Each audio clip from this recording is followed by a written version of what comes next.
Ladies, if you misbehave, you got to come to the timeout room and you're going to get paddled. My beautiful African queens, my butter almond and butter pecan, my caramel, my guave, my chocolate fudge, my African buttercream, my pina colada, my caramel, my cinnamon, my nutmeg queens. If you misbehave, you got to come and get 3 strokes. Oh, yes, with the RBG paddle.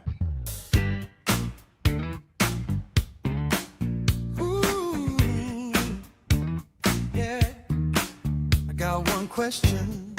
The Charles principle. Woo. Every time I turn around, there's another paint day going down. Another speech, another grand plan, another promise that began. Talking real big, talking real tall, got an answer for it all. Everybody looking to see how this story ends, wondering if the school ever opening.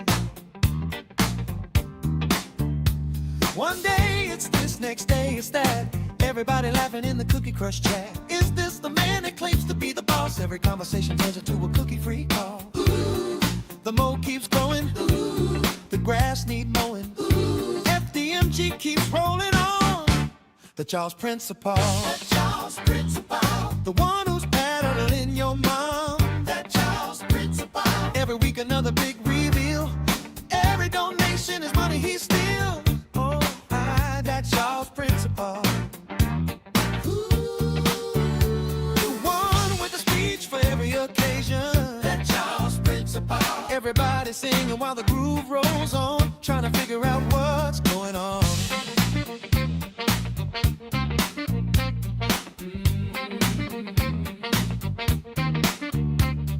Always an excuse for the school's delay, a different explanation every single day. A cell phone and a park is all he needs when he should be applying for jobs on Indeed. The chat starts booming, the memes start flying. He starts screaming and you know he's lying. Scrubbing toilets, painting mold. Every year this story's getting old. Losing donors day by day. All donations increase his pay. Ooh, the mold keeps growing. Ooh, the grass need mowing. Ooh, FDMG keeps rolling on. That Charles principle.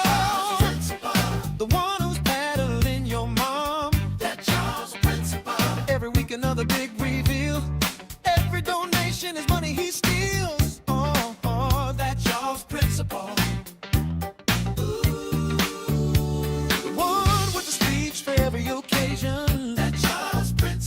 Everybody singing while the groove rolls on, trying to figure out what's going on.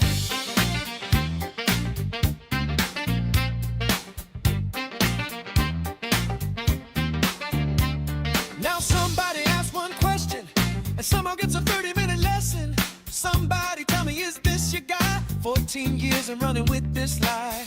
Cookie Crush chat, break it down. Is that him? Is that him? That's him. Is that another live stream?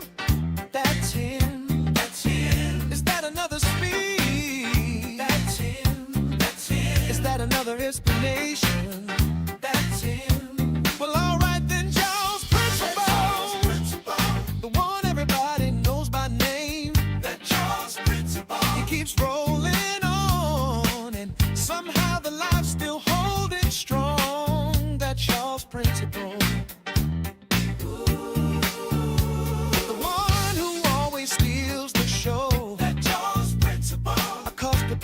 And a baseline smooth, everybody laughing and feeling the groove.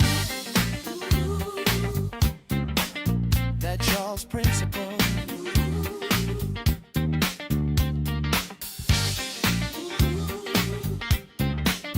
That Charles principle.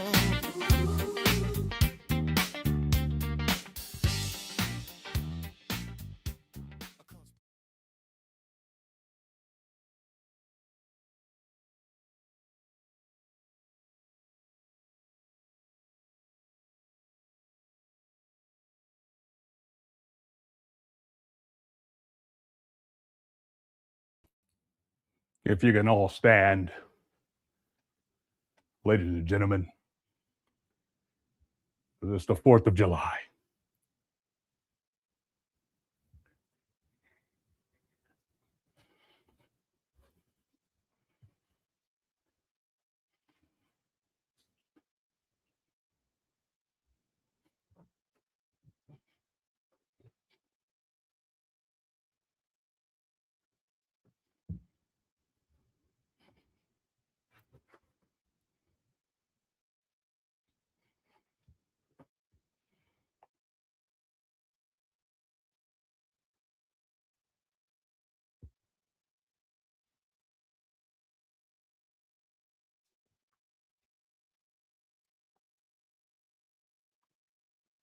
All right, we got a lot to get into. Welcome to a mini marathon today.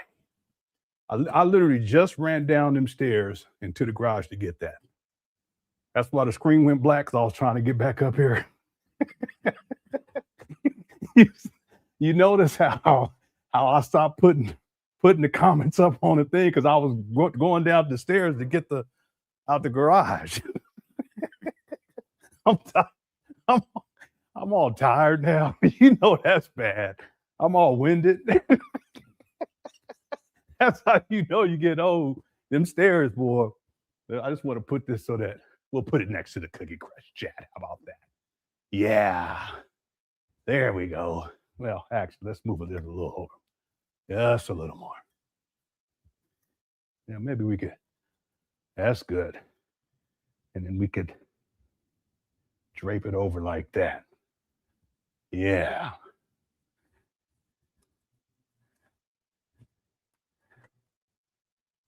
There we go. That's good. Okay. I'm just being a little. Oh, and it just went back. That's okay. Okay. Thank you guys so much for tuning on in. We got a lot to get into. I compiled, because there was a huge list of things that people had suggested we get into today, and we have time. But I compiled the list, and then I found everything I could. There's a couple things I couldn't find. And also there's some things I found that I've been looking for, and I happened to run across them. So we're just going to take it easy and get into as many videos as we can. I think the main thing for today, though, I want to do the SETI rant, because I've gone through and I beeped out all the curse words. I also went through SETI's, what set Umar off. Many people haven't seen that. So it'd be good to go to the context, understand why Umar went wild in the SETI rant. I mean, that was horrible. Worst video Umar has ever done. So there's a SETI, he calls Umar out.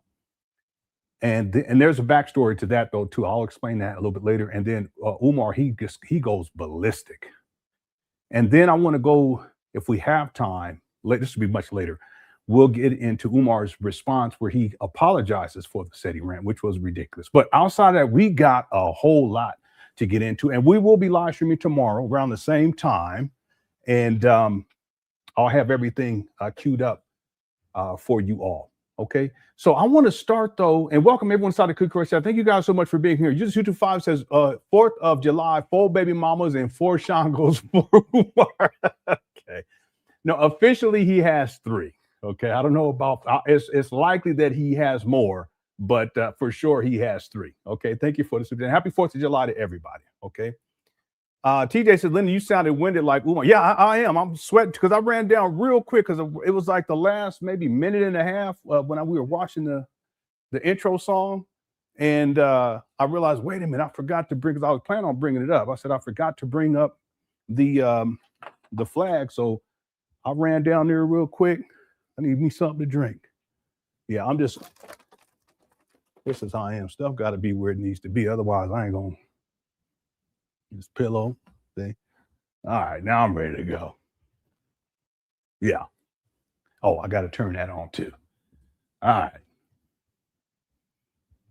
Yeah, I'm a weirdo about these types of things. Like, I can't get started with anything unless stuff is exactly what how it needs to be. Then I'm ready. Okay, so what I'm going to do to start while people are coming in just early on here is I just want to pull up some. Did I leave this on? Doggone it. I left this on. I just said, just put on some new batteries in this bad boy. Wasting batteries. Thank you, TJ. And then Exceed became a new member. Thank you so much. Okay. Yeah, I just put batteries in this thing yesterday, and I must have just, after the live show, I must have just left it on and forgot to turn it off. So let me put some new batteries in. I want to start though with 3 short videos. 2 of them you guys are going to be familiar with, and then the third one you guys might, some of you at least, you won't be familiar with. I think it's important because this Umar Johnson saga, I just put in the, hold on. Here we go. The Umar Johnson saga, it's a journey, as East B so eloquently stated.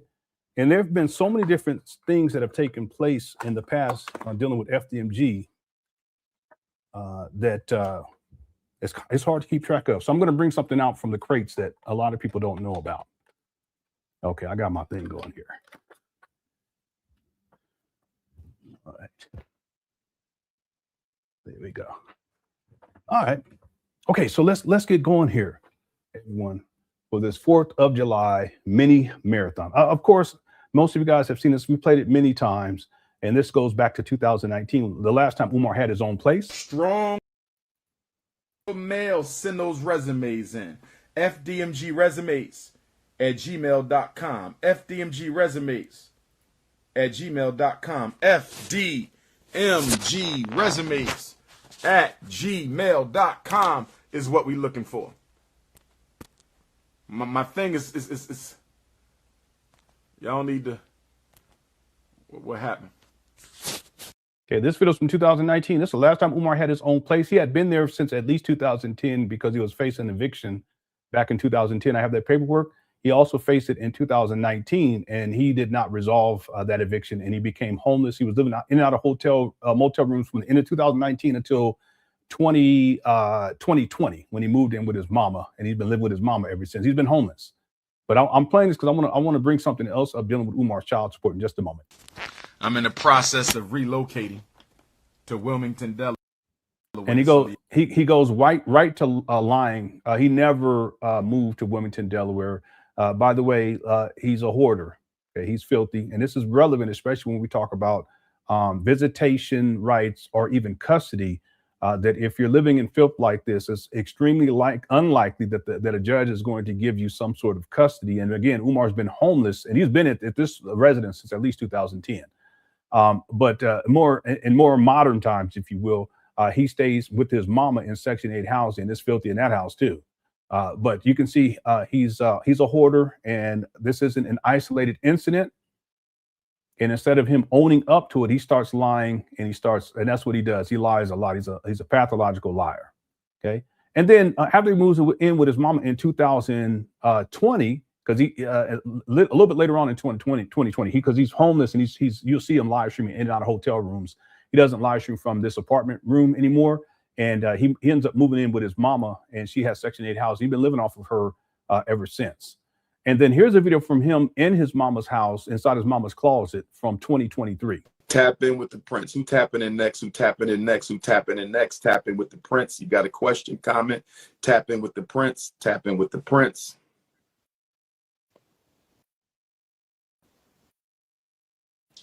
Red Medusa going once. Red Medusa going twice. Red Medusa going once. Red Medusa going twice. Where's Red Medusa? Y'all got to get on the Wi-Fi too with these calls. Y'all got to get on the Wi-Fi. Okay, let me skip through.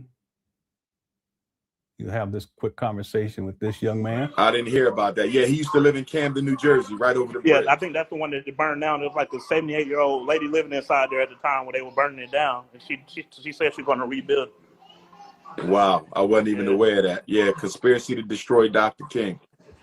Yeah, they're trying to erase the history, Dr. Umar. But you keep doing your thing, Dr. Umar. You definitely got a lot of good followers out here. Good people. Appreciate you, my brother. I appreciate you. All right, now be blessed.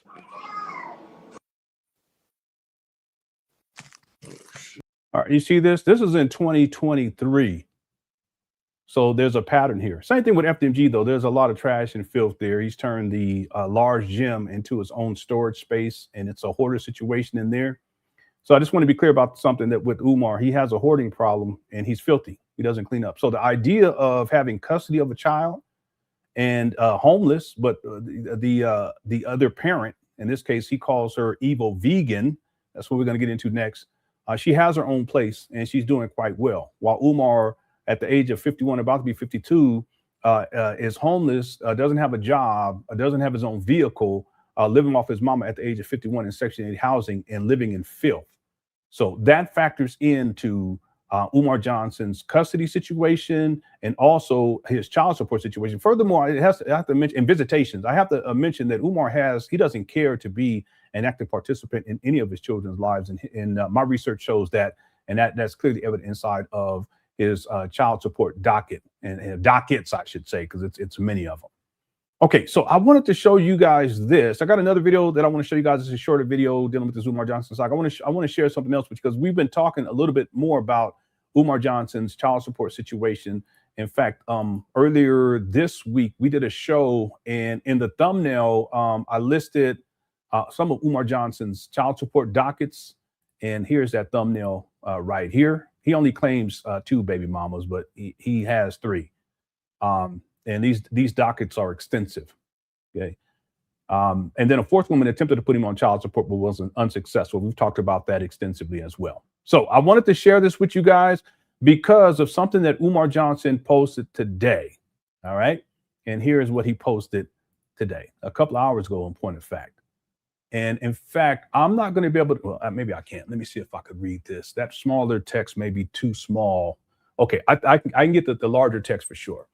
So Umar stated this approximately 2 months ago. You know what? I'm not even going to try that. Let me go ahead and pull this up on my window, my screen over here. That way I can zoom in.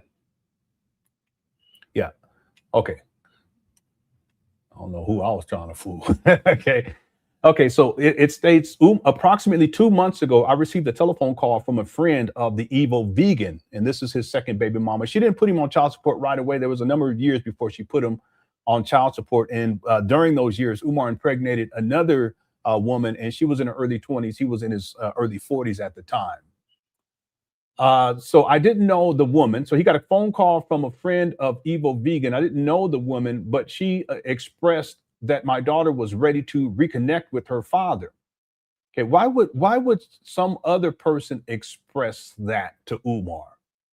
It makes no sense. So it's not the daughter, because it was a couple of months ago, he said how he was talking about how he had reunited and all this stuff, but now he's telling a whole different story. You guys remember that? Because he's lying. He's lying. Because he was being interviewed. I can't remember what it was on, some podcast, I think. And he was talking about how he had, I guess, patched things up with his daughters. But no, this right here, Afro-Puncture, this is his 2nd daughter right here. But he said he had patched his everything up with both of his daughters. He has another child too. I don't know the sex or the gender of the other child. But he was on some platform, and he was talking about that, and we called him out because clearly he was lying. And now he's telling a whole different story. So he's actually contradicting himself here. Because now he's saying 2 months ago, I received a telephone call from a friend of the evil vegan. I didn't know the woman, but she expressed that my daughter was ready to reconnect with her father. After making it clear that she should have never been disconnected from her father in the first place, I expressed the desire to reestablish the relationship. We decided to meet within a week or two. It's interesting because in the video where Umar exposes and doxes the evil vegan, he talks as if he's going to build that relationship with this 2nd daughter at that time, like as if it was imminent. And here we are in 2026, and he still ain't made that happen. Let me see something right quick.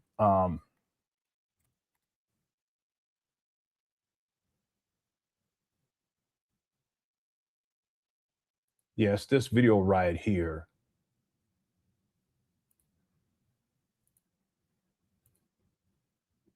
Like, Doc, you should have done that video the other day. We talked about your baby mom taking you to child support court. I had to. God forbid. Yeah, this is from 2018. We're in 2026. If I die today tomorrow, who gonna tell my daughter that your father loved you? Exactly. And the only reason why he wasn't there because your mom kept him out. Somebody got to let her know that. Because her mom ain't gonna tell her the truth. And her grandma ain't gonna tell her the truth. You see what I'm saying? So you gotta drop a couple little tidbits. I didn't go in too deep, just enough. So somebody can pull, if something happened to me. Because what I think is so selfish about what my daughter's mother is doing, is my life, my work is a very dangerous work. You don't know how long this man got, and you keep it from his baby. And my baby girl looks just like me, you understand? And my oldest daughter, she almost at the age where she's free to do what she wants. So we're going to be able to build that relationship better. You see what I'm saying? Because she almost free. Okay, and that never took place in 2025, that his oldest daughter came out and exposed him as a deadbeat. This video's from 2018. In 2025, roughly 7 years later, he still hasn't built the relationship. And I'll propose he still hasn't to this day in 2026. But in 2025, for sure. My baby girl, she's starting off. We need that time. You need that time, but he hasn't made that happen. This video's from 2018, and yet now we're looking at a receipt of Umar posting, and it's clear that he hasn't rectified this situation in 2026. Okay, again, that video's from 2018. We're now in 2026. Diabolical. He don't care about these babies. He don't care about none of them. Not 2019, 20, 21, 22, 23, 24, 25, 26. 8 years later, and he still ain't made nothing happen. Okay, and this, what he's writing in this post today, just a couple of hours ago, I don't believe any of this shit, to be honest with you. It goes on to say, I expressed the desire to reestablish the relationship. We decided to meet within a week or two. When the day came, I asked, but who did you agree with? I mean, who did you talk to? Because you can't talk to a friend of your baby mama and they're making arrangements. You need to talk to the baby mama, right? This doesn't make any sense. We decided, so who's we? So we decided to meet within a week or two. When the day came, I asked the woman, therefore referred to as auntie. Here he go. It probably was what you call it. You know how I think. Let me stop. Referred to as auntie. Where would she like for me to meet them? Auntie stated that the meeting would be at the Cherry Hill Mall. Scratching my, he loved the Cherry Hill Mall. Scratching my head. That's what I'm saying. He be mixing up all these different stories. Yeah, exactly, Black Anonymous. How is this friend making arrangements for a child who isn't hers? And Umar ain't been in the child's life since the baby, in essence, was born. He didn't even know that the baby was born. He was a deadbeat then. Wasn't even there for the birth of the baby, this month. Auntie stated that the meeting would be at the Cherry Hill Mall with the Persian snow bunny.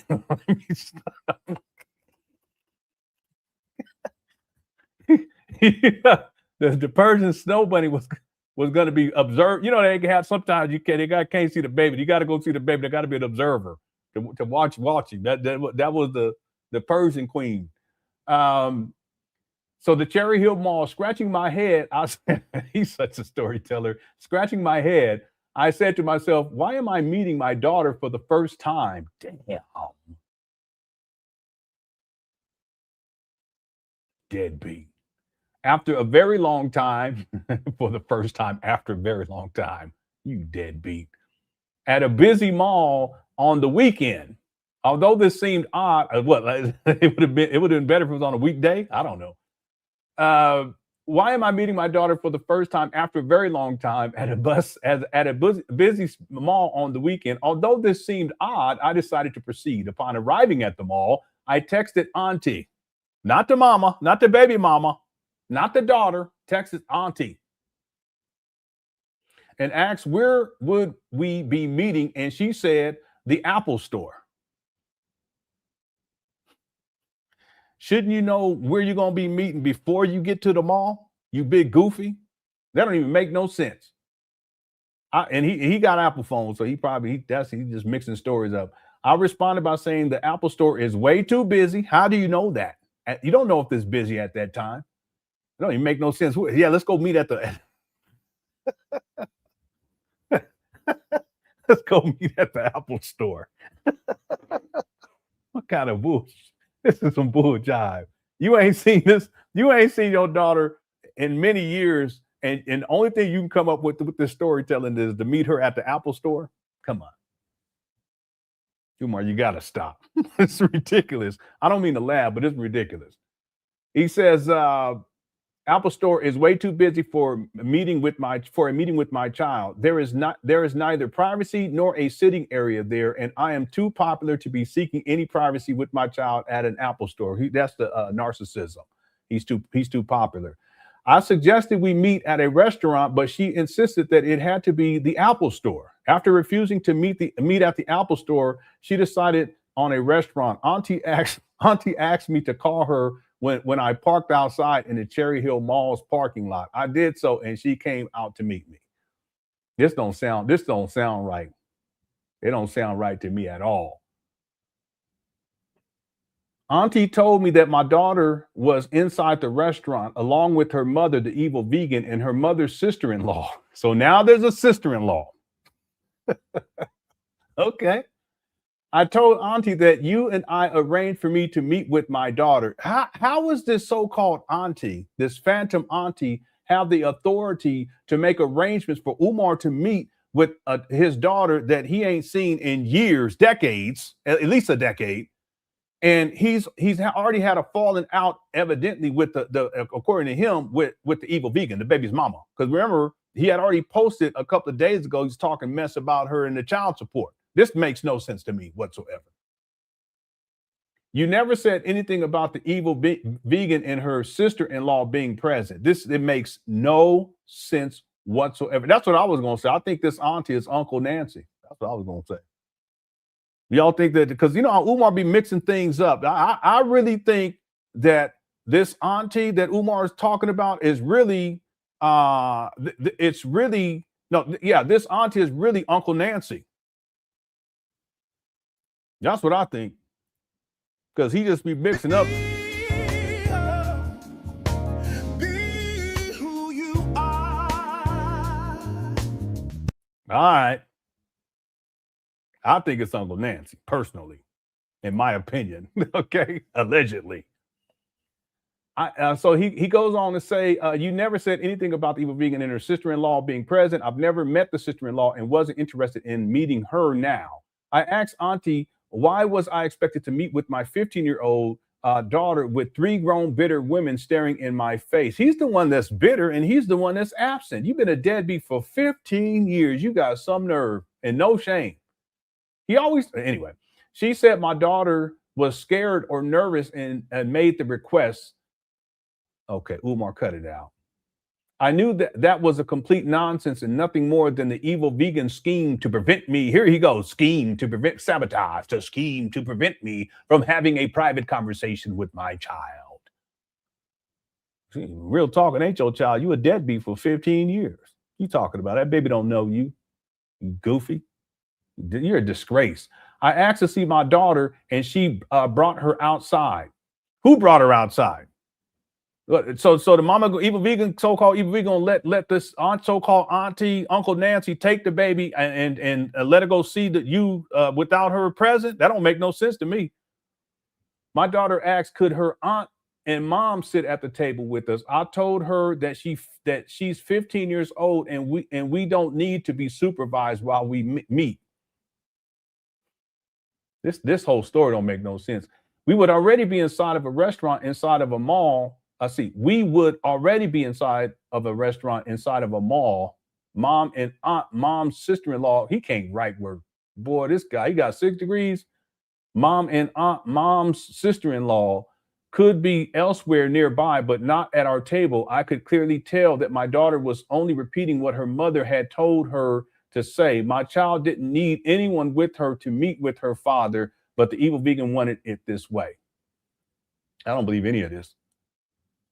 Yeah. See, again, Umar, he's crashing out dealing with the child support right now, which he always does. I think he's trying to create these stories so that when he goes, next time they're in court, he can kind of recite this.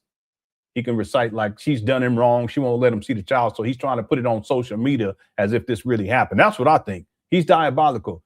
He goes on to say, I told my daughter and auntie that I was very much looking forward to when we could meet alone. However, I would not be meeting my child with 3 strangers at the table. This don't even make sense. If you really want to be in your child's life and you ain't seen this baby, she's 15 years old, and allegedly she wants to meet with you, you'd find any and every excuse to not meet with her, including that you don't want to have her mother around. You should, if you really love this baby and you really want to be in the baby's life, you're going to do anything. It's not going to matter. You're not going to matter. It's not going to matter. None of what he's talking about, including when he was talking about he didn't want to have to sit on the grandmama's couch back in the day. He's making up any excuse. So it shows too, first of all, this story is false. Second of all, it shows you, and even how he's painting this narrative, that he really doesn't care about this child. He don't want to spend no time with this child. Love you too. I'll see you later. Yeah. Okay. It goes on to say, I asked that my daughter, I'm sorry, let's see. With our family court, see, this is what this is about. He's trying to paint this narrative with the family court situation. Schemes really, okay, so let me see. However, I would not be meeting my child with 3 strangers at the table. Concerns about the secret recordings. See, this is Umar with his paranoia. Concerns about secret recordings, entrapment, and other schemes really left me untrusting of this situation, and it completely felt like a setup of some kind. He always thinks like it's some sort of conspiracy. With our family court hearing a few weeks away, see, I didn't know what was going on. He's just tying this to this most recent child support court hearing. I think that this is going to blow up in his face. Auntie and I tried to reconvene a new meeting at a different time. This is the same story he told about the baby mama's mama, the grandmama, right? She set it up again. That's what Umar said. He's retelling the same story. The fact she would take me to child support when all I asked for was a day a week. I said I would give you the money. I just need a day a week. She didn't even want to give me a day a week, though. My baby girl's 6.5. She never been anywhere with me in 6 years, bro. That's Yeah, she's 13 now. Man, this is diabolical. This guy, he ain't got no shame. to the movies, the zoo. If I want to see it, I got to go to the grandma house. For what? For what? Because I didn't marry you? For what? You don't do that. But that's what they doing. But they right up there. Yeah, he doxes their place of business. Forget the address, because I would damn well tell you. Because I want everybody to go to my sister and my selling them vegan platters, talking that soul vegan shit. They say, yeah, it gives out their names too. why can't this man see his baby without y'all sitting in his face? You know how belittling that is? You a grown man. And you got to go sit on your daughter's grandmama couch. Right, you go talk to your daughter. With everybody in the family looking at you. I'll ask that question. See what I'm saying? But they up there perpetrating this conscious vegan, and the little girl can't even see her father, and her father happened to be one of the biggest movies and shakers we got. See, they would allow him to see the child, but it had to be supervised. He had no custody. That's what the issue is. He had no custody, and his visitation was limited. They probably had him. In my opinion, I think they had him on supervised visitation. But he's so arrogant and egotistical. He feels like that's beneath him, and then he's such a megalomaniac. He feels disempowered. That's why he's so angry. He crashes out because I see Umar in his mind. The fact that he doesn't get what he wants from this woman, and the fact that it's a woman, it just sets him off. That's why he's crashing out on this in 2026. But he's telling the basic story. He's exchanged out the mall with the grandmama's couch. He's exchanged out the auntie with the grandmama. But it's the same shit. Watch. And she can't spend time alone with him because the mother's hatred issues. And then somebody said, well, maybe he's a domestic. He was going to say domestic abuser. I believe he is. If I ever put my hands on a woman, I promise you. His second daughter alleged that he beat up on her mama. There won't be no school psychology. There won't be no FDMG. There won't be no nothing. And it hurt me even with the grandma because when I ran into my go at the fresh produce, I didn't See, watch this. speak to her. Umar, you not going to speak to me? I said, I ain't got nothing to say to you. Why not? Your daughter don't let me see my little girl. You know this. Why are you acting like you don't know why I'm not talking?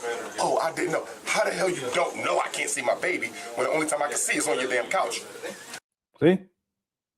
See this? It has to be his way. Just like the story that he's painting here, it has to be his way. He has to meet under the conditions that he wants to meet the child. He ain't got no custody. No custody. So she set it up, start going again.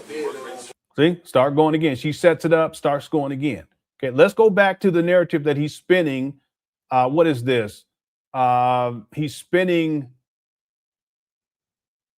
19, 20, 21, 22, 23, 24, 25, 7 years later.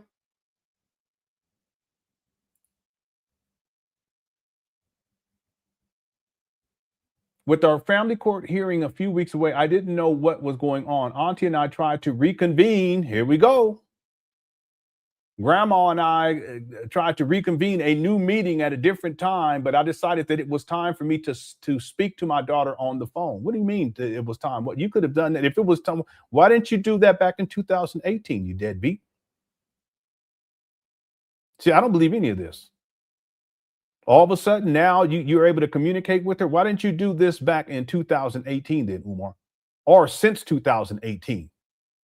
2019, 20, 21, 22, 23, 24, 25, 26. It's actually 8 years. That's diabolical, Umar, because the video we were watching is from January of 2018. It's July 4th, 2026. 19, 20, 21, 22, 23, 24, 25, 26. 8 years later. Happy 4th of July to everybody. He goes on to say, I have, different time, but I decided that it was time for me to speak to my daughter on the phone. I asked that my daughter text my cell phone so that I could call and speak with her. Why don't you just call her? Why she got to reach out to you, allegedly? I don't believe any of this, but the story is ridiculous. You don't want to deadbeat. You don't want to abandon her. You don't want to have been absent. Auntie informed me that she was withdrawing from this situation and that the evil vegan and I would have to work it out. I have not yet heard from my daughter. The evil vegan fears my daughter learning the true reasons for her father's absence from her life. An old Facebook post from the evil vegan's page stated that he doesn't see his daughter because he's too busy running around the world saving Black people that he doesn't keep any of his dates with his daughters. Now, Umar's mentioned this quite a few times over the years. I haven't seen this. Is it possible? Yeah, it's possible. In fact, there was a rumor that this baby mama and his oldest child's baby mama, that they were on a podcast. It was like a, I can't remember what they called it that long time ago. Yeah, it's from way back in the day. It was a form of a podcast. It was just audio. There was no video though. And that they discussed Umar. I don't know if that's true or not, but if it is true and someone has that, if you have it and you send it to me, I'll cash app you $200 or PayPal you $200. But that was a rumor that I've heard quite a few times over these many years. Okay, and then it goes on to say, this was a complete lie. I have never had a date with my daughter. I suspect that this is the story she told my daughter, which can easily be exposed as false. Well, you did. Well, anyway, let's keep going. The evil vegan has kept me from my child as punishment for not marrying her since her pregnancy was a get back at the ex-husband for impregnating and deciding to marry his new girlfriend. This is a new story that Umar Johnson came up with in 2025 that contradicts what he said in 2018, because he tells a different story in 2018. I outright refused my invitation into the dysfunctional love triangle. Yeah. See this? She's so dramatic. You guys, if you didn't see yesterday's live stream, make sure you check it out. Umar, he's a drama king. You can call him a drama queen if you want to. I outright refused my invitation into the dysfunctional love triangle that she so desperately wanted me to join. No, she don't want nothing to do with you, Umar. I don't know good woman want nothing to do with you. Real talk. But he paints these narratives over and over again. Again, this is someone who's homeless. He doesn't have his own car. He doesn't have a job. He doesn't have a legitimate business. He's out here scamming. He lived with his mama at the age of 51. He's about to be 52 and living in Section 8 housing. Live streaming inside his mama closet. Don't take care of none of his kids. And somehow this woman desperately wants to be with him. No, cut it out, Umar. It's ridiculous. From what I understand, she got married. I don't know if she's still married, but back in the day, the research. Yeah. Anyway, Umar, he fanciful. So he posted this today, just a couple hours ago. But part of it is, this is Umar crashing out because of child support. Child support is a trigger for Umar. He does not want, he's greedy, especially when it comes to money. He'll spend it on himself. He'll spend it on these randoms that he's dealing with. Okay, he'll gamble the money away. He'll eat the money away. He'll turn the heat down. He'll buy all these clothes. He rents cars with the money, but he don't want to put no money down on none of his children. He's a deadbeat. By the way, again, this is someone who is a hoarder and who is filthy. What good woman gonna want to do like that? It's not gonna happen. Okay. Now, I just want to get that out the way. I want to play you guys one of the things. I want to see if anyone in the chat room knows what this is. And shout out to everyone inside the Cookie Crush Chat. Thank you guys so much for tuning on in. Our goal for likes is 500 because it's going to be a marathon. If you're enjoying the show already, hit the like button. If you enjoyed at any point, go and hit the like button. Okay, we've got about 570 people here at this time. All right. Does anybody know what this is right here?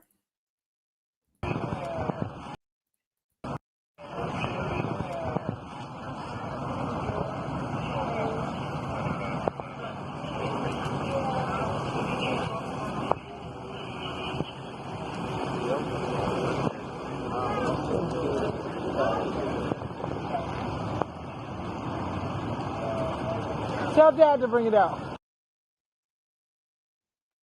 A lot of people don't know about this. Yeah.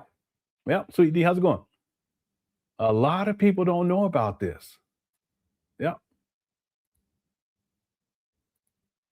So in this whole Umar Johnson saga back in the day, yeah, you remember. Back in the day, there was a fire inside of one of these buildings. This actually looks like the large gym right there. You can't really tell because, that's the large gym. And it looks like that's where they're working at. No, they got the fire hose going the opposite direction. So it has to be on the other side of the street. Yeah, because they're walking over there right now. Yeah, this was a big thing back in the day. A big thing. And then Umar, I have the picture. I just haven't been able to find it. He posted a picture of the interior of a building that was like had damage, like from fire, and the image wasn't of FDMG. This guy, he's a trip. I remember we were looking at it. The picture looked like it was taken from like 1970s, something like that. It wasn't a digital picture at all. It was real grainy, and it was just the old school picture. He probably got it off the internet. I have the picture somewhere. I just got to find it. When I run into it again, I'll bring it back up. But this was a big thing back in the day because Umar tried to play this off as if it was sabotage. He always saying it is sabotage. But then, of course, years later, we have a video of Umar with Brother Manny, rest in peace, where they're talking about how they were burning stuff inside of the building because they was up in there blazing up, getting high. That's what it was. So anyway, that's what this is right here. This is from October 22nd of 2019.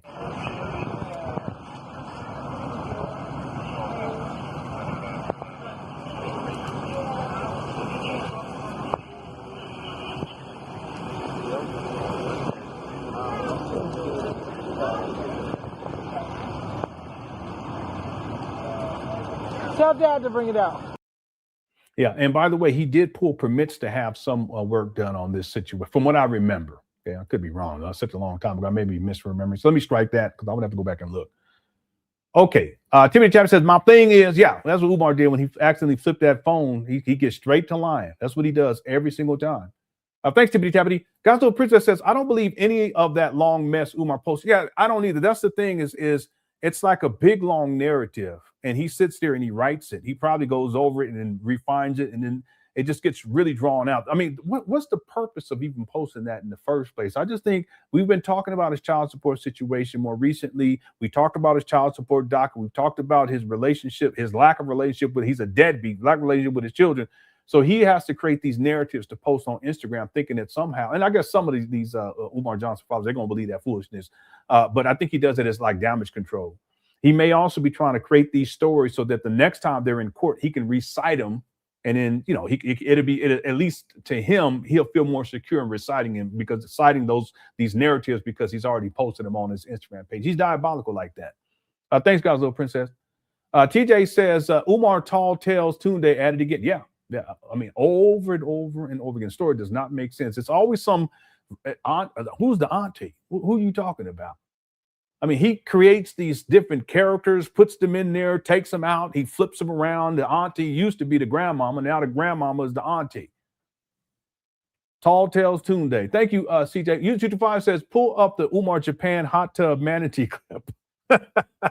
Then tell us what you would have done if you shut the if you don't stop. Let me see if I can find Umar when he was in the bubble bath. Yeah, he was in Japan. I think he was in Japan. Yeah, he was in Japan. Here you go.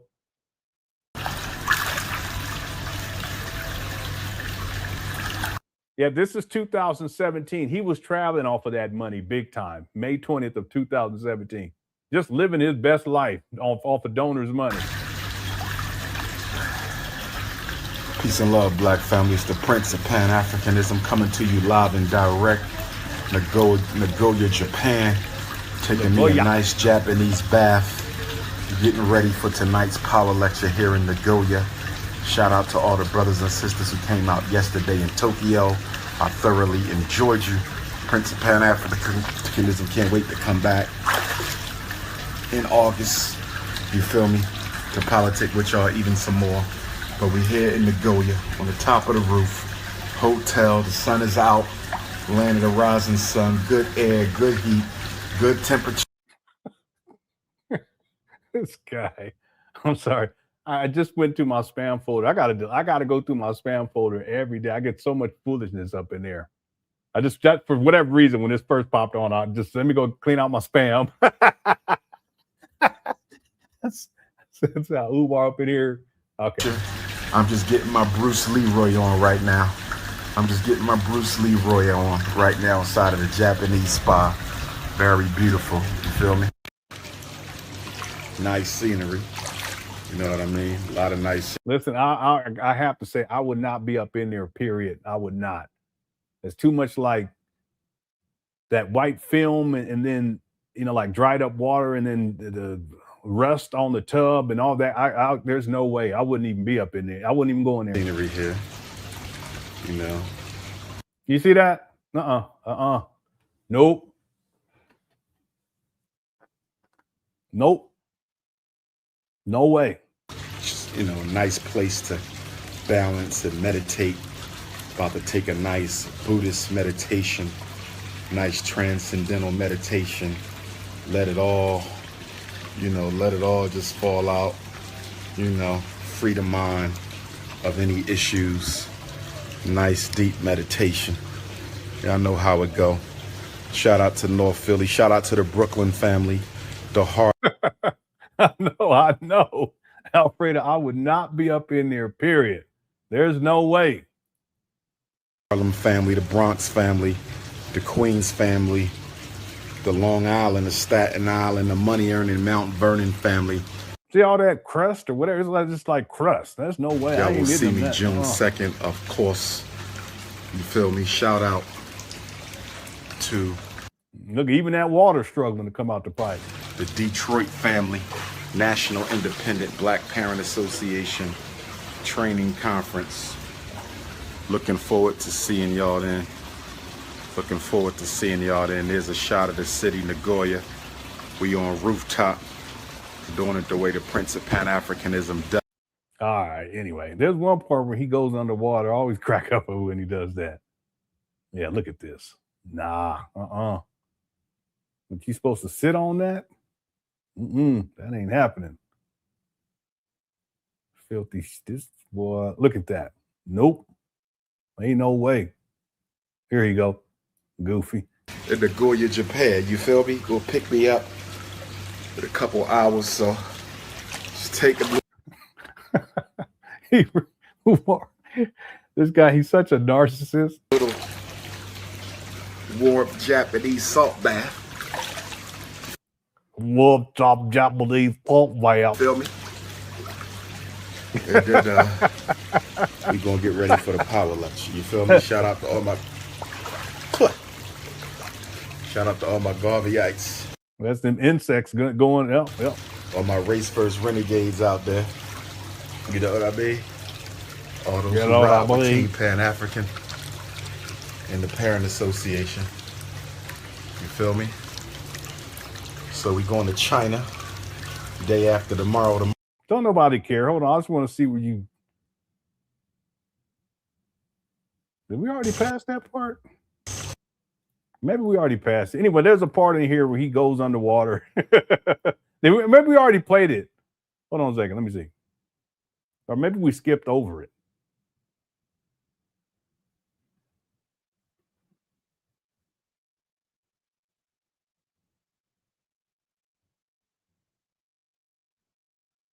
Yeah, I don't see it. That's okay.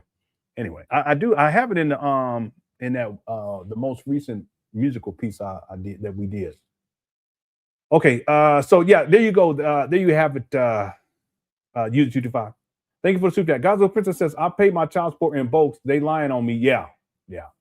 I mean, he has all types of stories that he tells, and it's always someone else's fault. And it's always someone conspiring against him, or it's some sort of a conspiracy theory, you know, the sabotage, or they're going to be recording him. It's just he's weird like that. The paranoia is out of control. I mean, he adds paranoia to the stories that he tells. All right. Thanks, guys. Princess. Exceed says, wonder does Umar know who's Helen Pitts? Yeah, I'm sure he knows. He knows now. That's the thing. When Umar first started talking about he was related to Frederick Douglass, I don't think he had done much research into Frederick Douglass. I really don't. At a certain point, people start to recognize and start to talk to him or tell him about Helen Pitts, which is a white woman that Frederick Douglass married. It's his second wife, and there was another white woman, at least one other one that he was messing with too. But Umar don't like talking about that. If you bring it up, what he'll do these days is he'll say, well, people always want to talk about that, but that's who he married when he was old. So as if it doesn't matter, I mean, you know, because he's old. It doesn't. No, it matters. And then he says, what about his first wife that he was with? He says the blue, black, chocolate one. So he you know, people don't want to talk about her. No. According to Umar, Frederick Douglass would be a bunny hopper. So, and again, that's according to Umar. So Umar names his school after a bunny hopper. And according to Umar, it's a lie, though. He's not related. He's related to a bunny hopper. That's why he don't like talking about it. He'll divert and flip the script on that real quick if anyone brings it up. He knows about it. I don't know if he knows about the other white woman that Frederick Douglass was dealing with, but people told me about that, and I researched it, and yeah, it's true. Isn't that ironic? Umar always talking about black queens forever, snow bunnies never. He ain't committed to not one black woman, ain't never been married. He got at least 3 baby mamas in Philadelphia alone. And then he names a school after a bunny hopper. Always telling black men who y'all, he ain't talking to me, who y'all can date, who, you know, what they, you know, no rice, no spice, no salsa, no whatever else, no sand, whatever he say. But he names a school after a bunny hopper, according to him. Okay.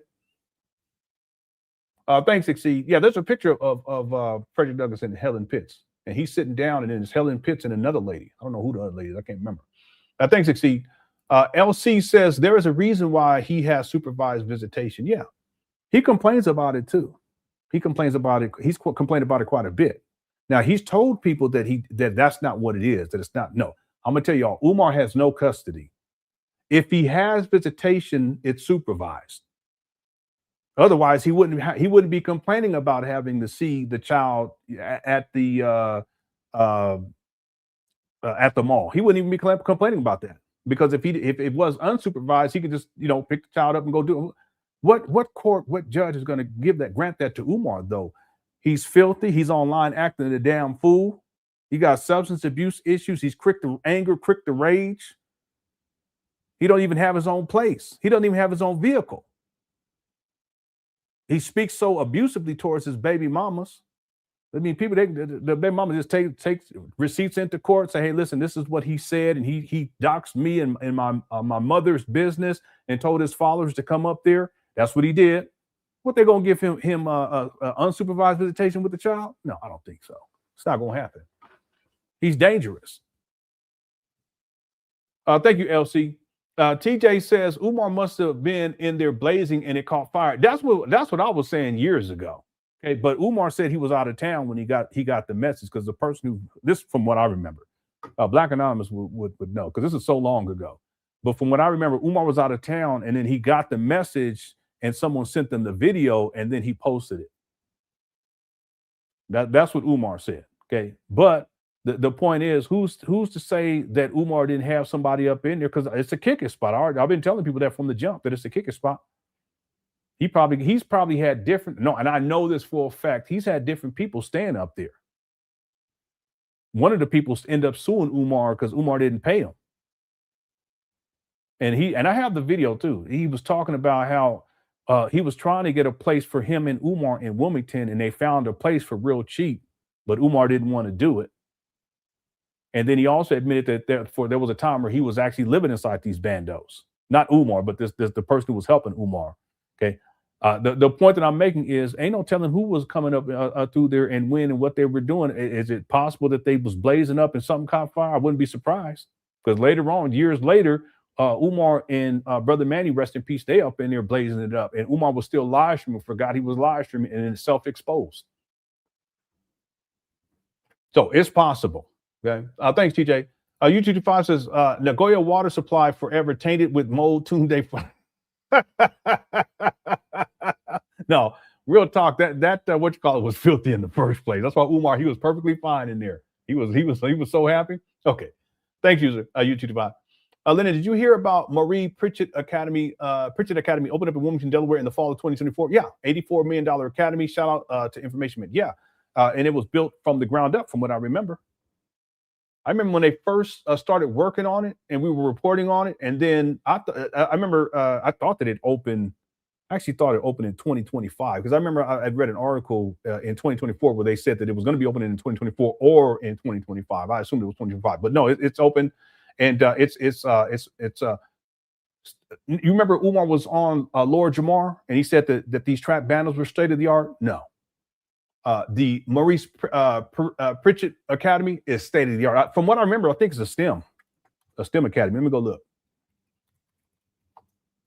Matter of fact, I gotta pull something up else up for you guys, just to show you how ridiculous this is. For Umar to purchase these trap bandos in the first place.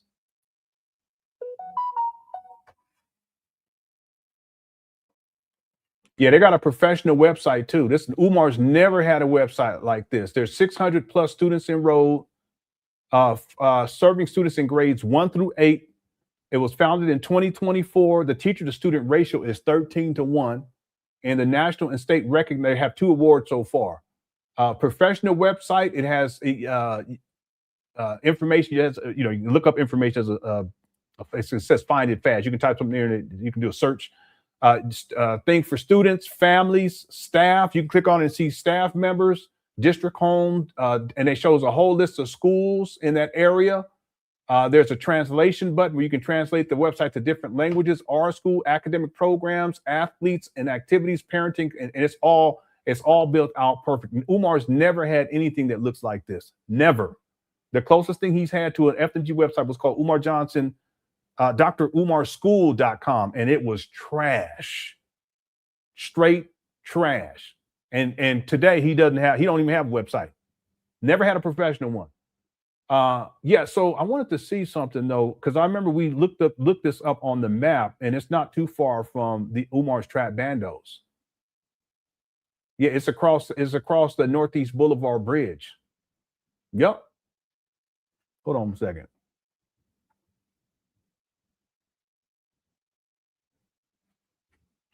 Oh, okay. So let me see. If we look on the map, these trap bandos are across the creek. Okay, if you cross over the East 16th Street Bridge, which is a block over from where the school is at, you would only need to go down. Which street is this? Clifford Brown. I wonder if that's Clifford Brown. The great jazz jumper, one of the greatest of all time, top 5. Clifford Brown. Look, it just says Clifford Brown Walk. That's what it says. So I guess that's what they call the street. But if you go straight down that for about 1, 2, 3, 4, 5, 6, 7, 8, 9, like 10 blocks, the school will be on the left. And then these children don't have to pay $500 a month. It's brand spanking new. All right. Yeah, and shout out to Information Man. He on his stuff. He know his stuff. There's quite a few people up in here who know that Black Anonymous know their stuff. Information Man know their stuff. Ad Avis. I'm looking at Francisca. Her research is crazy. There's plenty of people over here who know their stuff. Amina been around a long time too. Okay. Thanks, TJ. Black Morrow says the Mo follow Umar to Japan. No. Wait. No, he didn't have the school yet. Maybe he got the demo from the Japan and brought it over here to put it up at the school. I'm gonna tell y'all something. I can't say too much. But Black Morrow sent me some more tracks. I haven't had time to listen to all of them, but I listened to 2 more today. Man, I have some ideas like I don't know. Thank you, Black Morrow. Shout out to Black Morrow. Shout out to Black Morrow. One of them, I was grooving. I ain't gonna lie. Okay, thank you for the super chat, sir. And thanks for all the music too. Coco too. Coco does fantastic work. Unfortunately, the masterpiece that he put together, we can't play that anymore. we can't do that one. Anyway, thanks, Black Mario. User 225 says, if Umar Johnson go to China 225, calling the Hong Kong virus. They ain't got no virus in Hong Kong. Cut it out. They might. Ain't no telling. Ain't no telling. All right, that's crazy. Shout out to you, 225. Carlos Ortega says, my hot sauce queen and I were just slow jamming to Next Time Make It 20. It's a wonderful song. Can you please briefly play the fisking video for her content? Thanks, Lenon. Okay, let's do that. So this is the whole. This is another. And I'm telling you guys, I forgot to put that in. I forgot to put that in the first documentary. And after I uploaded, I watched it. I said, "Oh man," because it was one of the last things I was going to put in there. The Sister Avanti thing. Yeah, my wife, she's just texting me because the kids. One of my sons, he had to work today, and then the other one, he's hanging out with his friends, and then 2 of the other ones, they about to go get some boba. These young people, they love boba. I don't know why. Okay, so Sister Avanti. Okay, we're gonna have to skip to the part though, because I don't even remember what part in this video. This is from 2020, February of 2020, February 25th of 2020. This is diabolical. This is the context.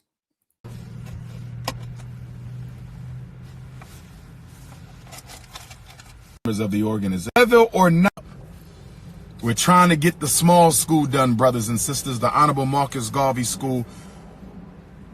I'm praying that we will have this thing ready by the summer. It looks like we can do it.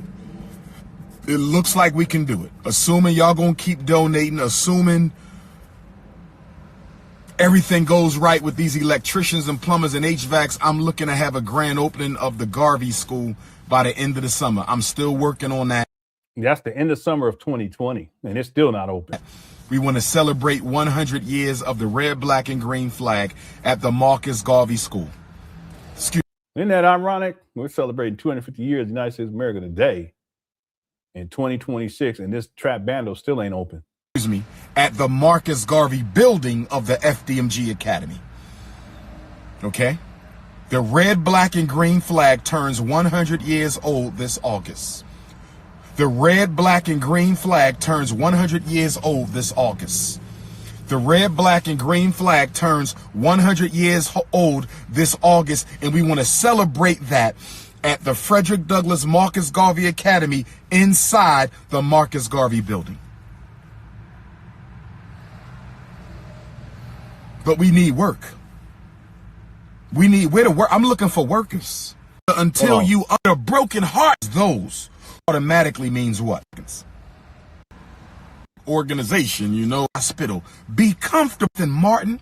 It calls and sisters. Key. Maybe if we in the right orders come. So because I got to give niggas, it's going to be a minority benefit you. We're not selling hot dogs. Oh, here we go. Before I continue this message today on Pan Africanism, Sister Avanti, $10. Building an institution. Yeah, so this is at the 50 for future reference. It's like 53 minutes and 50 seconds, somewhere around there. So I'm just gonna go 53:30. Appreciate $20, but we would rather have 50. We appreciate. See, if we had a nation building program, if we had, yes. Yeah, it's at the about the 53-minute mark, 52 minutes 50 seconds. Donate to the school. $ FDMG School on your Cash App. $ FDMG School on your Cash App. $ FDMG School on your Cash App. $ FDMG. Yeah, see him wringing his hands because the money, he has a physiological response with the money because it's tied to substance abuse. It's something you can look out for with Umar. School on your Cash App. If you need to mail in your donation, make it payable to the FDMG Academy, P.O. Box 9634. P.O. Box 9634. P.O. Box 9634, Wilmington, Delaware. That is Wilmington, Delaware, 19809. We appreciate $1, but we would rather have 10.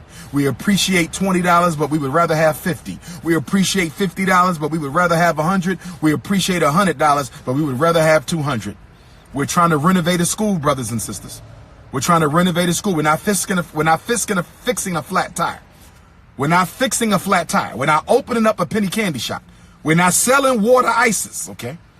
We're not selling hot dogs. We're renovating a school. Do you understand? Do you understand? So please, brothers and sisters, give what you can. We're building an institution, okay? We're trying to give our children a chance that we didn't have. That's what we're doing. I don't have to pin it because I done already told you what it is. Don't be lazy. $ FDMG School. Don't be lazy. $ FDMG School. Before I continue with my message, thank you, Sister Avanti, $10 coming on the Cash App. Thank you, sister. Next time, make it 20, but thank you for that 10. I know you barely had that. Thank you, sister. Yeah, that's diabolical. Next time, make it 20. I know you barely had that. So, Carlos, that's the context for the song that Black Morrow put together. Yeah. All right, y'all. It's July 4th. We're going to be having a marathon today. Thank you all again for hanging in there. We got a lot to get into today. Make sure you hit that like button. Okay, our goal is 500 likes during this live thread. But next time, let's just let this play. Okay, we got the context. Make it Listen 20. to these wonderful lyrics. Next time, make it 20. She came up smiling after the program was through. Said, brother, here's $10. I'm supporting you. What's up? Yes, I looked at the queen and I nodded my head. Said, thank you, sister. Then this is what I said. Next time, make it 20. Times are hard, I understand. Everybody doing the best they can, but dreams this big take more than hope. We're trying to build, not barely cope. Everybody saying, we not fisking flat tires. We not selling water ices. We building institutions, family. Yeah. We not fisking flat tires. We not selling water ices. We building institutions, family. Next time, make it 20. If the blessings come your way, I appreciate the 10. But what's up, what Zimmerman? I gotta say.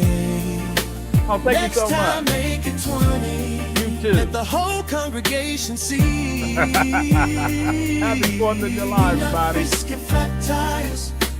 We building institutions. What's up, Brian? Brian became a member again. Hope you're doing all right, bro. Good to see you. Southern Breeze.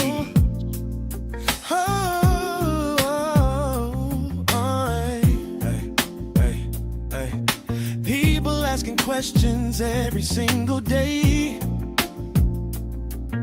How you gonna build? Yeah, we're working on one right now. We got 3 songs on the playlist so far. I say one donation, one dream at a time. Cool. Everybody pitching in to help us climb. This ain't about quick fixes. I love that This ain't lyric. about little gimmicks. Trying to leave What's up, guys? something Little standing princess. tall for the Appreciate next you, sis. generation and all. We not fisking flat tires. We not selling water ices. We building institutions, family. Oh, we not fisking flat tires. We not selling water ices. Yeah, we Cook that's undefeated every time. Family. Next time, make it 20. If the blessings come your way, I appreciate the 10. But here's what I gotta say. Yeah, you're right. Next time, make it 20.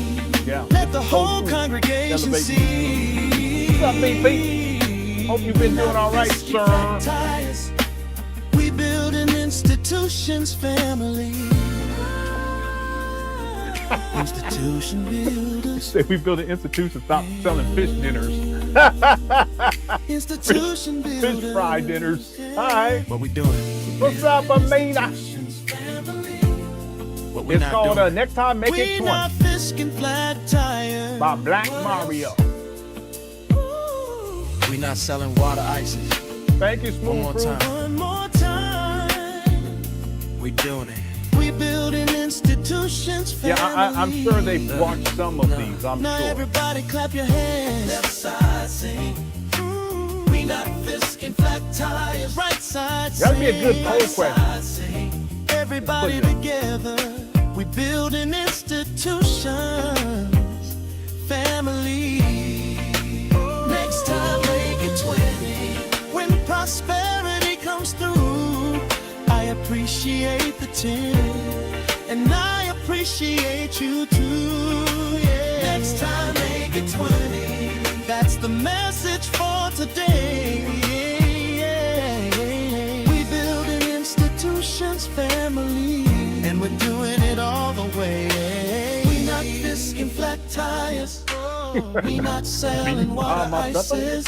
What's up, We Sports building Bet? institutions, power. family. We not fisking Yeah, happy flat sports to tires. everybody. Yeah. We not selling water ices. Yeah, he was. We He didn't like that building monkey. institutions, family. I can't go do that. Next time, It's nobody love. I should. make it 20. Biscuit, Jesus, biscuit. Okay. What's up, Kadar? Hope you doing all right. Okay, so that's the jam right there. Shout out to Black Mar. We put together a playlist so far. There's actually, I think there's two songs on there so far. I'll put another one up there tomorrow. I have it on my list. I've been checking off my list throughout this week. Okay, so there you have it. Thank you, Carlos.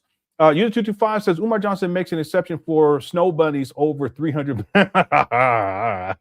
So far says Umar is his own worst enemy. He talks too much. Yeah, he runs his mouth. He self-exposes, and the more he talks, the more you realize how much of a pathological liar, because he contradicts himself quite a bit. If you've watched him long enough and you listen to what he says and don't get caught up in all of the shenanigans, because a lot of what he does is to confuse people, and people they're drawn into the charisma that he turns on. It's like a switch. That's what narcissists are able to do that. But if you can see past all that, see past all the manipulation, you'll recognize very quickly that he's his worst enemy. He self-exposes over and over again. He lies so much, and he lies on top of his lies like Wakanda fries. And then sometimes the contradictions are so glaring that you realize that this guy, he's a pathological liar. And he self-exposes all the time. But that's because he talked too much and he can't help himself. Always running his mouth. I think so, Power. Exceed says Umar does all this traveling in his supporters' face with no school. Yeah, it makes no sense. I said this back in February 2019. I said this back in 2019 because I assumed that once he had got these trap bundles that he was going to settle down at least enough to where he can get stuff going. He didn't start renovations for another year and a half. And prior to 2019, he was traveling around the world. 2014, 15, 16, 17, 18, 19. And I figured, okay, he's going to slow down. No, he sure didn't. He kept traveling off of his donors' money. That money should have gone towards FDMG. So what we see, instead of Umar settling down, and because he said he's going to settle down in Wilmington, he's going to get a place out there. That's what he said. He didn't do any of that. He kept traveling. See, what he should have done, I've been saying this for years, he should have settled down and he should have been up there every single day working on these trap bundles. He should have had at least $600,000 left over, but that's not what he did. He kept doing what he was doing. He didn't slow down with the traveling until 2024. And in 2025, it goes way down. And then here in 2026, it's way, way down. But interesting enough, his appearances that he makes up there at those trap bundles has gone down every single year since 2020. Because he was up there a lot in 2019. In 2020, he was up there a lot. Then it starts slowing down. And this year, he may have been up there, I don't know, 7 or 8 times. We're halfway through the year. I'm talking about live streaming. See? So, yeah, he's playing in their faces. And for whatever reason, his supporters think that he's serious about opening a school. No, he should have been up there every single day. And if he was up there every single day getting stuff done, he would have made way more progress. All of the work that Umar Johnson has had done up there at those trap bandos, which is minimal, especially when you consider we're talking 7.5 years later, almost 7.5 years. All the work that he got done up, it's 7 years and 5 months. All the work that he got done up there, he should have had all that done within the first 6 months. It's not a lot. We put together a list. We didn't actually write it down, but we were talking about a list of what did he actually get done? Nothing much. He could have gotten all that done in less than 6 months to start in February of 2019. And here we are in 2026. He still ain't finished with renovations, even though he's been lying about it since 2023. He said the school was open in 2024. Anyway, he plays in their face and they still believe the foolishness. Okay, that's not on me. I'm here to inform, to give the information people they can decide for themselves. Thank you, Exceed. What's up, Brian? Said one time for Billy Boy. Billy Boy. I should do that song. Where you? I'm too hot. Billy Boy. Where you at? You're missing. You made a promise and you took it back. You're tripping. That was the jam. Billy Boy. Billy Boy. Yeah, I don't even know if we came up with Billy Boy. It was something that took place in that small gym, and then we came up with Billy Boy, and then there came a song. That was a long time ago. Yeah, Brian been around a long time too. Matter of fact, while you're in the chat room, go on and put in there how long, and not how long you've been watching my videos, but how long have you been following the Umar Johnson saga? Okay, go on and put how many years. Okay, and there is, I forgot to post the poll question. I'll post it. Maybe I shouldn't post that. I'm not going to put that. The poll question I was going to put in there, do you think Umar Johnson's baby mamas watch my videos or have watched? I'm not going to put it in there only because I don't want Umar to because he gets upset either. He's emotionally unstable, and he may see that because he may even watch it right now. He ain't got no kids to be hanging out with. My kids, they doing their own thing. My wife, she went to work. I said, you want to do anything before July? She said, no, I'm trying to get that. What they call that, holiday pay. I said, all right, go on, do what you got to do. And then my other kid, one of my sons went to work today. The other one hanging out with his friends, and then the other kids, two of them, they want to go get boba. Anyway, because Umar watches I don't want him to see that, and then that'll give him a reason to go off on the baby mama. I know he shouldn't, but you ain't no telling with this guy. He's batshit crazy. Okay, so let me look in here to see how long some of y'all have been watching the Umar Johnson saga. And there's so many comments in here. I'm way behind. Let me see. Okay, so yeah, you remember Billy Boy? What's up, Pam? Y'all remember Billy Boy? That was the jam back in the day. Yeah, that was another one with Sweet Little Baby Gator. Sweet little baby gator. Da-na-na-na-na-na. Sweet little baby gator. Where are you? I don't remember the lyrics. Da-na-na-na-na-na. Ya-na-na-na-na-na. Na-na-na-na-na-na-na-na. Baby gator. I'm making that up right now. Baby gator. Baby gator. Where are you? Anyway. Okay. Yeah, Billy Boy back in the day. Okay, so 1 year, so you're new. Okay. Big J, 10 years, a decade. So Umar 2016. Okay, Pam 2016, and me 2020. Okay. All right. So you've been around a while. 2012. Wow. Okay, so yeah, you've been around a long time. You remember early Umar. Black Anonymous 10. Yeah, Black Anonymous. Yeah. The research is all there. So Black Anonymous, I'm not surprised by that. 10 years. TJ 4 years. And for whatever reason, I thought you've been around longer than that, TJ. Yeah. Brown says 2017. User 225 says 13 years from when I first found out about it. That's a long time. 13 years. Okay. So yeah, you've been around too for quite some time. Since 2015. Okay. 2012. James 2008. Damn. Are you serious?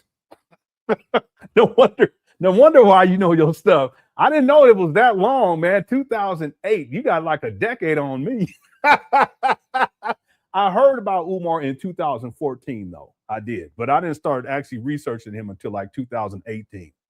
I did a video a long time ago, though, because I was studying narcissism, and based upon that 2014 video that Umar Johnson did up there for the St. Paul's, and then because people were asking me what did I think, I could tell there's something wrong with it. It was like he has some narcissistic personality traits. Okay, and then of course, once I really got into researching Umar, we get into 2018, and then by 2019, I'm doing videos consistently, and I've been pretty much consistent ever since. It's very clear to me that he has narcissistic personality traits. But initially, I was simply studying narcissism and narcissistic personality traits, but I recognized some things in Umar way back then. Now I can see it clearly, though. Yeah, but James, wow, that's 2008. You've been around for a very long time. That's close to him in his UNIA days. So Joshua says 2019, sub since 2012. Okay, thank you for your subscription. I appreciate it. Maybe 5. I think you're saying, what are you saying? So 2005 or 20? No, yeah, because it can't be 2025. Maybe 2000. You saying 2005? Maybe. Yeah, Swaggerito been around a long time. One of the OGs. It's all fake. Yeah, at least a decade. 1 year. Okay. Wow. Well, you got your research in order. That's just gonna be sending me stuff. I'll be like, okay, all right, I need that. I'll put that in documentary. Some stuff I have to take out because I was wrong on. Anyway, we're not gonna get to that right now. Chastity, 2023. Okay, Miss Sticky says too long. Since 2024, 2015. Brian, 2010. Wow. He showed up at a bookstore in Fort Worth talking all that jazz. Wow, that's a long time, Brian. I always mess this up. Badger Den. I have been following the Umar Johnson disaster since 2023. Courtney, 2017. Okay. D-Dad is all one of the OGs, 2021. Shout out to D-Dad is all. Good to see you, bro. He got because I wish my arms never look. I mean, I got a little something going on, you know what I'm saying, for the ladies. but they're not really functional in real life. You know what I mean? I got just enough to show off for the ladies. Okay, I'm just playing. Okay, 1 year. Okay, we got some people who are newer since 2018, 2017. Kadar. Okay, 12 years. Carter Bean been around a really long time. Yeah, shout out to Carter. 1 year. Really? I assumed you've been around for a really long time. Are you sure it's just been 1 year? That's got to be a typo, Mina. El Diva 2018. Shannon 12 years. That's quite some time. Yeah, I remember that song too. That was a good one too. Yeah, you lost track of time. 19 years. Whoa, wow. So you probably that's you go way back. About 5 years ago, I stumbled on one of your lives and been laughing my ass off ever since. Okay, 13 years since 2017. Yeah, so I mean, there's some people who are newer, but most of the people in here in this chat room, it's been a long time. The bank account is 2025. Okay, so you're newer. Okay, well, welcome to the Umar Johnson saga. As East B says, it's a journey for sure. Since the beginning of 2019, sub since 2012. Okay. Oh wow, you've been around a long time. You were around when I was a broke bum.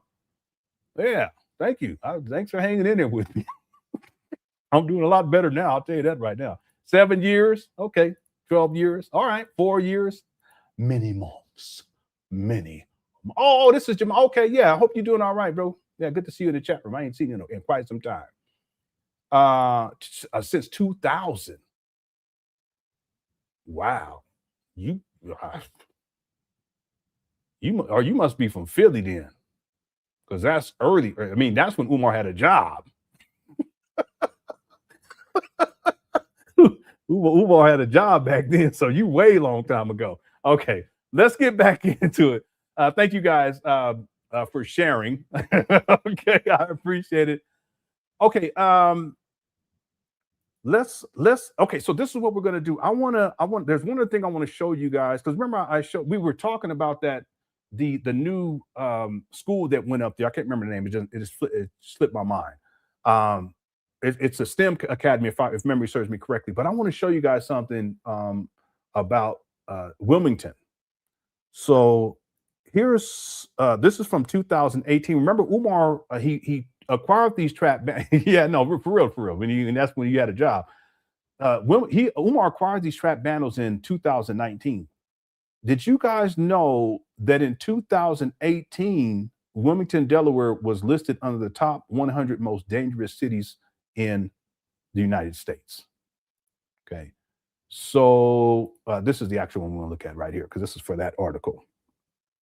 If you look right here, it was ranked 7th in the nation per capita for violent crime. Population 71,442. Wilmington's violent crime rate is 19.18. 19.18.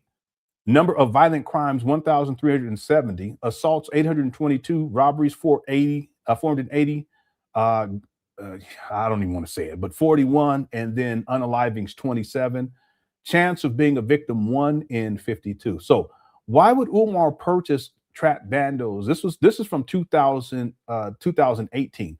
Why would he purchase trap bandos in a city that was ranked 7th in the nation for violent crime per capita? In fact, they called, I don't know if they still do, but they called Wilmington, Delaware, Murder Town, USA. That's diabolical. Did you guys know that? That's what they called it. And St. Louis is right above it. Alexandria, Louisiana is right below it. This is in 2018.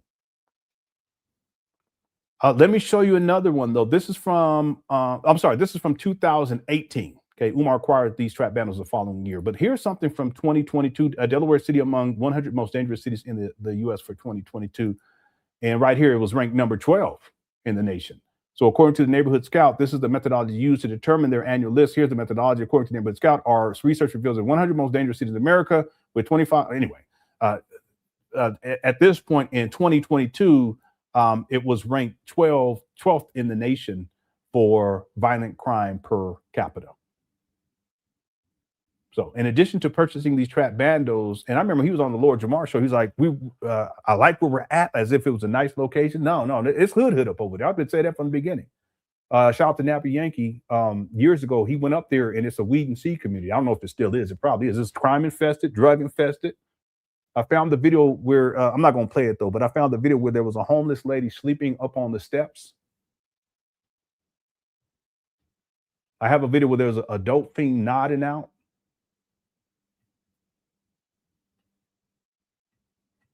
Why would he purchase? And then it's crime infested, drug infested. Why would you do that?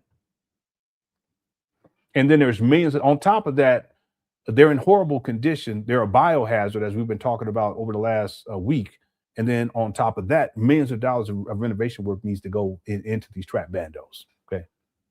All right. The memories. Yeah, I actually got that research when I was working on the second documentary for the first time. Okay. I think that was not too long after I finished the first documentary.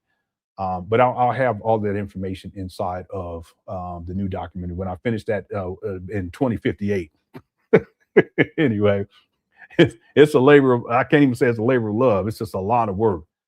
Okay. Okay. Now that we got that, I want to get into the SETI rant. Tomorrow we're going to get into the Tariq Nasheed beef. Today we're going to do, as the main course, if you will, we're going to do a full breakdown of Umar Johnson's rant with SETI. I'll provide you guys with context. I'll show you guys what the video that set Umar off.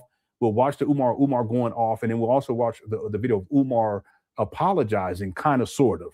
All right. And then tomorrow we're going to get into Umar's beef back in the day, because it actually happened after the SETI beef. It was the following year, in point of fact.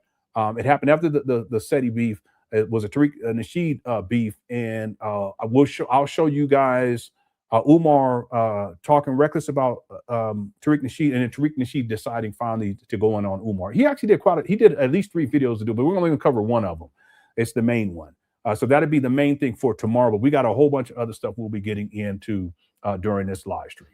Okay, thank you guys again for tuning on. If you're enjoying the show, make sure you hit the like button. Our goal today for this marathon is 500 likes. If at any point you're enjoying the show, make sure you hit that like button. Okay, let me get caught up on all of these super chats, and then we'll get into the next. We'll get into the SETI rant. CJ says, happy 4th, quick fresh chat. Hope you and your loved ones are all good. Don't lose any finger.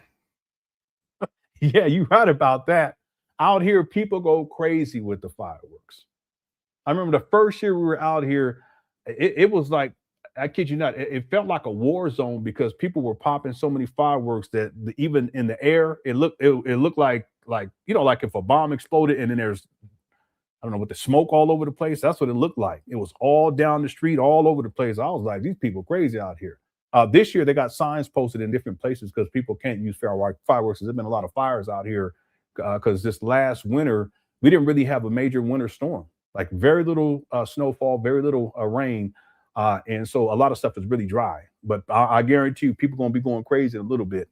I guarantee it because it's out here. Okay, thanks, Jay Civic. Yeah, you all be careful with the fireworks, okay? Again, thanks, Brian, for becoming a member again. Jay Civic says, how much personal money has Umar Johnson put up? Umar Johnson is flying high off of borrowed wings. Yeah, this is a question that I've asked many years ago. How much money has Umar donated to FDMG? It's likely, because I don't know, it's likely that he ain't put no money up. I mean, why would he? I mean, he should, but why would he when people send him money for free? The way I phrased it back in the day was, how much skin in the game does Umar have? That's what I'm saying. This whole Umar Johnson with the FDMG trap bandos, it doesn't matter to him because he doesn't lose anything. It's not like he's invested anything. He's invested time, but he gets money for that. He gets more money for the amount of time that he puts in, way more money. It's not worth it, but people send him money for nothing. So he has no incentive to actually get anything completed because he knows that people will still give him money. He just got to get up there and shuck and jive, and they're going to send him some money. And then in his mind, why would I have to donate to this? People going to send me money for free anyway. I'll just use their money and I'll live off it in the meantime. I mean, it's diabolical, but that's Umar. See, if he was really serious, he could have still been a professional. He wasn't a professional anyway in 2019.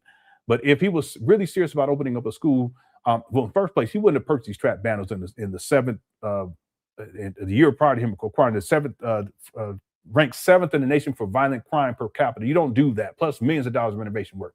But going back to 2016, when he was at $1 million, based upon what he was talking about, he could have just leased a building and started there. And he, at that same time, because he wouldn't have to do massive renovation work because it's not going to be necessary. He could still be working as a professional and just, use that to finance. He could still ask for donations, I guess, but at least he would have some skin in the game. Now, Umar, it's always been about the least amount, get the most out of Black people, get the most out of his supporters and donors with the least amount of effort.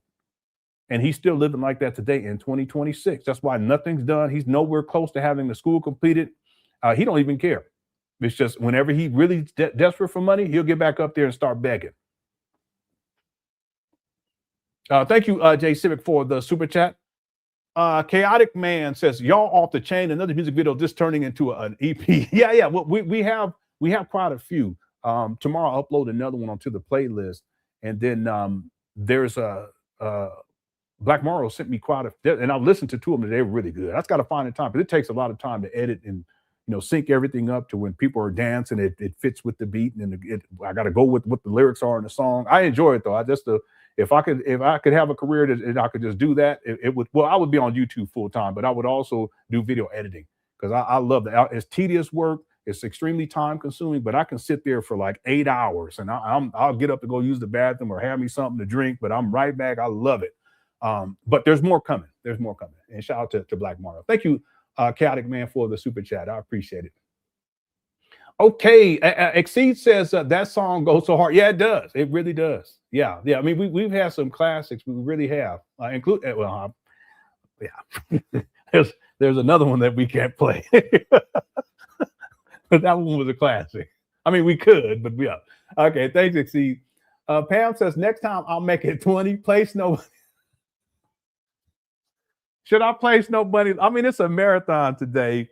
Should I play Snow Bunny Love? Hit the one. Well, Pam, you've been around a while, so I should just do it just because. I haven't played in a long time. Let me see. I think it's right. Because there's a couple of versions. I think this is I don't know if this is the most recent version, though. Let me see. Yeah, I have different versions. Maybe this one. Let me just see something right quick. Yeah, this is the most recent version right here. But that's not the main one. Let me find the main one.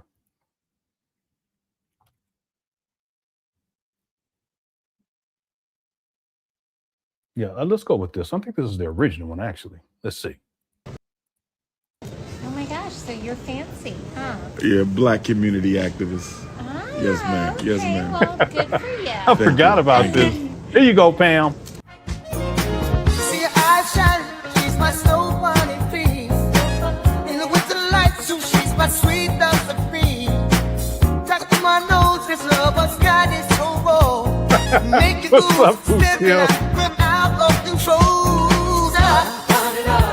It's me against the light, Snow bunny. moving on the bar.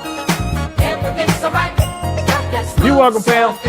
No, that's Dancing till the lawn with my snow bunny love. Been party by the night. see her eyes shine, she's my snow bunny face. In the winter light, so she's my sweet dove supreme. Talk to my nose, this love has got it so raw.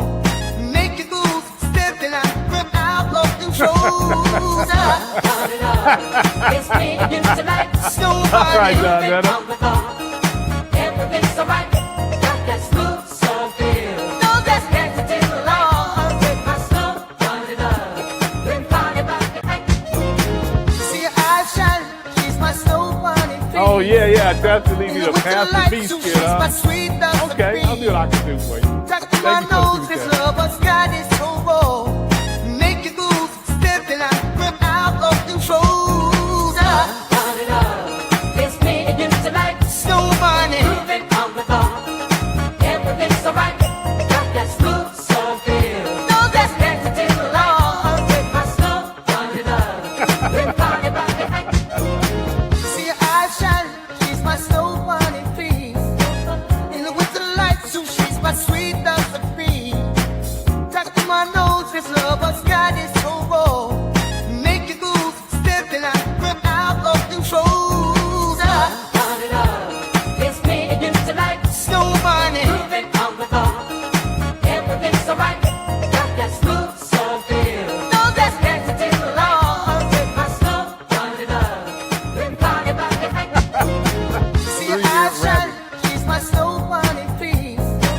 In the winter light, so she's my Yeah, that's sweet true, dove Nina. supreme. Talk to my nose, this Thank you, love has Angel. got it so raw. Make it move, stepping out of control. It's me against the light, Snow bunny. moving on the bar. Everything's alright. Got that smooth soul feel. No, that's Dancing till the lawn with my snow bunny love. All right. Yeah, I haven't played that in a long time. That's a classic it is a classic. It's not that old, but it's a classic. Yeah.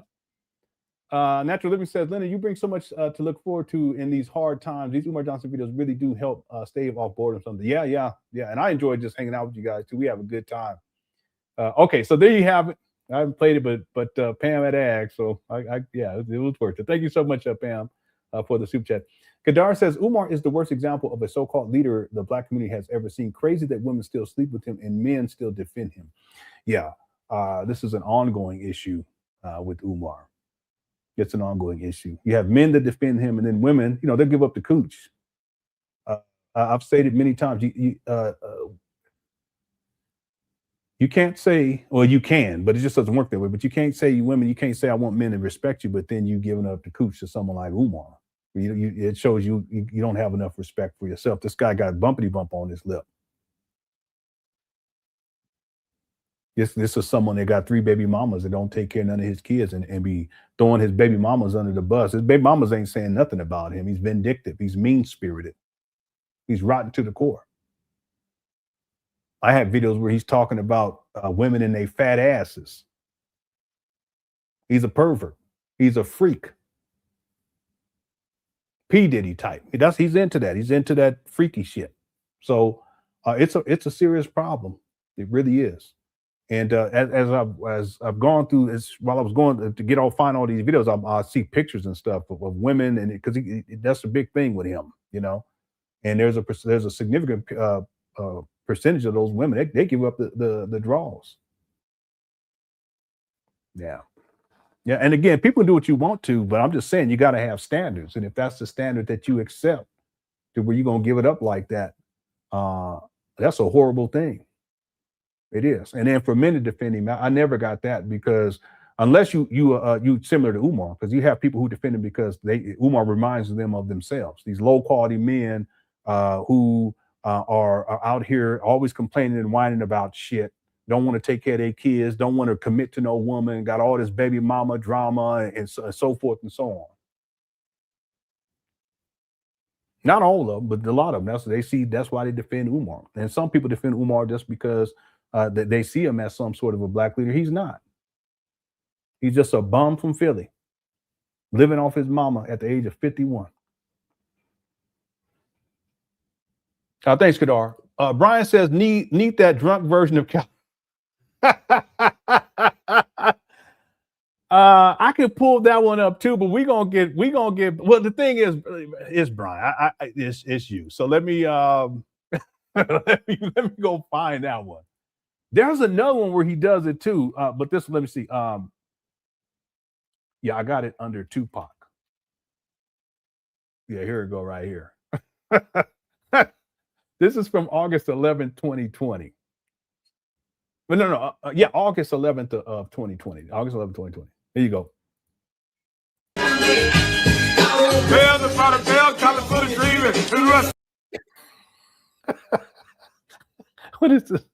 What is this guy saying? Does anyone understand anything coming out of Umar's mouth?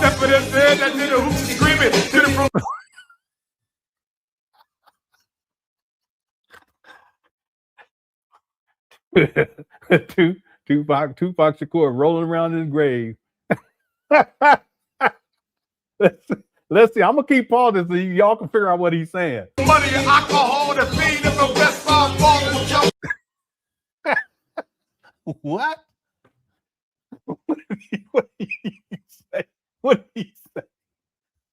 Is there anyone in here who haven't seen this? Hit the one.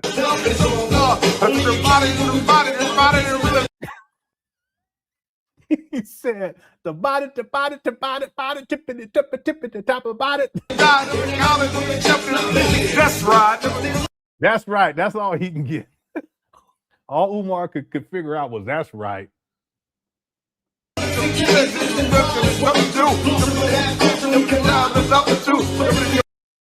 I don't understand why he would even do this.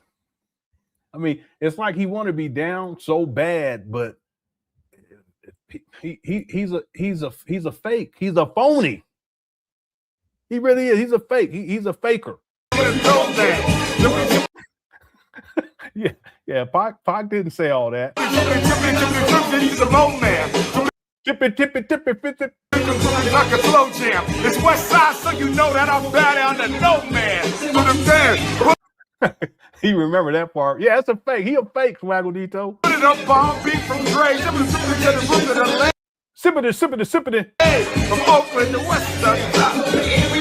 To Wester. What's Wester? To back down. Show me love. Boy, Umar, he is entertaining. We can say that at the very least. This guy, he's such a fake. I was trying to pull up. Let me see if I can find something real quick. Why is this doing this? Hold on a second. Oh, okay. Hold on. Yeah, hopefully that doesn't. Yeah, it's going to reset. Anyway, that's the horrible rendition of California Love. Thanks, Brian. Abdullah says, Assalamu alaikum, over 30 months, July 4th, 1776, 245 years, we were still slaves. Happy 4th, I guess. Yeah, I get what you're saying. But happy 4th of July. We're free now, so that's the most important thing. Happy 4th of July to everybody. Thanks, Abdul, for the super chat. Niagara says, Niagara Falls, New York. Okay, all right. Shout out to Niagara Falls, New York. Okay, shout out to Niagara Falls. Larry says, can you play for good ranting and raging speech? Skinny Umar cracks. You know, I have that one. I actually have that one on the list, and I have it in the folder. But we won't have time to get, because I want to get into the SETI thing today. That way tomorrow we can get into the Tariq Nasheed beef.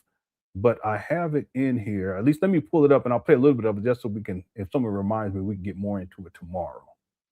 What was that called? That was called something about deadbeat, I think. Or was it baby mama? No, baby.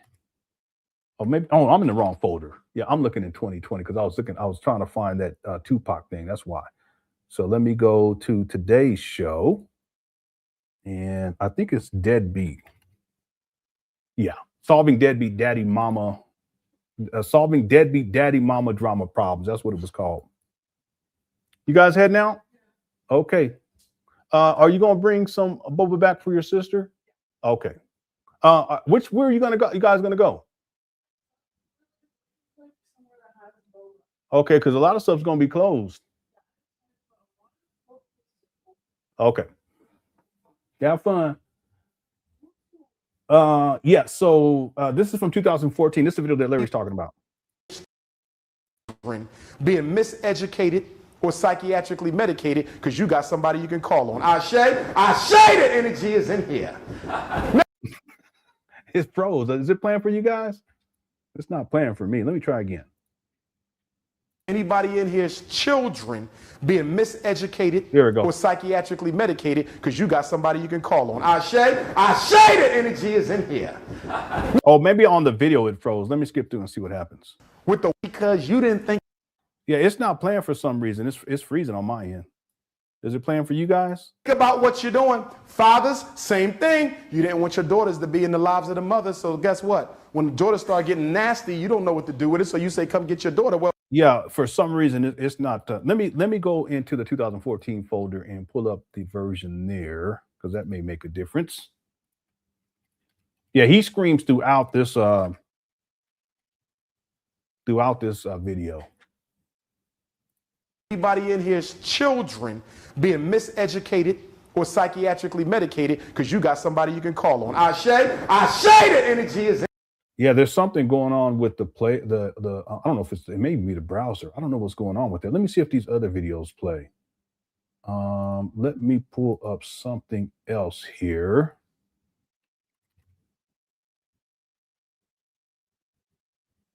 Yeah, I may need to refresh my page because it just keeps freezing. Where are we at here? Okay, here we go.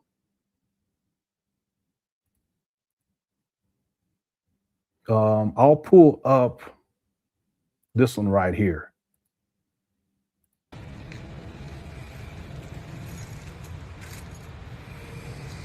Yeah, I put this in the main folder. He was tweaking really bad in this video. At one point, he jumps on the jungle gyms and starts yelling and stuff. Let's see if I can find that part. Yeah, there's some. Here it is right here. He was tripping.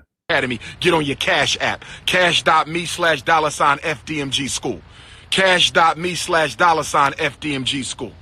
Cash.me/$FDMG school, or mail it in. P.O. Box 9634, Wilmington, Delaware. P.O. Box 9634, Wilmington, Delaware. P.O. Box 9634, Wilmington, Delaware. P.O. Box 9634, Wilmington, Delaware. Mail that donation in.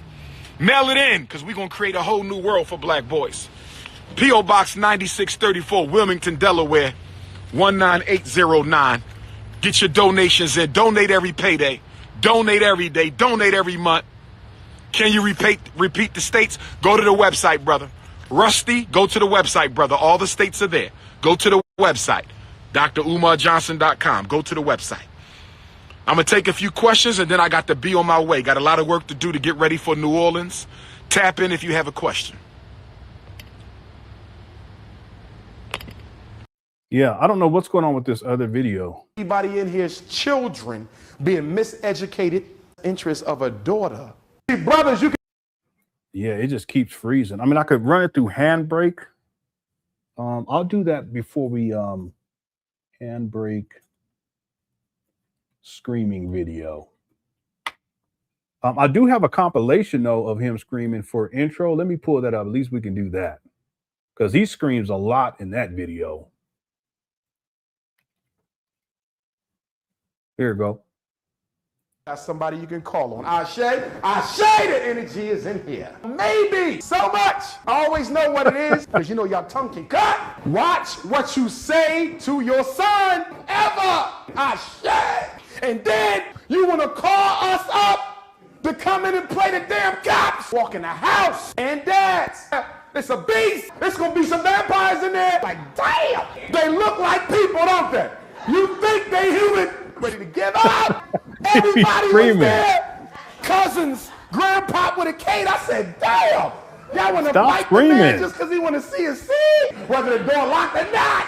You think my psychology always going to work? Hell no. Some brothers are straight third. I don't want to hear that. You got 3 master's degree. You ain't my master. Damn. Doctor Who. I ain't never seen you on Oprah. Stop laughing. Up under your skirt and never get that masculine structure. He might start wanting to wear one. He will fix himself. I'm healthy as a mother. We ain't gonna talk about that. I don't even want to shake it left. But you can't. Because you'll get a restraining order. Guilty as hell. And if you think that she's not even cute. Hey, why you playing with your meat, son? I can't do what that. In the world? But I can't come out and tell her that. And she become the biggest buck wild at Morgan. Yeah, and a few other people. My God, there's nothing worse than going in front of a white man and say, can I see my daughter? And one time the judge looked at me and said, wait a minute, I know your face. I said, oh, shit. He was on you. See how I was saying earlier, Umar be telling stories, don't he? I mean, the judge recognized him, and you know, he just this guy. It's amazing how he just lies so much, and it's so effortless. He is, yeah, he's a nut. He was on YouTube. Judge knew who I was, but I was able to get out of it because he would have never gave me my baby. I know what. That's the funniest part to me. It's funnier to me than the poor, because I see the poor good part a lot. But he said, "Never give me my baby." He starts shaking his head. He's really self-exposing because he didn't get no cussing. I know what I'm talking about. When I'm done, they don't want sex no more. Talking about. When I'm done, baby, my baby. I know what I'm talking about. I know what I'm talking about. When I'm done, they don't never give me my baby. Never give me my baby. Never give me my baby. Never give me my baby. Never give me. Never give me. Never give me my baby. I know what I'm talking about. When I'm done, they don't want sex no more. Homo, hetero, nothing. Every time I wanted a cookie, I saw a herpes. Damn. And fellas, I want to be clear now. When we go back to take over the community, because we're going to have to do it, gentlemen. You can't expect the cops to fix this because they started it. But I want to be clear. And I know some of us love our children, but some of our children are so far gone that we're going to have to put some of them to sleep in order to take back the neighborhood. Some of y'all don't want to hear that because you don't live in reality. But I'm telling you, as a psychologist, I'm not going to be able to psychologize all them on the corner. Some of them going to sleep for good, for good, for good. Yeah, that's diabolical right there. Man, this guy. Yeah. Okay. Kedar says play the strong alpha. Okay, yeah, that's the strong alpha males. That's when he flipped the phone and he showed he was living in filth. Oh, I don't even have that in. Oh, I'm in the wrong folder again because I was looking for some other stuff. While I'm playing this, I'm trying to find other stuff. Here we go, right here.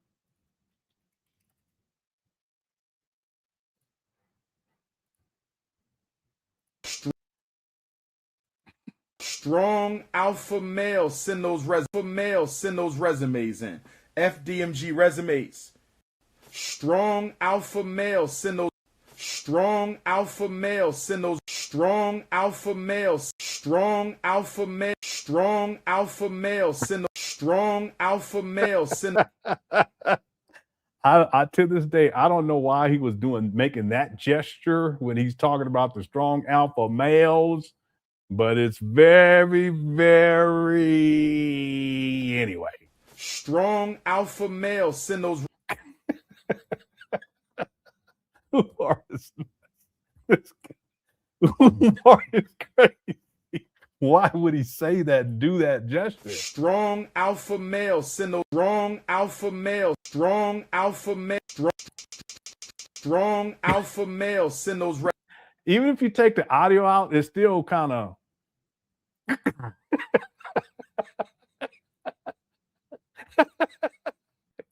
Umar, you got to stop this. Strong alpha male. Send those. Right. I'm being petty now. I'm being petty. Anyway, thanks, Kadar. Michael says, Cookers has created hits featuring Teddy Tundergrass. Yeah. I've been saying that for years. We should put together a greatest hits, but I'm adding songs to that playlist. We'll keep building on. That's just gonna take time. Thanks, Michael. Hope you're doing all right too. East B says, crushed. Yeah, there's a video where Umar was talking. I think I have that as a.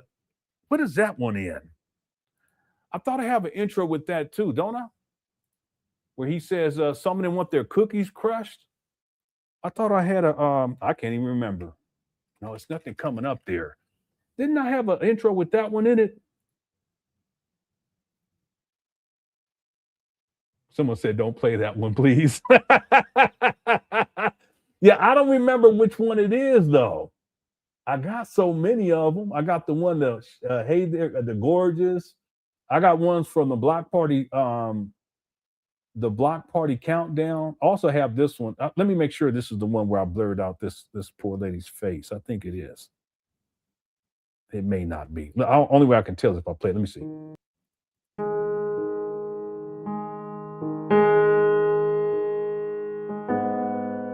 Yeah, I'll blur her face out, but I don't want to play that right now because it's sad. It's so sad. Yeah, and I was looking right here, East B, to see if I could find the one where he yeah, I think that was a Snow Bunny Love song, wasn't it? Was that Snow Bunny Love? I can't even remember.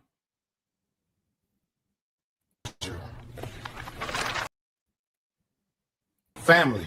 Today I read from the Book of Ninjas. First name recorded, LenonHonor. Second name, KKC. Third name, God's Little Princess. Fourth name, Black Mario 618. And the fifth name, everybody in the Cookie Crush chat. The record is complete. Okay, I think this is it. Let me see. There go Dempsey. He going to jail. No, this ain't it either. Yeah, I can't even remember which one it was, East B. Yeah. Oh, let me get that over there. Anyway, thanks, East B, for the super chat. A lady says, I got all us black folks singing and dancing to Snow Bunny. I know, but we have a good time, though. That's one thing we can say about the Cookie Crush chat. We have a good time. Thanks, lady, for being a member. And just thanks for being there, too. Black Mario shout out says, Umar gives us so much material, so many one-liners, the songs write themselves. Yeah, but you do a fantastic job. Doing AI music or even AI videos, you have to know prompting. And it's something I haven't really gotten into. I need to for some things I'm going to be working on. I've been saying that for many years, about 5 years now. But it takes a certain skill set, and you're really good at it. Kogo's really good at it too. So keep up the great work. Yeah, but he does that. You're right, though. He does. He gives so much material, and there's videos I was looking at today that we can do a whole show on. From old videos of Umar, and this guy be acting out so bad, it's ridiculous. Thanks, Black Moral. TJ says the California Love one made me a member. Oh, okay, yeah. We used to play that one a lot. We used to play that one quite a bit back in the day. Thank you, TJ. TJ also says Umar is a meme waiting to happen every time. Yeah. He's turned himself into a meme. In younger people, they see him like a buffoon or a clown. He doesn't realize it, but that's because the narcissism, he thinks his sense of self-importance is way off the chain. But yeah, he's a meme waiting to happen. There's been so many examples of that. Thanks, TJ. Chad says, play Room. No, I can't play Room 130. I mean, it's an awesome song. It really is. But I can't play it. Ethically, I just can't do it. Okay. And ethically too, I shouldn't have played Snow Bunny Love, but I did it anyway. Because Pam had child. All right. But Room 130, I can't do that. Thanks, chat, for the super chat. Giannis says, God bless this great nation. Umar can't handle the truth. He wants black people to not celebrate this great nation and be as depressed as he is. Yeah, you know, I was thinking about this today. I was wondering if Umar was going to go live, because traditionally he goes live on the 4th of July and talk shit, you know, and telling people, you know, you shouldn't be doing this and shouldn't be doing that and blah, blah, blah. But that's because he ain't got nothing going on in his personal life. I mean, this year has been different for me because I think last year we barbecued. Yeah, I think me and my youngest son. But this year it's different. You know, my wife, she wanted to get some overtime pay. And then one of my sons went to work. And then the other one was hanging out with his friends. And then two of my other kids, they just went to go get boba. And one of my kids, he woke up, the youngest, he woke up today. It was about 2 o'clock. So I said, welcome. He gave me a hug. I said, welcome, son. He said, what? I said, welcome. You're awake. I don't, because they off from school, so I let them, they do what they want to do. Thanks, Giannis. And happy 4th of July to you and everyone else too. Happy 4th of July. Okay, I brought the flag out of the garage. That flag is for something else though. That's one of my props. Thanks, Giannis.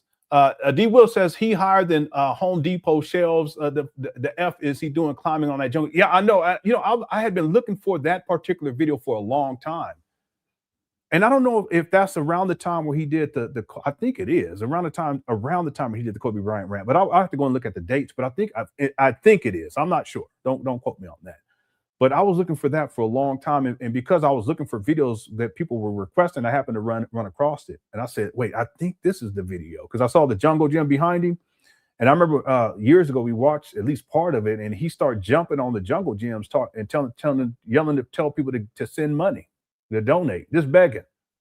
That's just diabolical. And see, the irony is he'll do something like that, but what has he done for children? He'll be on jungle gyms telling people to get on their Cash App and get on their PayPal and yelling and screaming all smoked out. But what has he done for children? Nothing. It's just ridiculous. Anyway, I was looking for that for a long time. Finally found it today. I found some other stuff too. Thanks, D. Will. Exceed said Umar needs an Oscar. Yeah, he's an actor. We yesterday, if you guys didn't see yesterday's live, it was a little bit different because I was shocked for most of the live stream. But if you guys haven't seen that, go check it out. He's an actor in many different ways. Why is my job trying to send me talk about happy 4th of July? I don't want to hear that. I'm off. I took PTO. It's my boss. I took PTO too. That's something what you talking about. Trying to text me on 4th of July. You gonna leave me alone? I'm just playing. See, I'm gonna be off for a couple of days next week. I took PTO. I'm like, yeah, we're gonna have us a 4-5 day weekend. Okay.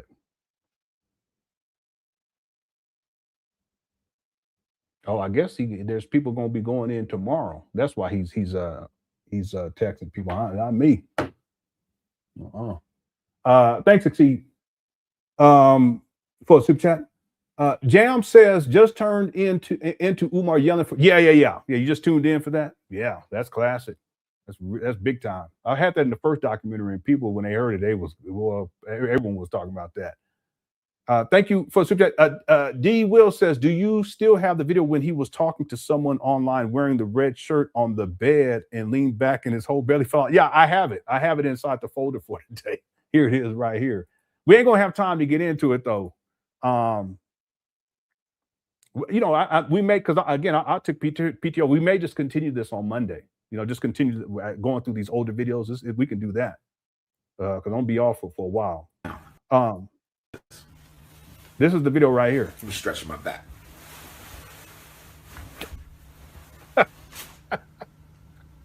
Now, let me say this. I'm stretching my back.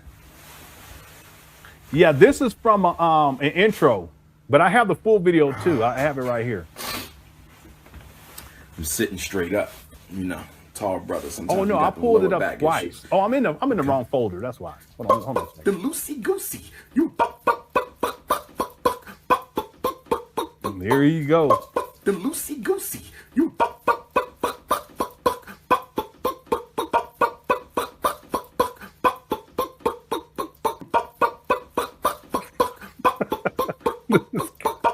This guy, he don't stop.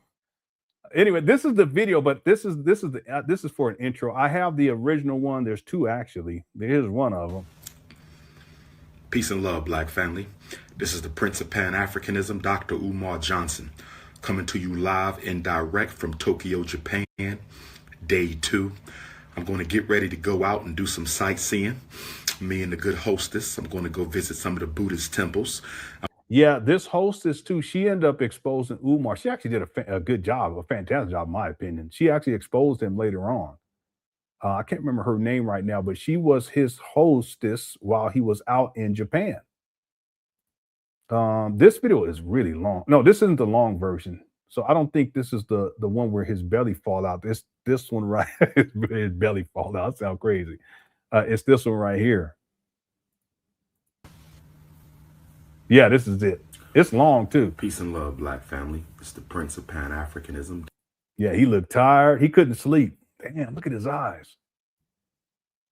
Yeah, but somewhere in this video, he leans. He's yeah, I remember this one. It's in this video, I think. That gut fell out.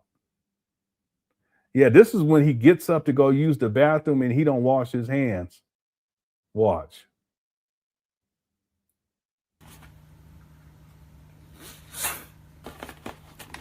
Pardon me, I need to use the men's room for a hot minute. The men's room. If pardon me, I have to use the men's room. He's so sedity. Yeah, this is diabolical right here. How many of y'all remember this one? This guy.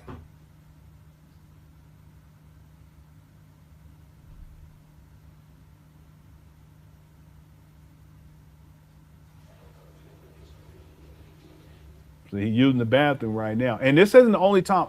For my memory, I have 3 videos where he uses the bathroom and he don't wash his hands 3 times, at least.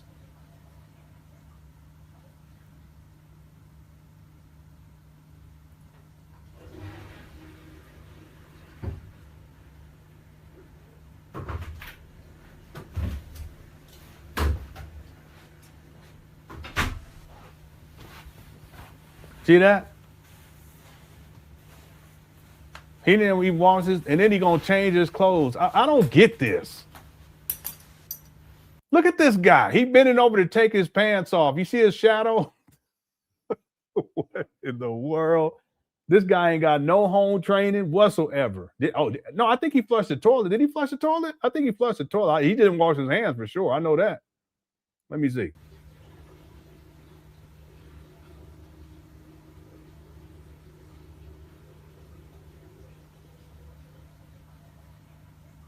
He ain't got no home training.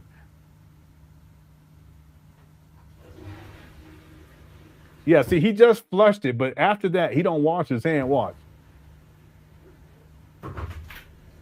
See, he came right out. QB, he was like, I ain't got time. I ain't got time for all that. He's like that. He's a hoarder too. He's filthy, living above a closet. Anyway. Yeah, that may be true, Carter. It may be true. He may have had a little bit of an accident, so he had to change his pants.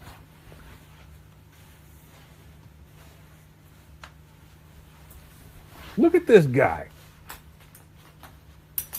Look, he's bending over right now to change his pants. Checking the camera to see if no one can see. You can hear the belt buckle.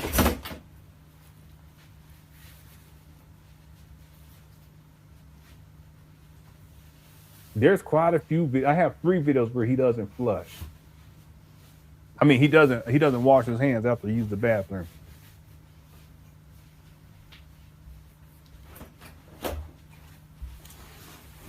Okay. Y'all good, ladies? Ladies? What? Let me handle this again real quick. All right. Yeah, he looked like he ain't slept in a couple of days.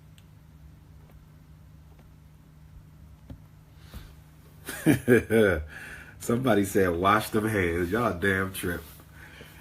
I did wash my hands. Cut it out. See that? He lies so much. It's incredible. He's a panther. He can't. I don't get it. Yeah, that's what I was saying, Pam. See that? Just the ladies. Got my Japanese snacks.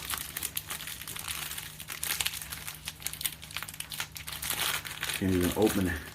My Tokyo snacks. I don't drink cow's milk, brother. But I'm about to eat me a Japanese snack. I did close the door, Veronica. I closed the door. I can't open it up. Japanese snack. Okay. Revolutionary love. Let me tell you something. If you're not trying to help a revolutionary with his work, don't date revolutionaries. I'm not talking about hoteppers who just making $1. You can date them. I'm talking about real black men who trying to make a real change in the life of their people. Don't date us. I'm serious about my work. And any woman who ain't going to respect my work, I'm going to cut her ass off. Don't date revolutionaries if you ain't revolutionary minded. You don't have to be a revolutionary, but you got to be supportive of the mission. Okay? So with that being said, 3 tips, and then I'm going to move back on. Number 1, if you got a big ass mouth, don't date a revolutionary. Okay? You got to love the struggle enough to keep your goddamn mouth shut. And some of y'all, soon as you date somebody who got a little bit of status, you start running your damn mouth. Okay? All kind of post and unnecessary stuff out your mouth because you need to be seen. There's nothing worse than a woman who loves the spotlight when you are a man who already has it. There's nothing worse than a woman who loves the spotlight when you are a man who already has the spotlight. Okay? So you can't have a big ass mouth.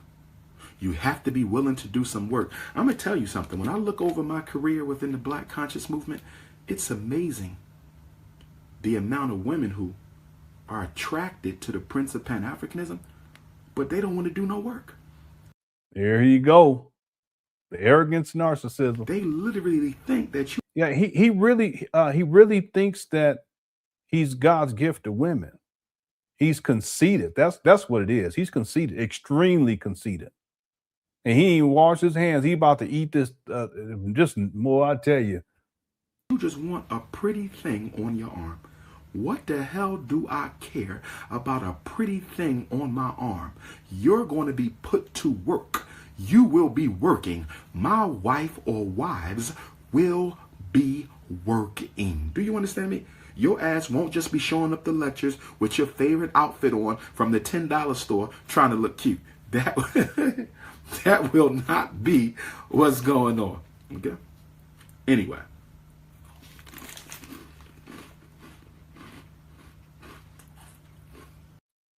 This guy, he ain't washed his hands and put it right in his mouth. We're gonna because we're gonna get kind of blowed off even further. I don't think we ever watched this full video. Look at this guy. Anyway, man, and I pulled this one up too. Hold on one second. University Long Beach Black Student Union 38th Annual Black Consciousness Conference from 11 to this conference.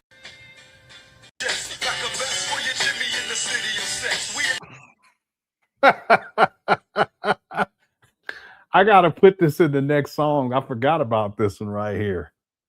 Yeah. As a matter of fact, let me do this so I don't forget. This guy, hold on one second.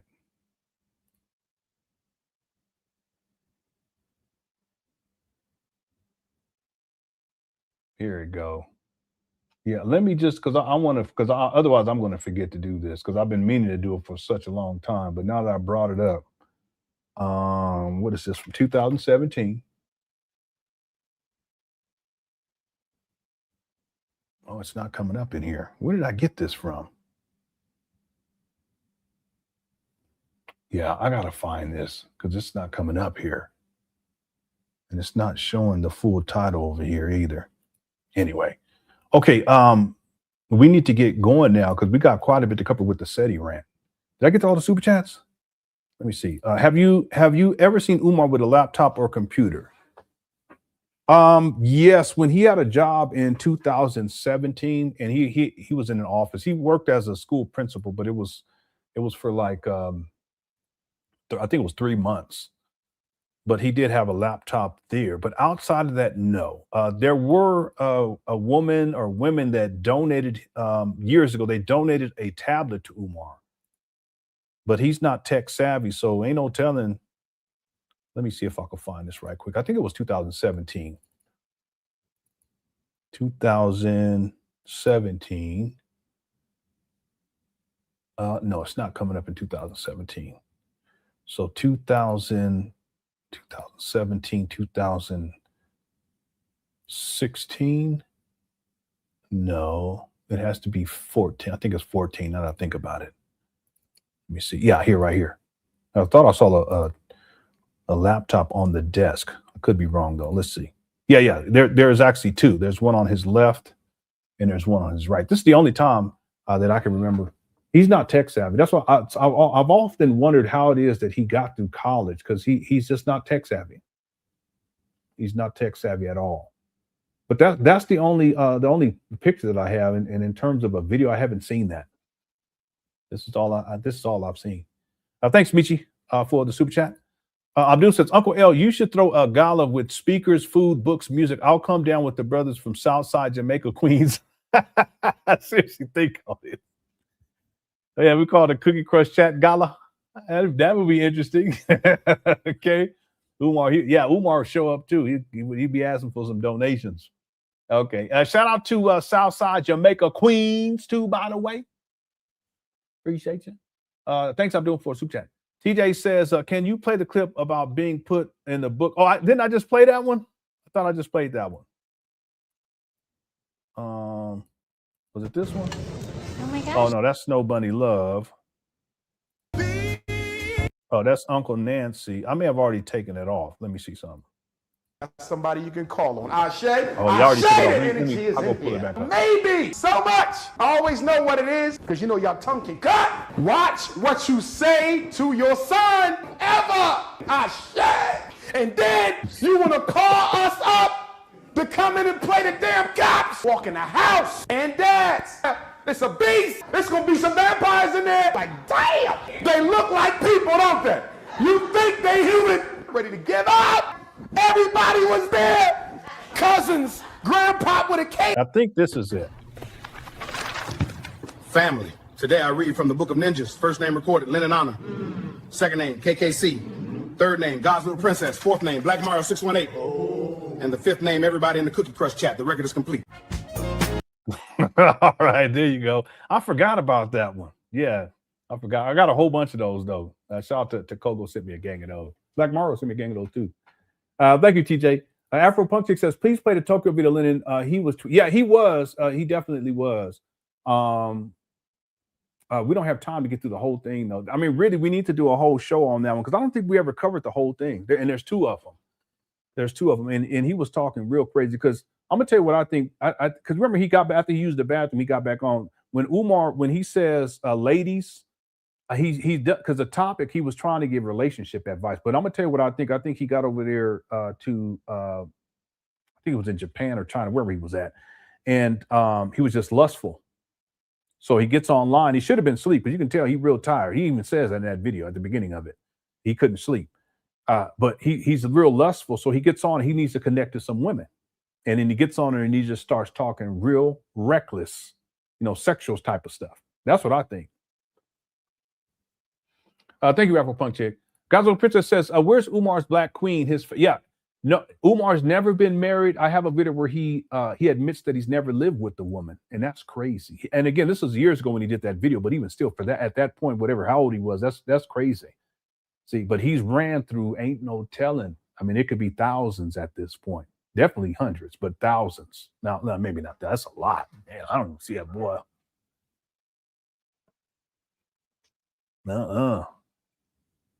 Hundreds. But even that, my goodness gracious, no. He's never been married. He's never talked about being in a long-standing relationship with a woman. I don't even get that. Assuming he's heterosexual, which I believe he is, I don't get that. And he's still living like that at 51. He's about to be 52. He ain't nothing but a skank and a skeezer. He's a skeezer. What he is. And no shame. About to be 52. That's crazy. Thanks, guys, little princess. Pam became a member again. Thank you so much, Pam. Okay. I think we're all caught up with the super chats. We got to get into the SETI rant. I spent a gang of time getting this video together for you guys because I have to beep out all the curse words. It took quite some time, I must say. So let's get into, and then tomorrow we're going to get into the Umar Johnson, Tariq Nasheed beef. And Umar did a video to go off on Tariq, and Tariq did one. He did 3, but we only want to cover that one, the classic one. It's not on YouTube anymore, or it's not on Tariq's YouTube page anymore. It got taken down. But I have it, and then I took out all of the curse words and stuff. That's going to be the main video for tomorrow. But the main video for today is the SETI beef. And then tomorrow, we're going to do the same thing. We'll get in here. I'll be pulling up more videos. And then at a certain point around this time tomorrow, we'll get into the main video for tomorrow. Okay, so let's get going here. We're going to go to 2017. No, 2016, because this Tariq beef, that was in 2017. The end of 2017, but the SETI rant, that was in the end of 2016 in December. But first, I just want to give a little bit of a context for this, and I have SETI, the video that SETI did that set Umar off in the first place. But I got to give you guys a little bit more, because if you weren't around during this time, and again in 2016, 2014 was when Umar did the video at St. Paul's, and he was trying to get people to donate for that. But at that time, and some of you guys remember this, the Black conscious community, and especially on the East Coast with Sa Neter, they were doing a lot with debates, and it was very lucrative. Anyone remember this? Hit the 1. So this is like a history lesson. They had different people. A lot of those people aren't around anymore. A lot of those people who came through back then, they turned out to be scammers. Polite was around back then. What was that guy's name? There's a guy named Natural Tahuti who was around back then. He ended up going to jail. And then while he was, I think it was for drug-related offenses. I'm not quite sure. I can't remember. It's such a long time. But then while he was in jail, he ended up getting sentenced even larger. I think it was life or something, because there was some sort of a drug transaction, and someone got a hold of some bad stuff and passed away, overdosed. And so he was part of that. He was around back then. There was a lot of the, what was that guy?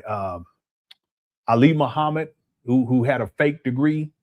Nature Boy. I don't know if Nature Boy was around back then. Young Pharaoh was around back then. Yep. In fact, Young Pharaoh, Sarasut and SETI. No, it was Young Pharaoh and Polite and Umar. They were all on one of those events, and there was a big fallout. Umar talks about that. So at that time, there was a lot of beefing going on. Of course, Sa Neter was the main guy who was organizing the stuff, and Sarasut and SETI, he would participate in these debates too. But it was really profitable. But what ended up happening is, because there was a lot of conflict associated with that. There were conflicts with just the personalities who were involved in these different debates. And, people would say things that they probably shouldn't have been saying about the other person, and it got kind of personal, and then people's egos got out of control, and then it got really, really messy. Some of you guys may remember this. It got really messy. But one of the main issues that was a problem was the money factor, because the main person who was in charge of that was Sa Neter. And Umar, when he participated, he felt like he wasn't being paid enough, and that Sa Neter gave too much time to Polite. And I have the video too, but Polite was had his products on stage, and Umar was trying to give his lecture, and some of Polite's people who were with him was walking back and forth on stage. Umar takes offense to that because he wants all the attention on him. So to be clear, during that time period in the Black conscious space, specifically on the East Coast in New York, in the Black conscious space, there was a lot of beefing that started to, and it was minimal at first, but all this goes to money situations and egos and different personalities within the context of these debates. Okay, so that's how all of this kind of gets started. Okay, and it's not that there weren't other stuff going on too prior to that, but I just want to give you guys that context. My daughter's sending me what she got. Oh, they got some good. Oh my goodness, they went and got food. She didn't say she was going to do all that.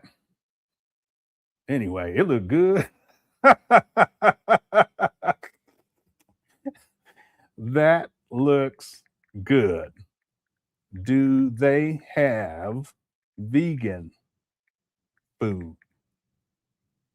Because that looked like sushi to me. That's what that looked like. Like real sushi. But they got some noodles on here, look good. Let me see if I can beg. Anyway, so all this was going on during that time period. And what ends up happening is because of the little smaller beefs that were taking place back then, Umar, and I don't have the video, at least I don't think I have the video. If anyone has it and they send it to me, I'll cash app them or PayPal them $100. But Umar did, I don't know if it was a lot, I think it was a live stream, but it may have been a lecture or he spoke somewhere where he was talking about all of the beefing that, or at least some of the beefing that was taking place at that time. And what Umar suggested was that in New York, they should assemble a council of elders. Okay, keep that in mind, because when we watch this first video with what set Umar off, it'll make more sense. Umar was talking about a council of elders, and that this council of elders is going to be a tribunal for these different individuals that were beefing, which would include Sarah Suit Seti. Okay, because there was beef between him and some of the other people that were all. It was a big mess back then. Okay, a lot of people, you weren't around back then, but it was crazy.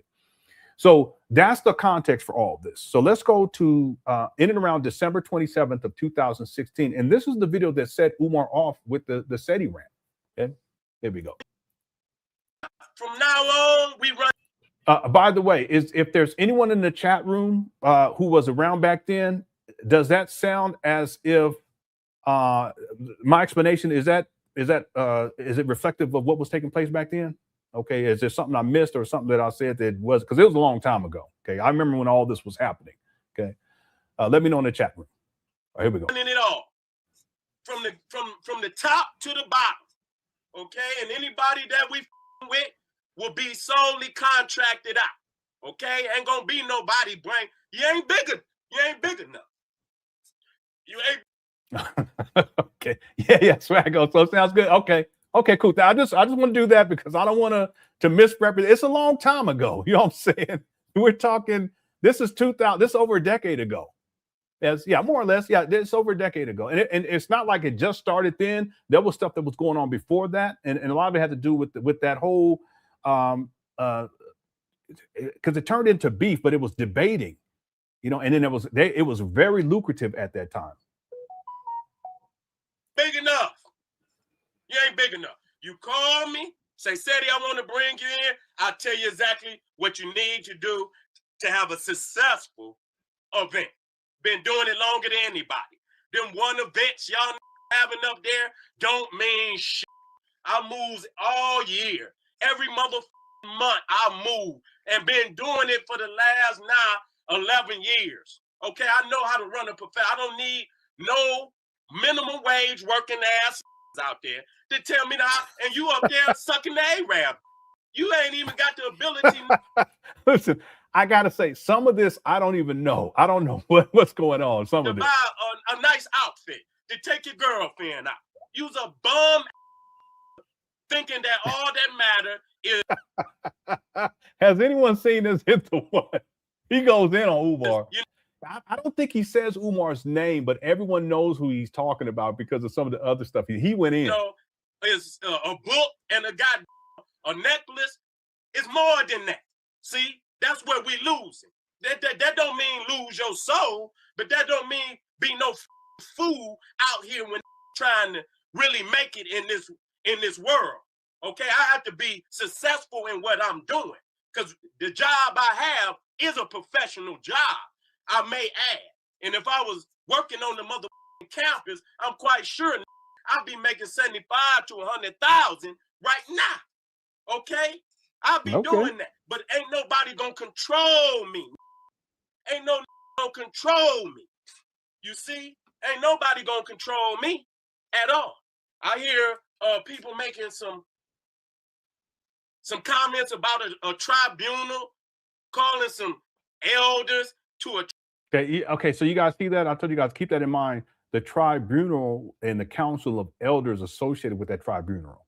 Okay, so that's Umar has made comments about that, and he was taking a shot at Seti. Seti then does this video, and it sets Umar off. But I don't have that video. At least I don't think I have that video where Umar was making those comments. It's either, I don't even know. It may have been a radio show. I have no idea. It could be audio. Tribunal, and if the people don't show up, then the people. Listen here.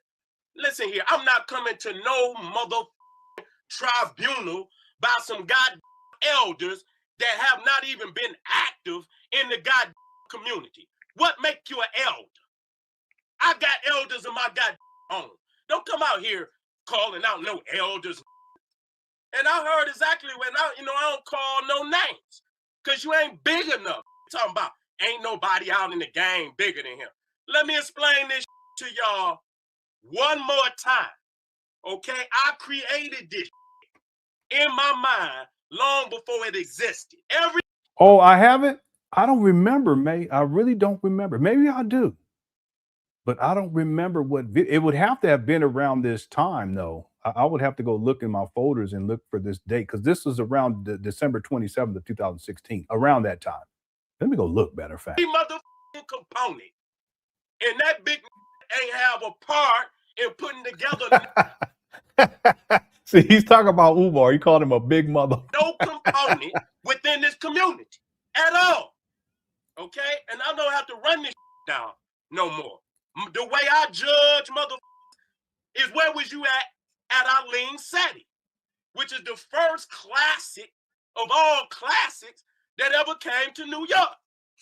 Yeah, I'm not sure what he means by that. Alim Seti, was that a debate between him and someone named Alim, or is he saying part of his name is Alim Seti? I don't know. Anyone know in the chat room? Okay, and I might add to that I was already popping before Alim Seti.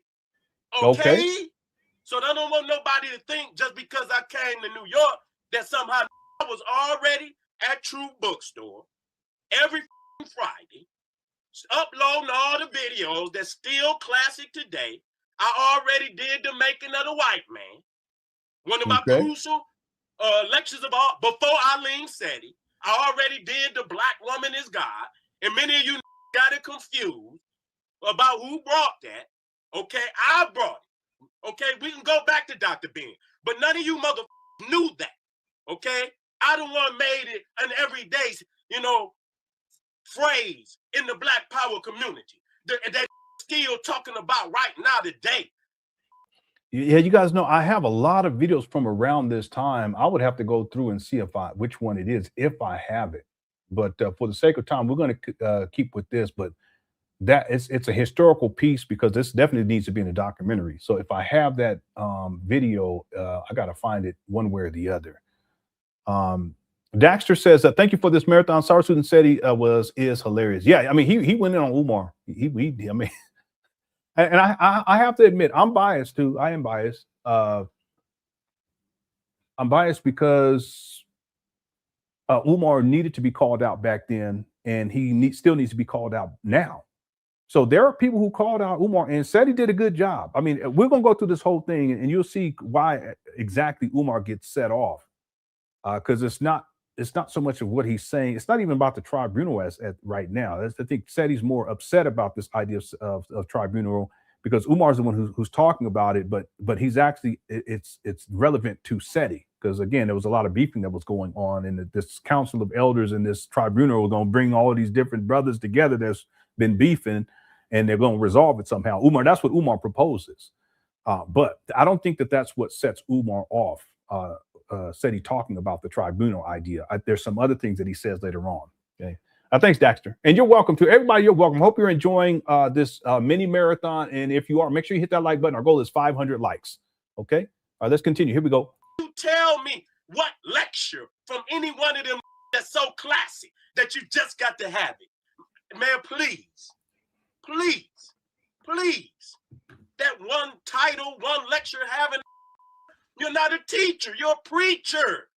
That's and you true. need to stay in your lane. This music, this hip-hop dress, hip-hop African, the necklaces, the whole motherfucking swag is me. You came after Alim Seti. You came on a platform that was already laid out for you. Okay, so I guess his full name that he's giving himself is Alim Seti. I thought, because I think of Alim as one of the guys that used to be involved in the debates, but I no, he's specifically talking about himself. But yeah, I didn't put that together that Seti was the one that came out with that style. And yeah, Umar, I've talked about this. If you guys go back to earlier, Umar, he didn't dress like that. In fact, there was a time where he dressed more like a Muslim than he does a Pan Africanist. Okay, it's interesting. So remember that you can't with me. I'm too creative. I'm too creative for you. I come all out of bounds on you. You too stagnated. Okay, now this is going to set Umar off, because Umar is ego, and Umar thinks that he's the greatest thing ever. So it's almost as if Seti is like calling him out, and you know, I don't know what the word is. It's almost like putting Umar back in his place, and that's part of what sets Umar off. That's not all of it, though. You too stacked. That's what happened with all you. See, y'all didn't have the ability to create. Y'all jumped in and rode the train for a minute, but not a train. I gotta stay out this chat room. Somebody said Umar copied his wall decorations. Yeah, that's what it is, Truck. My bad. I should just say he G-checking him. He G-checking. That's what it is. He's saying Alim Seti, meaning Alim. Okay, that's what I was thinking. Yeah, because I thought I remember someone named Alim. I thought he was like a Moor. Alim. How can I put? Let me see if Alim versus. Let me see if anything comes up. See, a lot of those. Yeah, Alim Bey. Yeah, that's what it is. Okay, yeah, right on. Yeah, I just pulled something up right here. Yep. This is a debate right here. This is a backstage pass debate. Let me see if one of these debates, that would have been a good idea to have one of these debates for you guys, because it used to get real rowdy sometimes. Yeah, here it is right here. And they would have PowerPoints and yeah. So let me just do this just to give you guys an example of a debate. Thank you for that, because I thought that's what I was thinking, but it's such a long time ago. I'm surprised because my memory don't work like that. My wife and my oldest daughter, their memories, they'd be like, yeah, you remember June 15th of 2015? I said, what? You remember I said, I don't remember none of that. What you talking? But their minds work like that. So that's why I'm shocked that I remembered that. Let me go ahead and download one of them. I'll just show you what I mean, just so you guys can have more. And they used to, I mean, they would sell out venues, and Sonetta would make a lot of money, and then he would pay the people too. They would have vendors. They would have vendors too. He would pay them, but the thing is that the money got too big, and people started wanting more and more, and then ego started getting involved, and then people started going at each other personally, and it got so far out of control. But it was really real popular and real profitable back then. So here's a this is online. I know this occurred prior to this, but this is 2000. Comes online in 2019, but this goes back, because you can see Seti's really young here, or not really young, but he's younger. Deuce got a award. You see that? See it? Think I come to play a game? You think I don't know what it is? Yeah. Okay, and the volume is kind of low, but it's okay. I just want to show you guys. They would do PowerPoints, and they would debate each other. And then Alim was Morris. I think he's Morris Science, so that's why he has debate name. And here's Seti right here. He's a lot younger. Publication of his book, in the land of the pharaohs. A short nationalistic history. Yeah, and see, this is before Umar blows up. So no one really knows about Umar, not on that level. And on the East Coast in New York, that's where most of the Black conscious people, I shouldn't even, no, it's true. In my opinion, it's true. Most of the people in the Black conscious space, at least that were became popular and they had an online presence, they was from the East Coast and in particular from New York. There are people from Philly that would go to New York, including Umar. Okay, so I don't know, no disrespect to anybody else out there on the East Coast, but that's where it was at. It was in New York where most of that it was taking place. Where online the online presence was really, really heavy. And Sentendrey, he really maximized on the profitability, because look at how there's a gang of people there, and they used to do these different debates, and it was really popular. Let me see if they show Alim Bey here. I don't think they do because it's already at the end here. Yeah, they don't show Alim in this one. But this is an example of a debate. There were so many of them, you know. Okay, thank you for that, because I thought I was tripping. All right. Queendom says, video that Queen Mother had Umar. Yeah, I have that video inside of the thing. I think I had it. I put it in. Let me see if I put it in. I thought I put it in there. If I didn't, I'll pull it up and I'll play it. If not today, we'll play it tomorrow for sure. Let me go to the desktop. I thought I put it in here. Happy July 4th to everybody. Maybe I didn't. No, I didn't put it in here. Queen Mother. I have it under Queen Mother. No, it's not in that folder. Okay, I'll put it in that folder. If we don't have, we may not have time today, but we will get to it tomorrow for sure. Okay, I'll put it on my list. Thank you for the super chat. That was a classic one too, because she G-checked Umar big time. Okay, let's get back. So this is more context for what we're watching here with Seti and what set Umar off. Come into a screeching halt, and you got to ride. Oh, you got to build your own way now. Nobody riding on my back no more. You know what I'm saying? So y'all ain't big enough to call me to no tribunal. Flat out. I'm not no little like this. Nigga, I've been out here doing work for 15 years. I don't know none of you motherfuckers, y'all. Flat the out. My elders is right here in Detroit. You know, Pianki Man Kemperod, that's my elder. Dr. Ben and Dr. Clark is my elders. And I remember exactly how they taught me and what they taught me. And I don't give a who you are. If you're not on the lines of Dr. Ben and Dr. Clark and Pianki Man Kemperod, you ain't calling Seti the shit. You ain't calling me the shit. I'm a rebel and a motherfucking outlaw.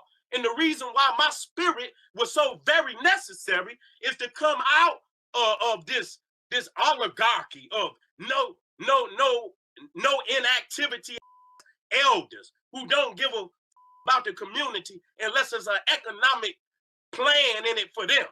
Okay? But when down here brawling and you ain't saying nothing, a lot of the elders seen what was happening with me and Pharaoh today. This past weekend. Nobody called in. Nobody. So y'all went to what? Plan B or C? Okay, now y'all gonna try to say, oh, well, you know, let's have a tribunal. No, we need to have a tribunal for your for all that goddamn money that the people been sending you. And you ain't built no goddamn schools. See, you asked for it. Ain't gonna be nobody defending. Flat the Okay, I'm sorry. That's the part I wanted. That set part of what set Umar off. Let me play it again. Work. And I'm not the one you want to run into, because I'm gonna make weekend. Nobody called in. They ain't saying nothing. A lot of the elders seen what was happening with me and Pharaoh today. Okay, now again, there was issues with him, Pharaoh, and Sentendrey, and it dealt with money. In fact, they had a falling out. Young Pharaoh talked about that in the video years ago. It had to do with the money, because they were supposed to be debating another person. I thought it was Polite, and the ticket sales was going real good and stuff. So at a certain point, they wanted more money in advance. And this is from what I remember. I could be wrong, because he may be talking about another situation, but that's what I think it was.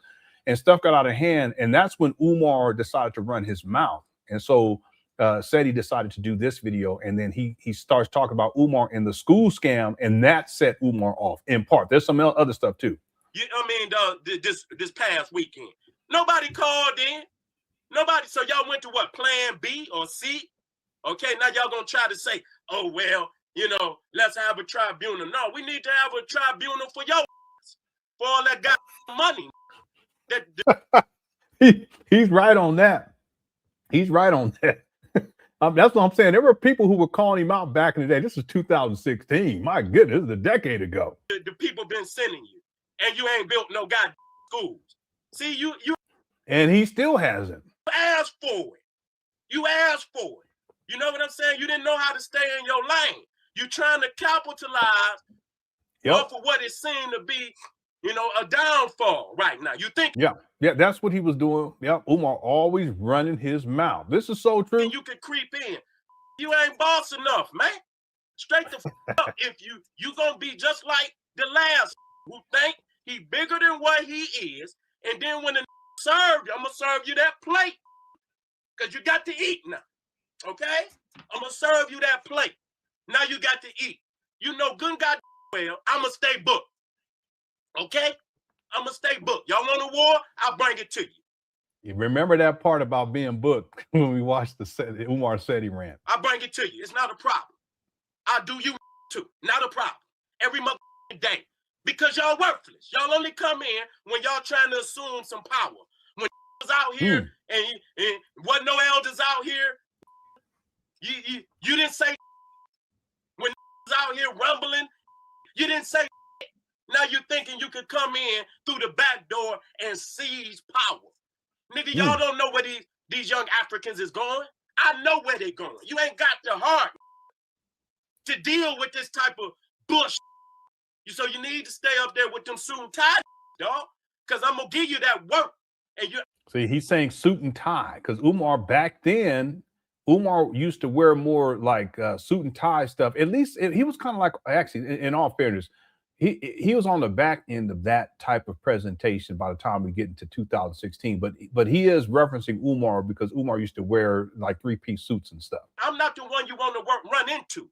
Because I'm going to make sure that every time I throw a dagger in your ass, is one that you can't pull out. So you need to go on somewhere, you know, find you a treadmill and get your big up and lose some of them goddamn bellies and come up off of with me and mine. You can call whoever the y'all want to call and whoever. And my mother, I'm like, yeah, flat out. I built this mother.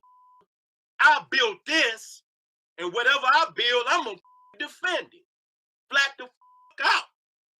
If you don't like it, then it's too motherfucking bad. Keep your motherfucking mouth closed. Mind your own business. That's what's wrong with you, motherfuckers. My name bigger than everybody. Yeah, your belly bigger than everybody's too. But then nobody asked you that. Yeah, Umar did say that. My name is. He did. I have that because I remember we played that before. I didn't know that that's what set part of what set he off. You know what I'm saying? Your bigger than everybody else too. But then nobody asked you. See, you talking. See, and you should have stayed in your lane. But I guess you done ran out of old ladies and thirsty sisters to pimp. So now you're looking for a new goddamn arena. Okay. See, that sets Umar off too. The FDMG school scam money, and then also he's talking about Umar and his weight too, but right here when he talks about Umar exploiting these black women, that sets Umar off big time. Okay, stay in your motherfucking lane, homie. You know what I'm saying? I will respond every time to you. I don't play none of that suit and tie shit. That shit means nothing to me. Okay? I could go any motherfucking where I want, when the I want.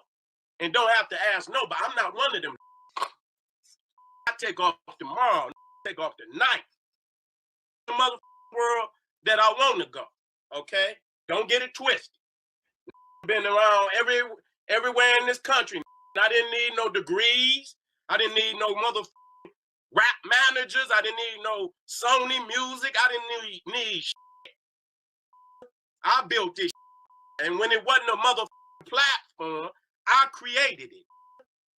Okay? I created. You didn't see none of these before Eileen said it. And then they want to come on my motherfucking platform. And quiet as kept. Everybody talking about Sinetta and how he did. I the one put that on YouTube. I'm the first on YouTube with 1 million views. 2 got pages. Up there at one time with 1 million views. We talking about over 7, 8 years ago. Y'all ain't even got platinum yet. Get the out of here. And once I start coming up here on a repetitious, consistent basis, y'all done. Because y'all can't compete. Don't nobody want to hear that we you talking about with your one topic preaching. Why don't you teach something sometime? Bring some manuscripts. You don't never bring no manuscript because you claim to know it all. Thieving. That's true. You don't never call on an elder. You don't never say, let me thank this elder for leading the way in this area. Thieving. Don't even give credit to the ancestors and elders. And then go come out here talking about a tribunal. What? You played yourself with that one. You played yourself. Now watch me move. Let's see how big your words is. Watch me move across this motherfucker. Like I'm ice skating. I'm gonna just skate across this motherfucker. Nobody want to hear that garbage no more. You're an old preacher with the same old sermon. God, man, that's all y'all talk about. Little boys. Little boy. Y'all don't switch it up no time. Little boys this. Little boys that. And then you switch it up. You might talk about the woman a couple times. Because while you faking like you're teaching her son, you're trying to get in her pants. See, I don't have to be no like that. King, I've been loved by the sisters for a very long time, so I know how to act. See, when get a little attention, and a couple of sisters might come along with that. See, you don't know how to act. You don't know how to act when they come along. See, I've been doing this for a mighty long time, so I ain't shocked like you. You know? Yeah, he's making some good points. That he is. Yeah, and that part right there too, where he's talking about Umar getting at these women, that's really what sets Umar off, because he don't want to get exposed like that. That's why he always fears women coming out to expose him. You get a little queen come up to you and whisper in your ear, and you done lost it all. You think you're the man. You know, you're doing everything now. That's simping. You're simping right now. You know what I'm saying? You're supposed to be leading the sisters in the right way, and all you want to do is get in their pants. That's cool. That's cool, man. Ain't nobody mad at you, but why you come out in the open and want to throw shade on the knowing you wide open like that? I don't understand. You gonna call on the tribunal, and people been talking about you for the last 2 years. Okay, we starting with tribunals. Start with your own. Start with your own. How about that? How about that? Let's get into this. Because I see that we just got to run into every in the game. Because y'all keep calling names. You keep forcing yourself in the that ain't got nothing to do with you. Okay? If you didn't say and you didn't do nothing in the last 6 months leading up, don't say now. Just take your on where you was and shut the up. Because you're irrelevant. When the people really need you, you're not there. All you could do is come after the fact and try to jab at it. You see what I'm saying? That's all y'all could do. So that's my take on that. I don't have to say shit else. Watch me as I move through the year. And I won't address it. I addressed it because spoke out. So if anybody thinking that I'm coming to a tribunal, I won't be there. I am the tribunal. This is a military coup, and we taking the over. The Black Power government is now being executed from this here office right now today. This the Black office right here. And this is where the government of the Black Power community will be executed from here. You're not going to call out no old mother that ain't done nothing for the community in the last 15, 20 years. Ain't even heard of you. Y'all still trying to live on fumes. And many of you wasn't even in good standing with Dr. Ben when he was here. So okay. Yeah, I think we guys get the gist of this. There's probably about maybe 7 more minutes on this, but the main point is that what sets Umar off is really SETI calling into question the funds for FDMG, and then also Umar's his exploitation of Black women sexually, right? Okay, so just to, again, I think there's plenty of context here. It's enough here. Let's move on to Umar Johnson's response, which is the worst video that Umar Johnson worst video Umar Johnson has ever done, and that is the SETI rant. Okay. Exceed says no one exposed Umar. No one exposed Umar the way you do. I appreciate those kind words. Hopefully his supporters will wake up, because I know they see your videos. Yeah, there's people inside of the chat room right now who used to be Umar Johnson supporters, and not that all of them that they saw my videos and that's what caused them to realize that Umar is a charlatan. But there are some by watching these videos, that's how they come to realize that Umar Johnson is a charlatan. There's other people that's done fantastic work with analysis of Umar and exposing him too. So hopefully more of his supporters will wake up. And in my opinion, I think we've already moved past the point where Umar, the amount of people that he's bringing on board to support him, we're past the point to where that amount is larger than the amount of people who are realizing that he's a fraud. That's why he's gotten so desperate over the years. See, that's one thing I can say that myself and other people who've covered Umar, report on Umar, criticized Umar, and exposed Umar, we've had a huge impact on his support base. There's still a lot of people that support him, but it's not as like it used to be. We've been talking about this too more recently. If we go back to 2019, 2020, 2021, 2022, there was a lot of Umar Johnson followers who would be actively online defending them. They're not defending Umar. They're not around anymore. There's a few, I guess I would think there's a few new ones, but I'm talking about back then, there was a lot of them. They're not around defending Umar anymore. So even to some degree, they've woken up. A lot of the people who would come to these trap battles in 2019 and in 2020 for tours, they're not around anymore. Like they would walk through, a lot of them were the women, the older women, single mothers. You can tell there's a lot of them single mothers. They're not around either.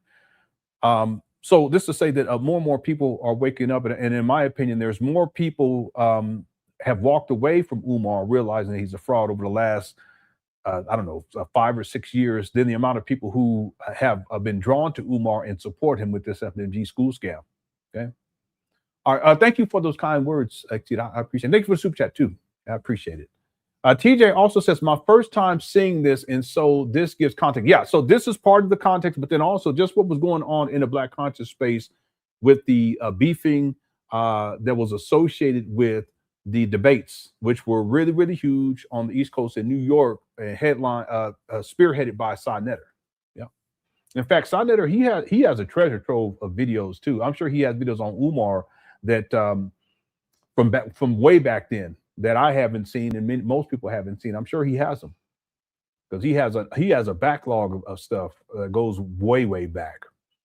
Thanks, TJ. Okay, thanks for all the super chats, everybody. Let's move on to the main video for today, which is the SETI rant. This was, I think it's like the day after, or 2 days after SETI did the video that we just showed, somewhere around there, maybe 3 days after.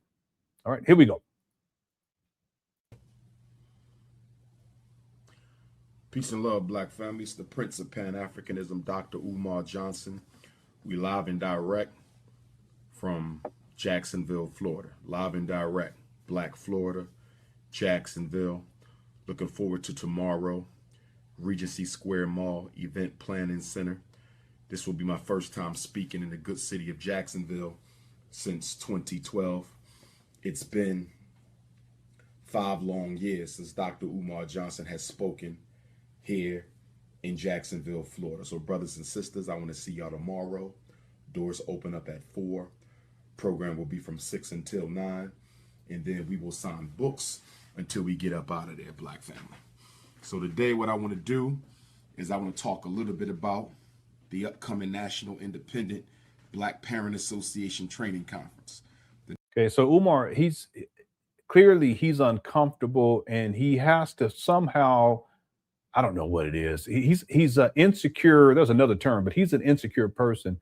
he has to show his shirt because it makes him feel more empowered. I am that Turner because he's about to rage. He's very insecure individual. That's why he's doing this. National Independent Black Parent Association Training Conference. This is very, very important. This is very, very important because we as a people have grown extremely lazy when it comes to agitation and organization. One of our greatest weaknesses in the post-Dr. King era, one of our greatest weaknesses since Dr. King was taken from us, murdered, assassinated on April the 4th, 1960. Yeah. He looks like an angry kid, arms crossed like that. Yeah, this is pure emotional. He doesn't know how to regulate his emotions. And so even his body language tells us what's going on. Okay, he has his arms crossed. He's upset. It's also a position of authority, but it's also a position of, it's a defensive position too, as one seeks to assert authority. And that's what he's trying to do because he's about to go in on what Seti had to say. You know, even his hat, trying to look like a thug and all this kind of stuff with the ball on the top. Anyway, is that we have not had a thank you, sustained, protracted. Frog sent in a super sticker. Thank you so much. I appreciate it. Elevation. I repeat, since Dr. King's assassination, which will be 50 years in 2 years, almost 50 years in Black leadership has not given us a sustained, protracted, comprehensive, mass directed program for Black political, economic empowerment and self-determination. So Dr. Umar Johnson in 2017 is going to be intensifying the Team Pan African program. In 2017, I'm going to be electrifying the international movement for the independence and protection of African people. For those brothers and sisters who are serious about the Pan Africanist movement, you will get your chance. We're building a security team as we speak. I want to thank all the brothers and sisters who've been sending me emails who want to be down with the Dr. Umar Johnson African Guards of Garvey Team Pan African IMIPAP security team. We working on that. My brothers and sisters who went to film, my brother. Again, I just want to outline something. Umar's trying to contain himself because he's pretending as if he's going to be talking about this so-called Black Parent Training Conference or whatever, but under the surface, he's boiling over because he wants to rage against Seti. Okay, and you'll see he's going to go there in a moment, and then at a certain point, after he rages, because he can't control himself, he's going to try to simmer himself down and go back to the topic that he's trying to act like he wants to talk about, but he only holds it for just a matter of seconds, and then he goes back to going in on Seti with the raging. And you'll see this happen quite a few times. It's really interesting. This is the worst video that Umar Johnson has done, but it really gives you insight into Umar, his psychology, his emotional instability, his anger and rage. It gives deep insights into that. And if he behaves like this when he's talking about something dealing with Seti, how do y'all think he behaves offline? For as an example, with his baby mamas. See? This is the worst video that Umar Johnson has ever done, in my opinion. What's up, James? James says, Seti hit it on the nail about the women. That changed Umar. It did. The amount of discipline needed after your first level of success determines the success of your next venture. Yeah, which is FDMG for Umar. Umar has no discipline. Yeah, he has no sexual discipline. And you make a good point. When you have that first level of success that's remarkable, and Umar had that. It comes after Umar. He appears in the Hidden Colors series. He appears in Hidden Colors 1 and 2. I keep thinking it was in 3, but I can't remember. But Hidden Colors 1 and 2. It's not that Umar wasn't speaking and having speaking engagements. It's just that he blows up, and you can see that on his Facebook page in those early days. That's the platform he was on initially, was on Facebook. He's still on there too, but those earlier days, you'll see not a lot of engagement, not many people responding to stuff. Those earlier days, it's not until a few years after I think it was in 2011, if memory serves me correctly, the first Hidden Colors, the second Hidden Colors, that Umar really starts to pick up traction in social media, and he starts to get more and more and more speaking engagements. He makes connections with the Black conscious community in New York. Okay, There's one in Philly too, but New York is huge. So he starts to be involved with some of the stuff that Sentendrey was doing, and he has a falling out with Sentendrey, but that's all part of Umar's ascendancy. Well, Umar didn't know how to handle those first levels of success, and it went all to his head, and with no type of discipline, he starts to indulge. And it's gotten worse and worse and worse. Now he can't do a talk in his mama closet without bringing up crushing cookies. And he has these little sexual innuendos that he brings up and paddling the women and all this kind of stuff. Well, you're absolutely right. Those first levels of success, he wasn't prepared for it, and he didn't have the level of discipline to stay on point. But see, part of the issue was that he was corrupt even before he had those levels of success. See, Umar, he was a problem going all back to childhood. In my opinion, that's why his daddy decided to ship him away to that military academy. Out of all them kids, Umar was the only one who was shipped away. Why? He was a problem in the, you know all this. Anyway, I'm just for everybody else. Anyone who don't know this, I should say, because there's other people who know this too. 2005 in the UNIA, he was a problem. But he didn't have success back then. It's not until after the Hidden Colors series, but see, that's when Umar, with no discipline, he goes completely off the rails. He was already off the rails, but he goes completely off the rails. And at this point, everyone's just sitting back waiting for the final train wreck. Yeah, this is really good. First level of success determines the success of your next venture, and in this case, it would be FDMG. He dropped the ball on the success that he could have maximized on with the Hidden Colors series. He dropped the ball on that. He goes off the rails. Well, then here we are in 2000. By the time we get to 2019, he's not prepared for that, for having that property. And look at where we're at today. He's still not prepared for it. He's tricked that off too. Why? Because he has no discipline. Whether it is the physical discipline to get up and do, or the sexual discipline not to be out here in these streets running through these women, exploiting them in this way. I mean, yeah. And you're right. Said he hit it on the head. That's what really pissed Umar off. Because from what I remember, I don't remember anyone else going at Umar that hard talking about this topic about Umar, his sexual exploitation of black women. At least I don't remember. It may have been because I wasn't, looking at Umar videos or anything like that. But I was familiar with the Black conscious space inside of in New York. Okay, with Sentendrey. Okay, thanks, James. Jay Civic says he creates the narrative only to serve his own sick agenda. Well, that's what he does, and that could be the narrative that he spins about how he feels about the Black conscious community, how he feels about SETI, how he feels about Sentendrey. I mean, the list goes on and on and on. But it could also be the narrative that he paints about his baby mamas, the narrative that he paints about FDMG and the sabotage and his haters and so forth, the narrative that he's painting about the city of Wilmington now. Okay, that's what Umar Johnson does. He's a pathological liar, and it's not without purpose. Okay, he always has an agenda. Okay, let me take myself because my kids, they're coming in. Did you guys have fun? All right. Oh, thank you. You got something for your sister too? Well, that's fine. Okay, I'm gonna keep live streaming. Yeah, you can just set it up there. When I get a minute, I'll get it. Thank you. Okay. Yeah, Umar. I apologize. Okay, my kids, they coming back in. They was all happy.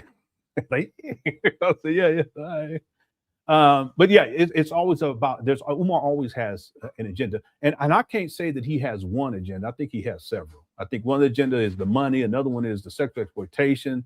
Another agenda is just to present himself as if he's this great school psychologist or black leader, and then he wants people to give him praise and adoration. Well, that's an agenda too. There's a whole long list that he cares about his mama, that he cares about his kids. No, he don't care about none of them, but that's part of his agenda. He wants people to believe those types of things. Yeah. It's always to serve himself. Thanks, Jay Civic. Good point too. UG5 says Umar Johnson think he makes black people look bad. No, I don't think he thinks that. I don't think he cares. It would be nice if he conducted himself in a respectable way, but he doesn't. And I don't think he ever has. I think he's tried to pretend to. But in terms of Umar, how he may think, okay, now does this reflect poorly on black people if I do this or if I do that? I don't think he gives a shit about that. Anyone think he cares? I don't think he cares. I don't think Umar cares about anybody but himself. He's selfish like that. He doesn't care about his own kids. So no, I don't think he cares. It doesn't matter to him. Okay. Yeah, that's a good question though. That's for real. Thanks you, 225. Okay. Let's get back to the, yeah, most people would agree. No, he don't care about none of that. Yeah, he don't care. Because if he did, he wouldn't be behaved the way, and he wouldn't be talking like the way he talked. He's supposed to be a professional, a school psychologist, and a principal, and all this other stuff he say. But look at how he act. Always talking about sex and cookies and crushing cookies and paddling the women and pina colada hot fudge. And no, he don't care. I agree. I don't think he ever cared for black people. Never. All he care about is for himself, and he don't even like himself. He care about himself just for the purpose of survival. Anyway, yeah, happy 4th of July to everyone here. I even got my flag out the garage. Okay. Oh, say, can you see? All right. Let's get back to it. Here we go. Brothers and sisters who are into the media, we about to straight take over the whole conscious documentary film producing point. Okay, now he's saying that because he wanted to get into Tariq Nasheed's spot. And in 2012, he makes the announcement that he's going to premiere his documentary in 2014. Never took place, and in 2016, he's still talking about it. Producing movement. We about to sack that. We taking that over. Nothing but positive consciousness programming in 2017. That's why you made me the prince of Pan Africanism. That's why I took over this conscious by the throat. And don't worry, when I'm done talking about the Parent Association, I'm going to deal with Papa Smurf. I'm going to deal with that little dirty. I heard you. See, and here he goes. This is the worst of the worst right here. Here we go. Albino, I'm going to handle your night. You ain't getting away with that. You should have never came for me. I never with your little dirty broke anyway. Still living in your mama house. What type of grown going on 50 still living in his mama house? That did not age well. Umar's 51 living in the mama closet. He's been homeless since 2019. He moved in with his mama in 2020. He was what, 40? He was 45 maybe? You've been living off your mama since you was 45. Something like that. Let me go pull up my timeline. Umar got some nerve. This didn't age well at all. Let's see. Umar moved in with a mama and mama called it in 2020. He was 46. Oops. Yeah, he sound like Michael Jackson. He's like, I'm talking to the man in the mirror.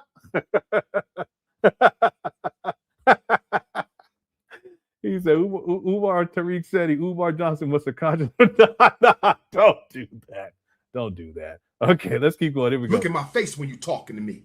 This ain't no WWF. Who the is you, the conscious Hulk Hogan? You the. Why does he say, look at my face when I'm talking? I think that's how his daddy used to talk to him, but it don't make no sense because he's live streaming. Conscious Hulk Hogan? Papa Smurf? Motherfucker, you look like Tattoo from Fantasy Island with your stupid ass. Who the What in the world? What in the world? Is you? Randy Macho Man, Seti Savage, you's a f***ing nut. You's a f***ing nut. What platform you got? What platform you got? You's a yeah, he was mad. Dirty. Sonetta built your nut ass. Now you want it with the prince? You the general? Well, I'm the prince. The general answers to the prince. I call the shots. You dirty midget. Albino. Your problem is you got an inferiority. Yeah, see, he calls him an albino. That was really, really wrong right there. There was an albino brother that came out and spoke against this. The thing is that it shows Umar, he's a colorist, and he used Seti's skin color again, I guess, as a slight against Seti because Seti's lighter skin. Complex. Don't blame me for that shit. I'm not the reason you look like a cracker. Dr. Umar ain't the reason you look like a cracker. This ain't Sonetta talking. This me. I stands my own ground. I ride alone. I don't need nobody backing me. You calling niggas on the phone for? You got something to say to me? Why you calling men up on the phone for? Speak your speech. Speak your speech. What does that mean? Why are you talking like that? That's what it's a sassy, messy struggle. I know, real sassy, real messy, but then he's trying to be, as we used to call it, he's trying to be hard at the same time. But you know, it's just acting. Umar's an actor. And this is his way of kind of getting his emotions off of his chest, I guess. And he flips into this character. This is King Kong consciousness. We've talked about this. See, he's been injured by the words of Sarasut Seti, and it's really Umar, the little boy Jermaine, has been injured. So he has to rage in the form of King Kong consciousness, and that's what he's doing here. But it's all acting. Okay, and yeah, he is. He's sassy, he's messy, and a struggle streamer. Okay. Yeah, this is the SETI rant, Elijah, and this is the worst video that Umar ever did, based upon my research. And you can find it online without it's the uncensored version. And just be prepared. Okay, I had to beep everything out to get it up here on YouTube. Yeah, I have the video of the albino brother that came on. I'll pull that up and just play a little bit of that. Matter of fact, let me just do that real quick before I forget. Let me see if it actually comes up. Yeah, here it is right here. I'll just play just a little bit of it because it was sad. I was saddened by this. So after Umar did this rant, and he keeps attacking, and thank you for saying that, Crystal. Umar keeps attacking Seti's skin color. It goes to show you that he's a colorist. But this brother came out shortly after Umar did this video and had some, it's sad. All right, what's good, everybody? Peace and love. It's your boy Goldie. And we gonna talk about this. Dr. Umar Johnson. I'm gonna call him Umar. I ain't gonna call him no damn doctor no more. I ain't even gonna put his damn full name in the sentence no more. Umar. Little Umar. Big Umar. You stoop low, brother. You made yourself look like a clown. I'm sorry. Not sorry. You made yourself look like a clown. You're supposed to be a huge influence and a leader in Pan Africanism and the black community and all that. And you stoop to the level of a clown. You stoop to this world star hip hop level type BS. You know what I'm saying? And me personally, yeah, I took direct offense to it as an albino brother. You trying to shoot down on Seti, and the only thing you could say to him was, you call him an albino that sees a cracker every time he look in the mirror. A midget, you know what I'm saying? As an albino brother, I'm gonna tell you straight up, you made yourself look like a clown. Like that. Yeah, we'll leave it right here. It's a sad. I can't even watch it. I felt, because it's a younger brother. You know. Yeah, it was sad. I don't even think I've ever watched like the whole thing straight through, because you can tell that the brother was hurt. But that goes to show you. Someone said it too. It's not as if Umar is the darkest person. I have a sister who's darker than Umar. Okay, I don't get it. You know what I think? I think Umar has issues with his skin color. I know that, and I think because I have pictures of his siblings and stuff, even childhood pictures. I would never show. I'll never show the children, even though they're grown now. I just wouldn't do that ethically. And Umar's darker. You know, his daddy is light skinned and lighter skinned, I should say, and has lighter eye color. And I think Umar just, for whatever reason, it's an issue that he has not resolved in with his skin color. But he's not particularly dark skin. That's not it. He's brown skin, no big deal. But he has issues with his own skin color. Okay, and I'm going to say I think Umar wishes that he was lighter skinned. I think he wishes that he looked more like his father. I think that because he has these own issues with his own skin, that if he can attack someone when he's raging, he'll go after their skin color. But I think that that's something that goes back to his childhood, that he still does to this. See, that when we grew up, we used to talk shit about each other all the time. It was real abusive, but that's because we grew up in an abusive household. It was just normalized. You know, but my wife and I, we've never tolerated that inside of our household, and it doesn't exist. In fact, last week I was talking, we was in the kitchen, and all the kids was home, but it was real quiet. And I said, "Aren't you thankful that our kids don't be fighting with each other?" She says, "Yeah, but why would you think they would?" I said, "Cause when we was kids, boy, we would go at each other all the time." I think Umar grew up in that type of an environment, but just because you grew up in that environment doesn't mean that you move it forward and you keep that with you, and then you translate that down to your children. You don't have to do that. But I think Umar still holds on to a lot of that trauma that was associated with his childhood. So the skin color, he's still the colorist to this day, and he chose to attack Seti's skin color as I don't know why. I guess he figured it was gonna cause harm to Seti. But ultimately, what happened was that people who had lighter skin complexion, they took offense. This albino brother took offense, and then other people who may have darker skin, they recognized that what Umar was doing is playing colorism, which is really harmful. So he lost a lot of support for different reasons from this video. Mystery says, I'm just getting here, but I've been watching been waiting to see Ovid of, I think you're saying Umar, mom and grandma of 445 to drive 40 minutes to see him. Oh, yes. You know, so let me explain what this is. I don't have the video of that. I only have audio clips. I gotta find them though. I may have the video, but I don't think I download. So let me tell you guys. I'll just tell you guys what this is. I can try to find. I'll see if I could find the actual. I know where it's at. Yeah, I know where it's at because I saw it when I was looking in that folder for the second documentary. When the first time I started on it. You know, I don't think I can play. Can I play? No, they still don't have that feature where you can play MP3 files, but I can put it into the browser and play it through the browser. Okay, let me find this. So what Mystery is talking about is, and I don't have the video. I may have it, but I don't know what video it is, but I have the audio. What Mystery is talking about, and this was really revealing.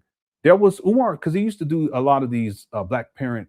They would call into the shows, call into a show and get advice about their kids. And one of the things that Umar would always press people on is, are you coming to my to where I'm speaking? So that's why in part he would ask people where they're at, where they're calling in from. He wants to get an idea of where they're from. It's like more like to get information about people. But then if he's speaking in their city, he'll be like, oh, I'm going to be speaking there on this day, such and such, so you should come out, blah, blah, blah. So it's like self-promotion. Well, he was in this one city and he's doing this. He's going to be speaking there, and this lady calls in, and she has kids. She's a single mother who has kids, and she's talking to Umar, and Umar's like, well, are you going to come out to hear me speak? She's like, I didn't even know you were going to hear me, that you were going to be speaking out here, or it's near where she stays. Okay, I don't remember how far away it was. And Umar keeps pressing her to come. She got babies.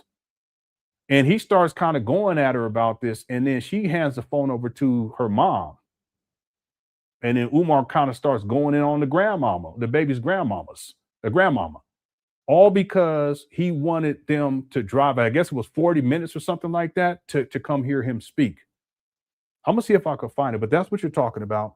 Many of you guys remember that, okay? Let me go look for that. In the meantime, let me go back. I'll continue with the SETI rant. Here we go. I'll be right back. You built like that? I got some for you. Y'all ready for this, family? Y'all ready for this? I'm in Detroit Friday. I challenge you to a debate in your own city. I'm in Detroit Friday. Let's debate. My lecture will be from 6 to 8, and I charge Papa Smurf. I charge Minnie Mouse to a 1-hour debate on who really runs the RBG Black Consciousness Movement. YouTube, Facebook, you versus me in your town. That's right. You got the hometown advantage. You got home court. 3 questions. 3 questions is what we're going to do. SETI, you nut. 3 questions. Question number 1. What have you done for Black people in the past 15 years? Because your keep screaming about what the you done, but I ain't seen but a bunch of plagiarized lectures. You ain't no scholar. You ain't done no scholarship. You taking out of niggas' books. I'm published. Research articles and books. I'm published. You ain't wrote no books. You ain't done no articles because you.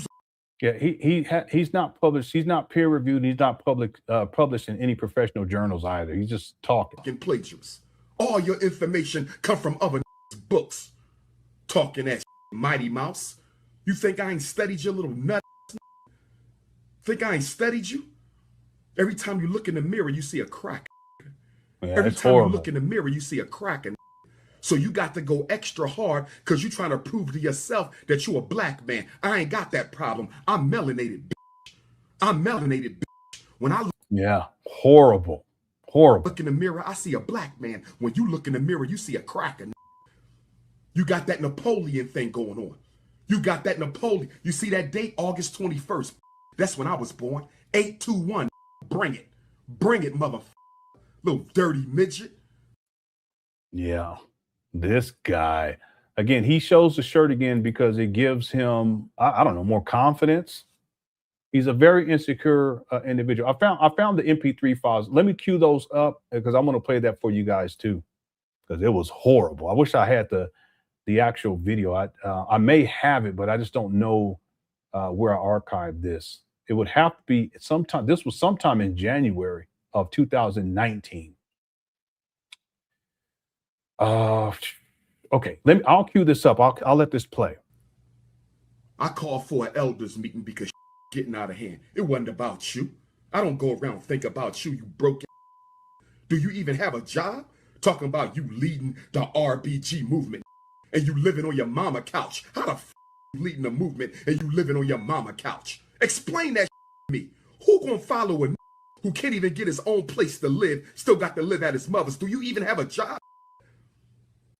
Yeah, isn't that interesting? Because Umar doesn't have a job. He didn't have a job at that time either.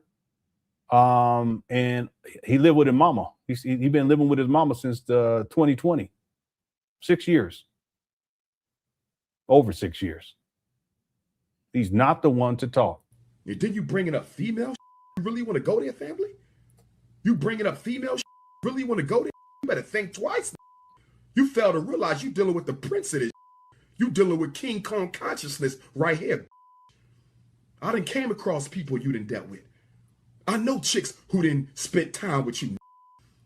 And they done all said the same thing. You's a broke and you got 2 pennies to rub together and you gonna come at me. I challenge you to a debate in your city on my stage Friday. Call his up. Do you accept or not? I'm not paying you because you do nothing for me. I sells out everywhere to I don't need you. You are no benefit to my movement. You broke. I'll send you some taxi fare. 3 questions. The first question, what have you done for your people that you wasn't paid for in the past 15 years since you keep on screaming that? Since you keep on screaming that. Question number 2, what is the platform and ideology of your so-called movement? And then I'm going to lay mine down for Team Pan African, IMIPAP. And then the third movement. What is your solutions to the problems affecting us as African people, you midget, you little Napoleon? Answer that in front of the people. 7 minutes on each question. You get 7, I get 7. We'll get the big brother Malik to do it. Malik Shabazz, he can moderate it. I ain't talking New Black Panther Malik. I'm talking about the brother Malik Shabazz out of Detroit, so y'all don't get it twisted. No disrespect to the other brother. He can moderate that. 7, 7, 7, 7, 7, 7. And then the last 20 minutes will be questions from the audience. Every question they ask, we both answer the question. We both answer it. Let's see who the people want to follow. You or me. I didn't disrespect you. I said we all need to come because we all got beefs. You ain't the only one with a problem. But I knew you've been itching to hate. I knew you've been itching to hate because telling me over the years you've been saying little slick. I heard little slick out. Suit and tie. Got credentials. You ain't got none, you dirty. Ain't you the same who sold drugs to go to Kemet? Didn't your dumb say that on YouTube? You sold drugs to go to Kemet? You counterproductive, degenerate motherfucker. Who gonna sell drugs to go to Kemet? I'm right here. Come bring it. What in the world? He's just raging. And he's doing this online, no self-control. How do you think he behaves offline? Okay. Now, what is going to happen next? He's going to try to calm himself down, but he's going to go right back into raging. Watch this. I told you conscious don't play with y'all like that. But I knew you had to do it. They gassed you, and now they're going to ask you. They gassed you, now they're going to ask you. Umar Johnson don't bow to none of you. I said I challenge you in your own city Friday night. What's up? I do my lecture for 2 hours, and then the last hour, we handle them 3 questions in front of the people. I'm solo. I don't need no army. I'm not no like you. I don't need an army. I roll solo, mother. Talking that about the school fundraiser. Why?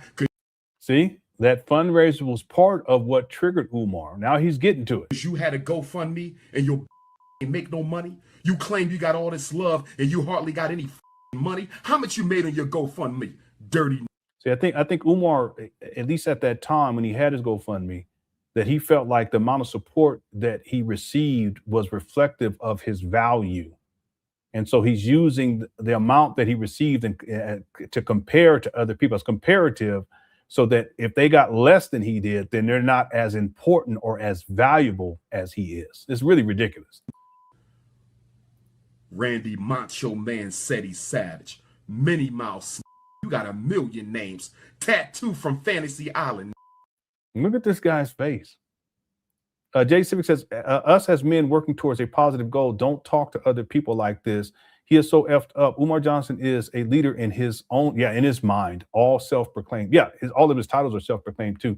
It's true. It's not manly either, because, and I can get it, like if you got to go in on someone, but in most cases, it's not necessary. And the other thing though is it's not something that should be played out online. Okay, and Umar could argue, well, he said he had these things to say about me. Okay, yeah, you could say that, but that doesn't mean you got to take it, to 1,000 and then go online and behave like this. It's not necessary.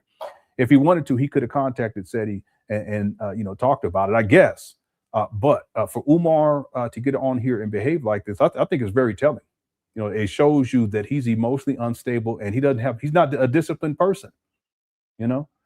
Furthermore, it's just unnecessary and it's over top. It's like Umar decides to go nuclear when what's really necessary is maybe a slap on the wrist, maybe, if that. No, he has to go nuclear. But part of it is performative.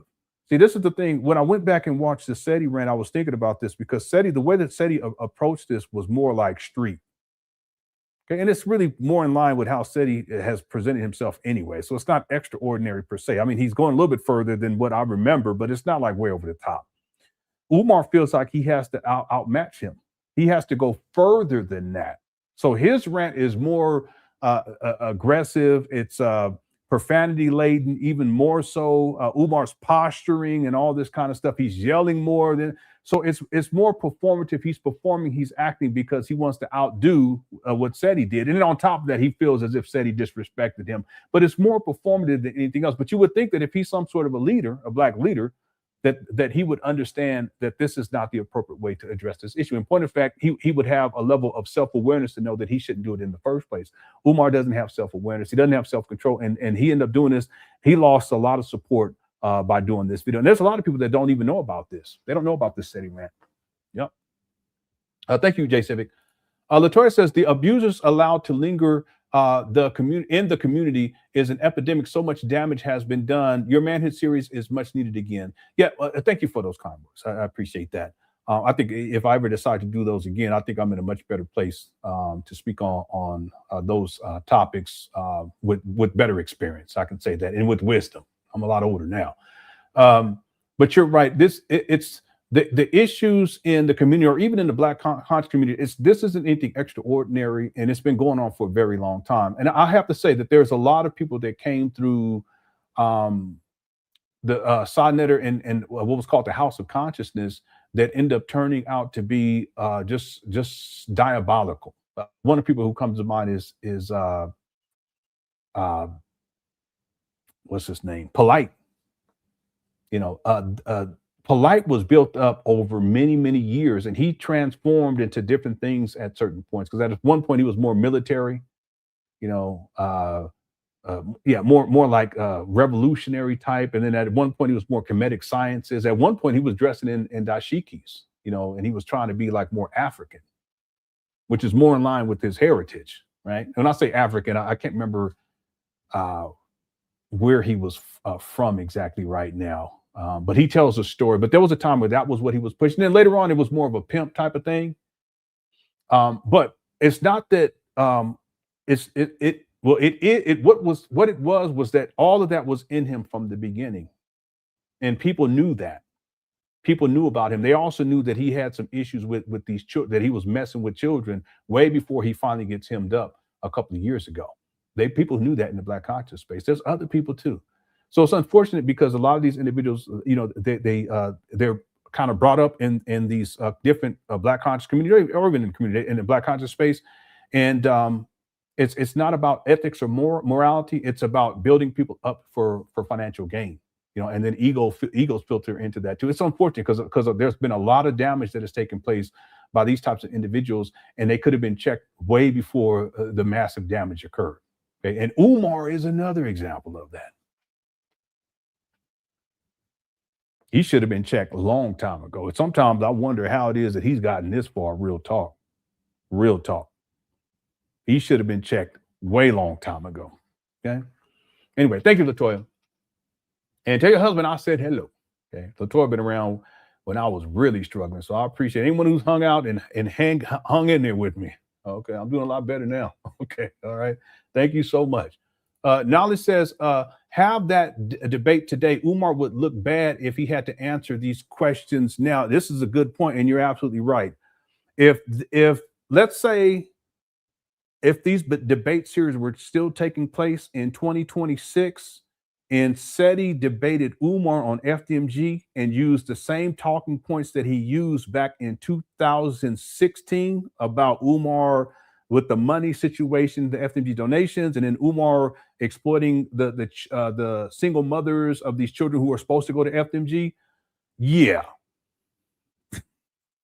Can you imagine? Because SETI that's what I'm saying. SETI called him out a decade ago.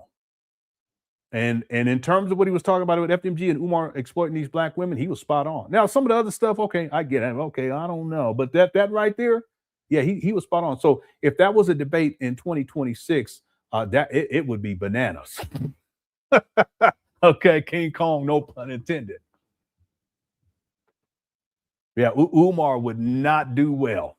Not at all. But the other thing is, Umar, he doesn't debate Black people. Okay, he sure wouldn't debate me. I'll tell you that right now. But it's a good point. Yeah, that if they had the debate today, Umar would look bad if he had to answer these questions. Now, absolutely, absolutely. Thank you, Knowledge, for the super chat. User 225 says this probably how he talked at his baby mamas in private. I think so. He's abusive. He has an abusive personality. If you're going to talk like this online and with this level of vitriol, hatred, profanity, no emotional regulation, and you're going to do that online live for people to see, what do you think? How do you think he behaves offline when no one's watching?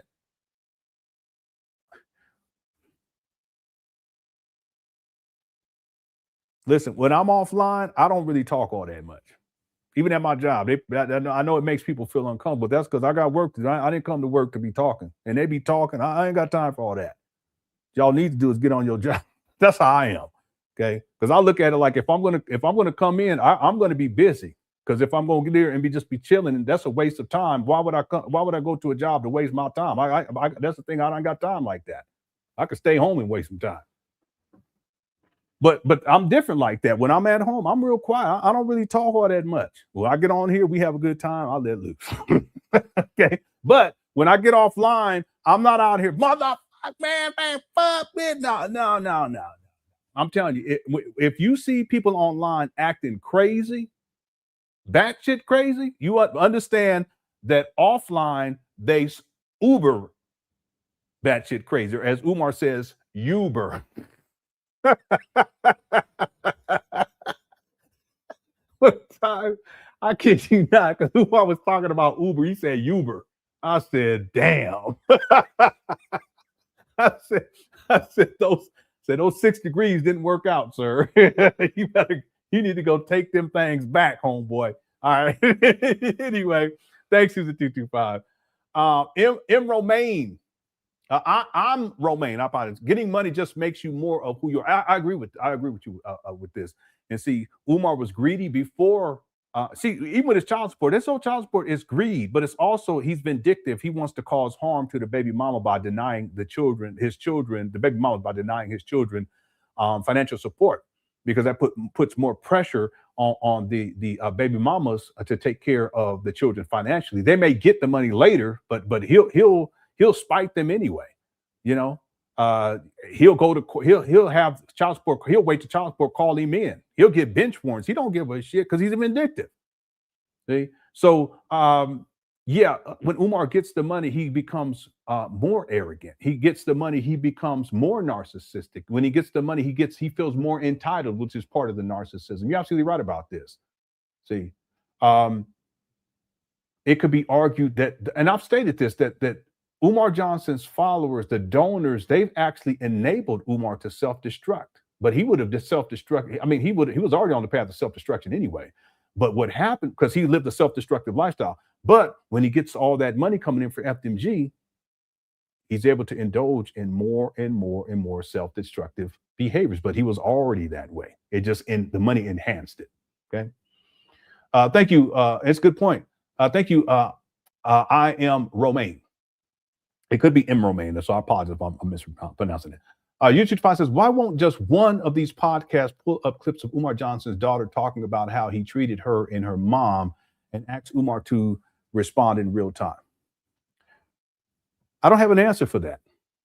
You know, you would think that, well, in the first place, they shouldn't have him on. I don't understand why they have him on. Well, I know why they have him on, because it's clicks and views. But if you're going to have Umar on, I guess it could be argued that maybe they don't know about it. I don't see how they wouldn't, though, because all of last year, that was the main thing that people were talking about was Umar. And there was other things too, as you guys know, but the main thing that most people were talking about dealing with Umar was not FDMG. It was not about him losing the buildings potentially. It was about him and his daughter's lack of relationship, and her calling him out, his daughter calling him out as a deadbeat.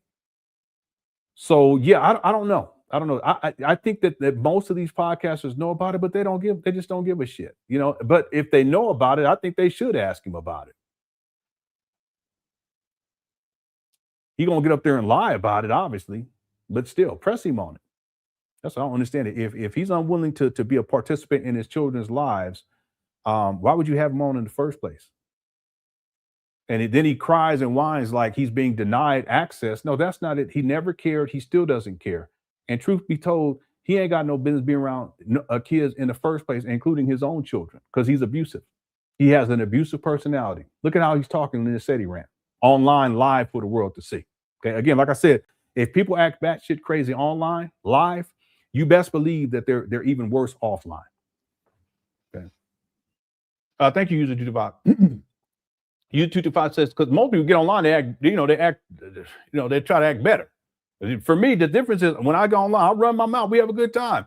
But most of the time, I'm just chilling. I'm not really saying all that much. I'll listen, you know. Thanks, user 225.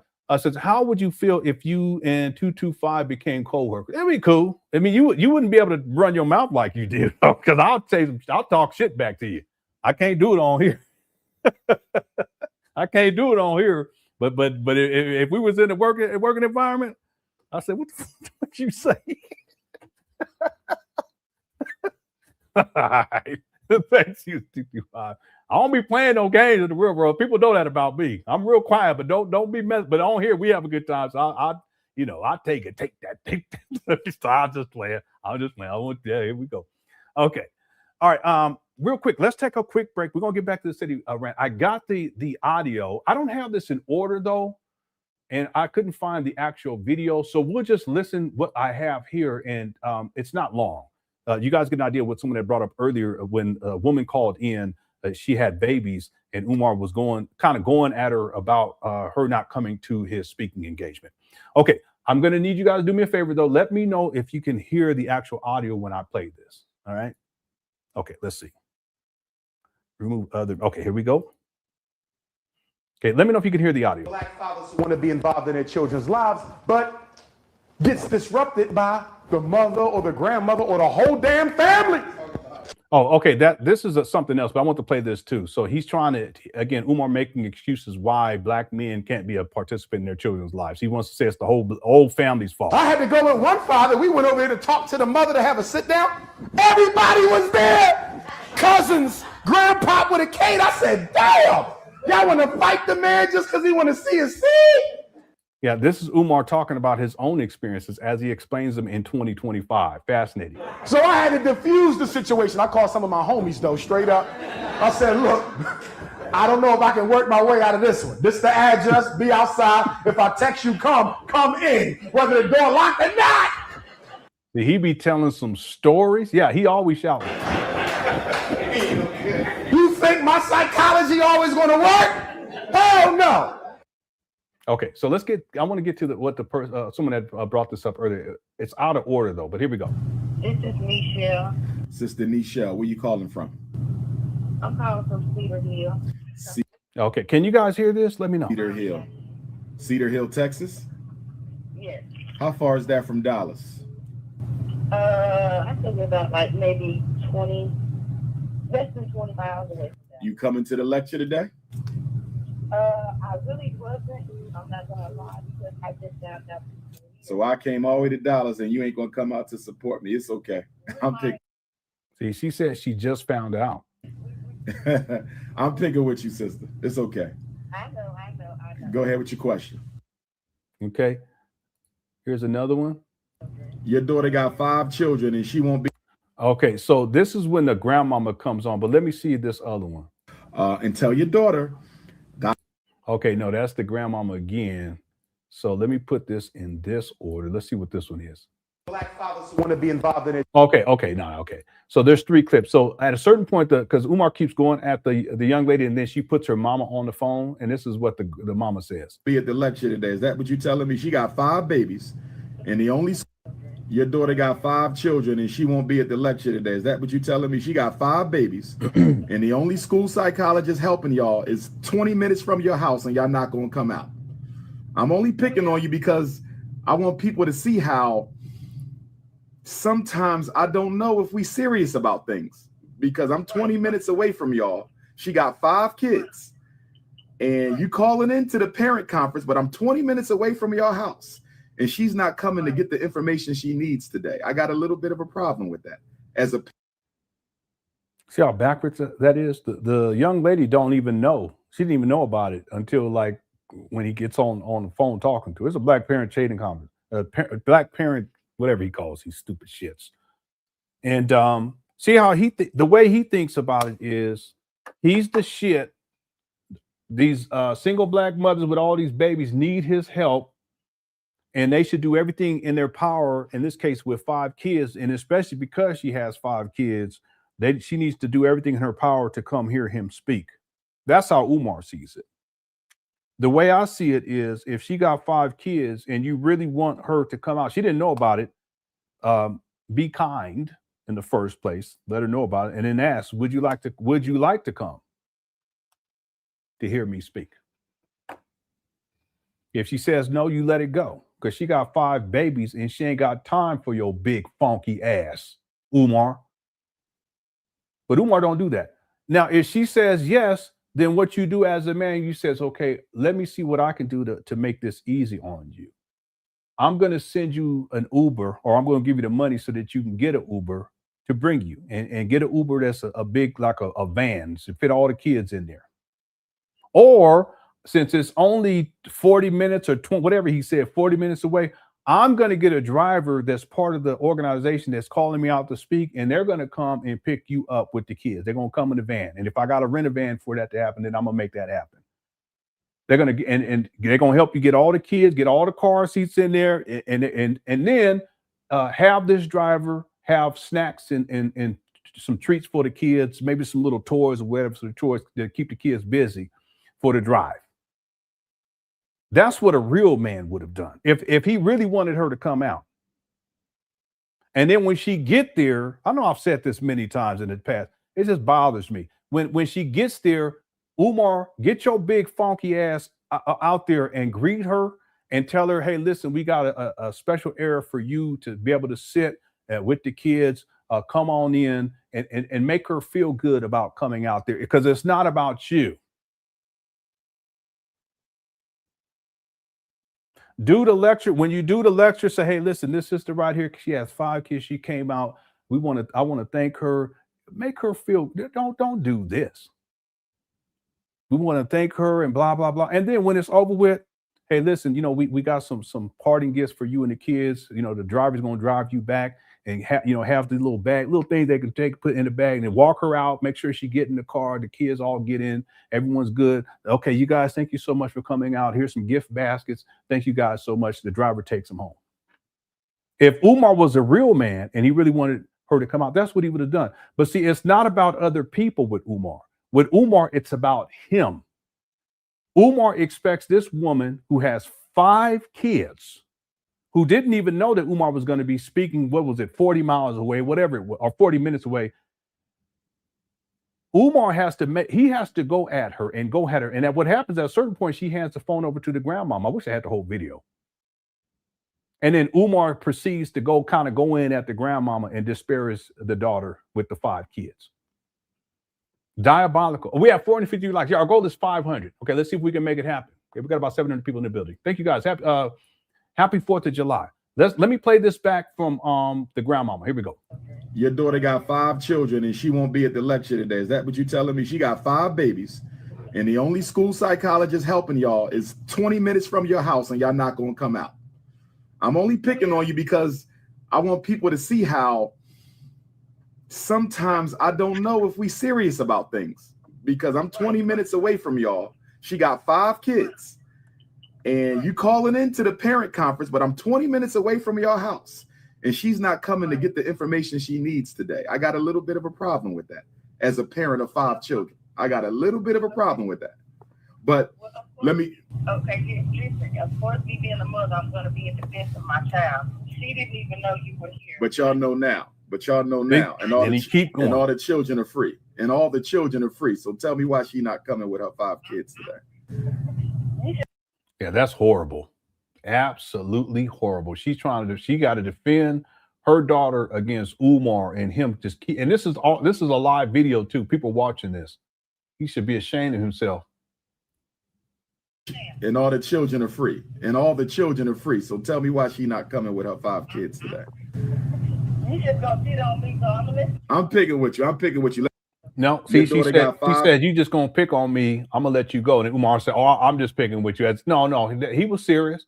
There's one more too. I don't know if I already played this one. Dr. Umar is a little, what's the word I want to use? I'm a little disappointed if y'all don't make it out there today to be that close with 5 babies. She needs to hear me live. Your daughter needs to hear me live. And I just hope. See, he keeps going, and it's all about him. Hear me. Hope y'all do this. I hope that y'all recognize the importance of today and that y'all get on out there. That's going to be my hope. Well, I do. Yeah. They didn't come here, your bum ass. You should be ashamed of yourself, Umar. So that's what the earlier person who sent in the super chat was talking about. I wish I had the whole video. I may have it. I just haven't run back into it. It's horrible. Okay, and then Jay Civic says, it's so effing crazy that the major platforms refuse to watch this Umar Johnson, They want this FDMG bull jive only to placate to their viewers, yeah? So they are Umar Johnson themselves. They are taking his hustle and piggybacking off of it. Yeah, in a sense, because even the Breakfast Club, the views, they make money. I know Breakfast Club is a little different now because they're on Netflix. But when Umar, back in the day, he would get 4 million, 3 million, 5 million views on the Breakfast Club. They're not asking him the critical questions, but and then they support him, at least while he's on there. They're supportive of him with this FDMG school scam. They know that this ain't gonna be happening. They know that, so they're complicit. We talked about this. We there was a poll question. I think it was last week or the week before that. You know, are these podcasters complicit in all this? And yeah, they are, because they know.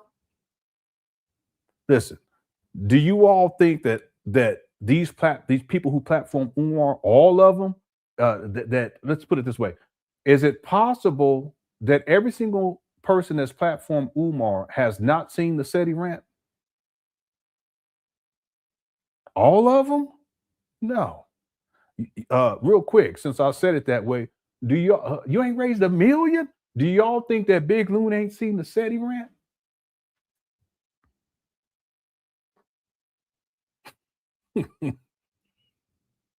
They've seen it. They know the real Umar, but they placate to him. They give him softball questions. Actually, I give Big Loon some credit. He at least goes a little bit at Umar. I don't know if he brought up FDMG in the last interview that he had with Umar, but I don't think he did, because I would have heard about it and we would have covered it. But it's a problem. It's a serious problem. And at some point, these platforms have to recognize that they're complicit in all of this. And they're not only are they benefiting off of having Umar on, but they're also complicit in proliferating this FDMG school scam, which has been going on for such a long time. Umar's raised millions of dollars for a school that doesn't exist. It's a serious problem. Yeah. Thank you, Jay Civic.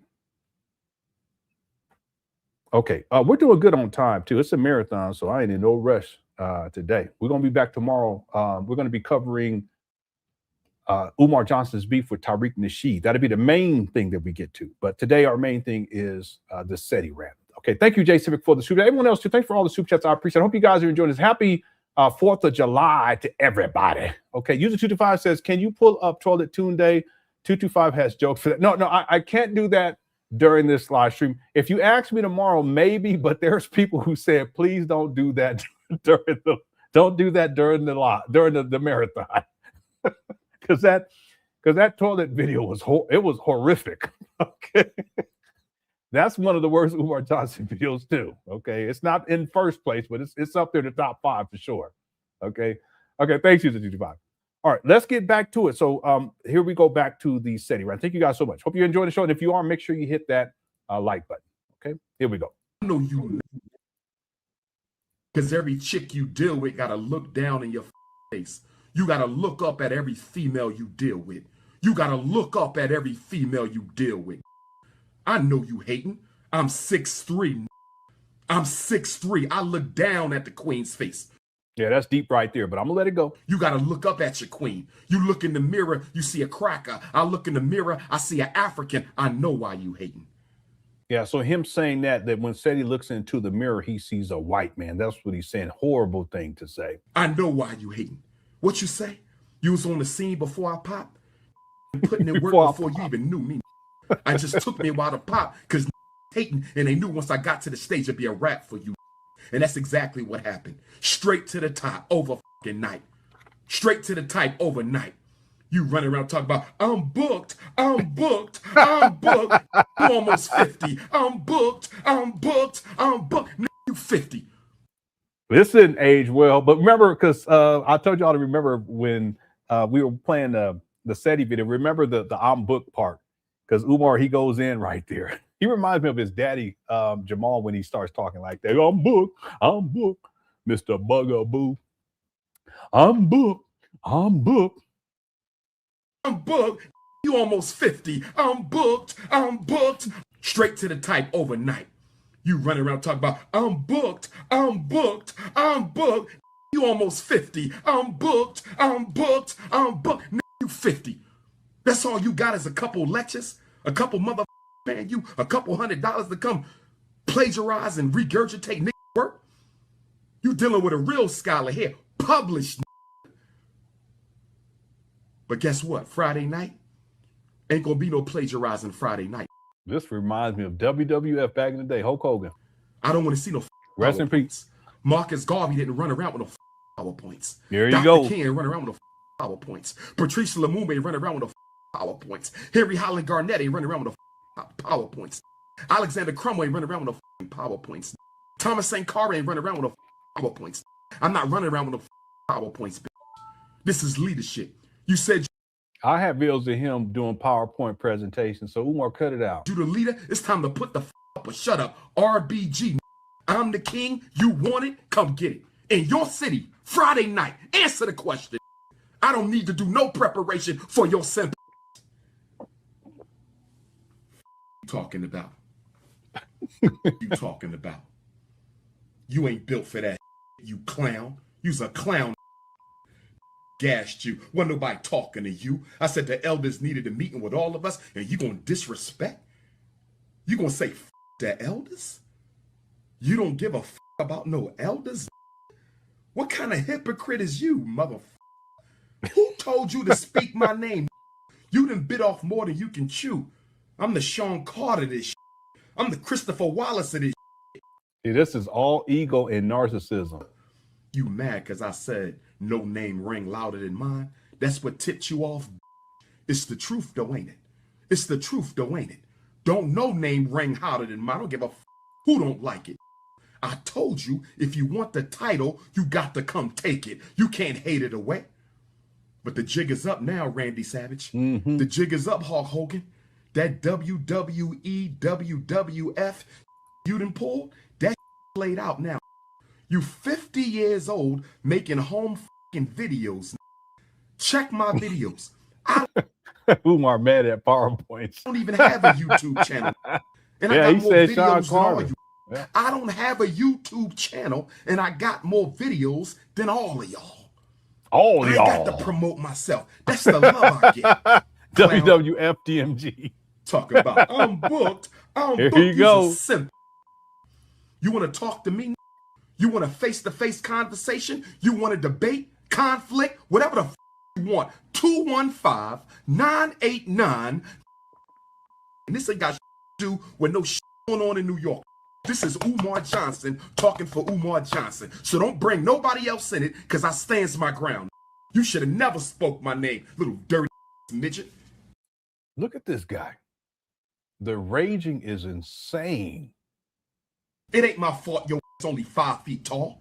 It ain't. There you go. It ain't my fault you only 5 feet tall. Don't get mad at me because you's a midget.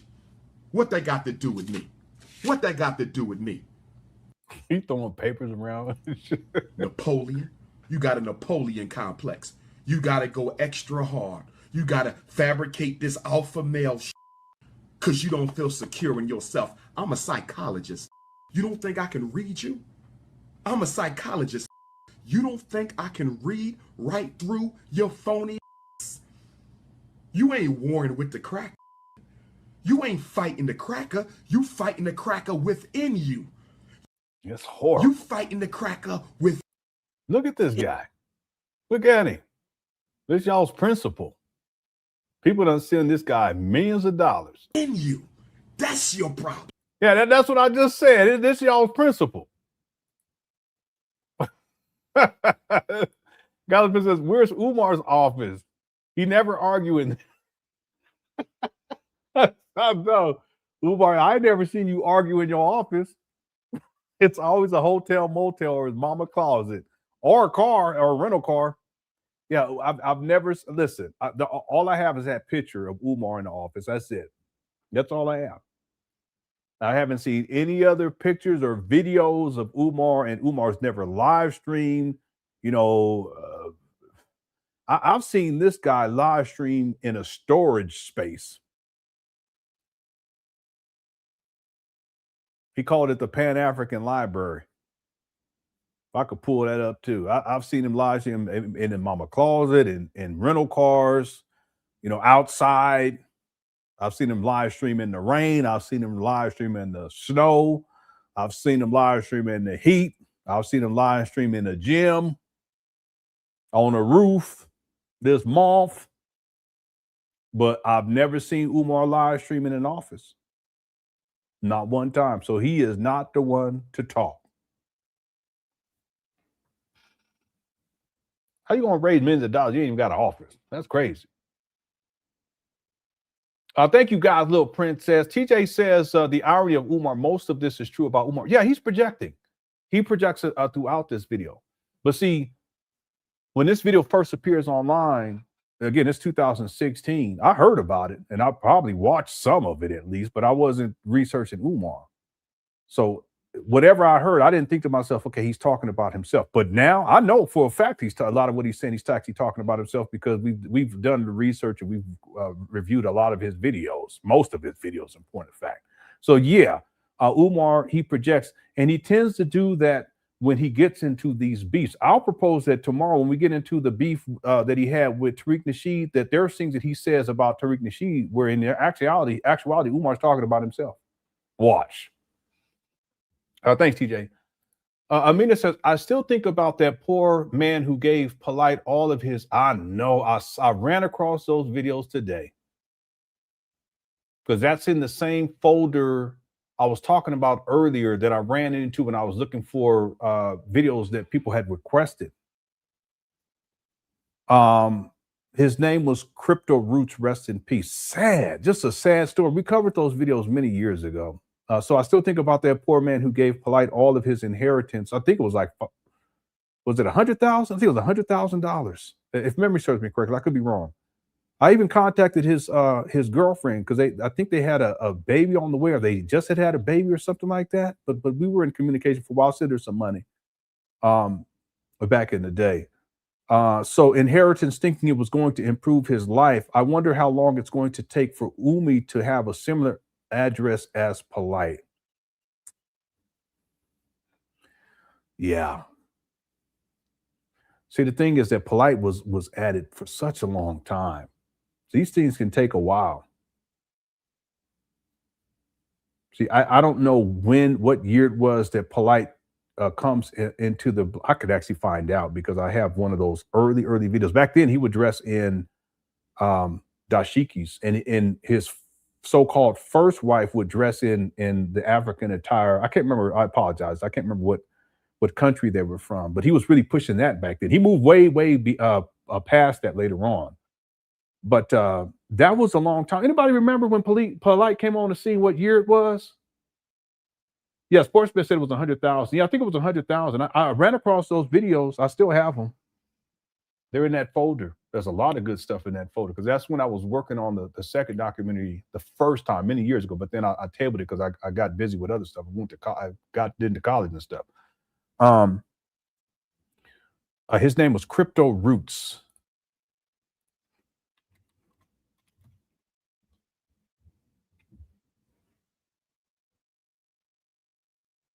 Yeah, I don't remember what year that. Well, I could find out though because I have videos of those. I don't have it archived properly under Crypto Roots. Maybe I have it in this other folder though. Let me see real quick. Yeah, just a sad story. And he talked about how hypocritical Polite was because Polite would talk about how we should eat healthy, but Polite wasn't eating healthy. And Polite would pretend as if he was making all this money and they were living lavishly. And the guy was like, no, they was renting when they could, they would rent, but they were also living out of motel rooms. Sound like Umar to me. I don't know why this isn't coming up. I mean, I'm trying to find at least one of these just so for reference so people will know what we're talking about. Yeah, I got a gang of these Polite videos. Yeah, I got the court case videos too. When he was in court, look. Morning, Judge. Y'all seen? What is this on for? It says motion to increase bond. Y'all seen? I don't mean to laugh. The point I want to make though is that he's been at this for such a long time, but it wasn't until a couple of years ago to where it really finally comes down on him. You know, he had other cases. He had another case too, but also there was another because Sonnetta talked about it. That was way before all of this took place, and he just, it's sad. Well, same thing with Umar. You know, I don't know how much longer Umar can go with this before he has to really deal with some serious consequences. I think that if it happens, it's going to be with his IRS situation with the nonprofit status. But Polite was at this for a long time and managed to continue for a long time. Let me see something. When did Polite? Yeah, it's not going to come up that way. Yeah, I got to find those videos. Anyway, let me show y'all. Yes, Judge, I did not file a motion. So what happened in this case, Your Honor, is that this is a media case. He was arrested for punishable by life crimes. He should have been held no bond. However, this is one of those charges where the PBL comes in at the very end of the charge, and I think the clerk's office made an error, allowed him to bond out prior to seeing a bond appearance or prior to going to bond hearing. Somehow I think he was given standard bond of $21,000, $10,000 on count 1 and count 2, and then $1,000 on count 3, Judge. My issue, Judge, is that there's no stay away order on the case yet. That's why Your Honor asked the defendant to be present. I also look at Polite. I don't even laugh. I'm glad that justice, at least some justice, was served because he had done a lot of damage. Let me do one other thing though. I mean, I'm going to show you guys a video. This is the video from the young masters, and this is one of the reasons why Umar had a falling out with Seti earlier on, Polite, and also with Sa Neter, because they were all at this same event. Let me just pull up. It doesn't matter which one I pull up. I'll just pull this one up right here. Bottom of the list, I have ideology. Most of us spend 90. Okay, let me turn this down just a little bit.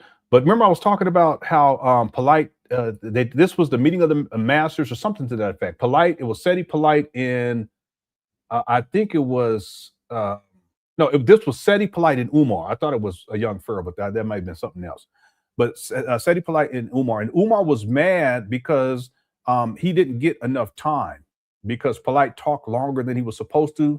And then the other thing is that if you look behind Umar, there's all these different products, and then there's people behind. There's a guy standing. Well, that was what, based upon what Umar said. That was Polite's products, and that was Polite's people up there. And Umar felt as if it was taking away from his. Like he was throwing a hissy fit about this. I know the video where he was talking about it. 99% of our time on ideology, what I believe in, what I stand for, what my principles are. But remember this, when you are at war, political or military, your ideology don't matter, because the laws of war are neutral. The laws of war are neutral. So if you get caught up on ideology while you're going to war, you will be defeated, because the laws of war. Yeah, let me. That's my boss text me again. He's trying to get people to come in tomorrow. He ain't having it.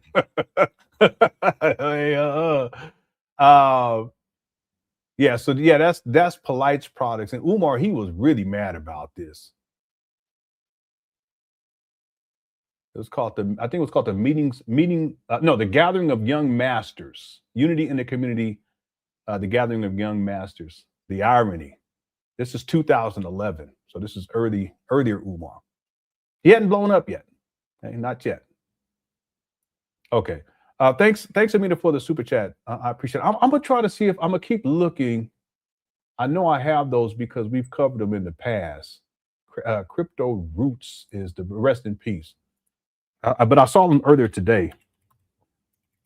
Oh, I know how I can find them. Yeah, I'll pull them up in just a little bit. At least one of them, just so that people know what we're talking about. Thank you, Amina. Louis Luck says he's lucky I don't have an address for him, or I would order a dozen pieces. I thought you were gonna say something real crazy. I was going to get this off here. He says, so I could order a dozen pieces under his phone number and tell the driver to get the money from him. Yeah, Umar, he'll take them pieces, though. Umar take the pieces. I don't know who ordered them, but I'll take them. I ain't paying for them, though. Umar be like, yeah, just go on and put them right there. I'll put them on next to my mama closet. I don't know who's... they're not mine, but go ahead and leave them right there. Leave them by the door. I'll take care of that. He ain't gonna pay for them though. Thanks, Louis Luck. Okay. Jay Civic says, I often wonder if Umar Johnson gets arrested, he will just talk about the system had to stop him because he's so special and think he's the world's answer. Yeah. I think what Umar would do is if he ever got hemmed up, he would try to spin it, because he does this. He'll paint these narratives. He'll spin it as if there was some conspiracy against him to lock him up, and he's some sort of a political prisoner type of a thing, because it's like martyrdom. He loves when people talk about him like that. You know, like he's made these sacrifices, because the one guy did that. The Latinos that had Umar on, they said something like that. You guys should see Umar's face. He loves that shit. Because he has this Christ complex. He thinks that he's like a Christ figure that's come here to sacrifice, and he's going to martyr himself. And when people talk like that about him, he loves that shit. So if he ever got hemmed up, he would probably spin a story about persecution and it's a conspiracy and he's a political prisoner, some shit, or he's the black messiah and they're trying to stop him, from uplifting the black race. He would spin it like that. There's a lady that did that too. I can't remember her name right now. She got hemmed up. I don't even know what her charges the charges was, but back in the day. But she's the lady that she be getting on. She had associations with Dr. Boyce Watkins, and she usually starts. She used to start her shows off. She'll be like, "Well, come on in, family, Abarigani, Hotep, blah," and she would say that kind of stuff.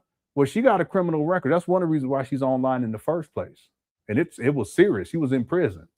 But she spends it like she's a political prisoner. I don't think so. I don't think so. Nope.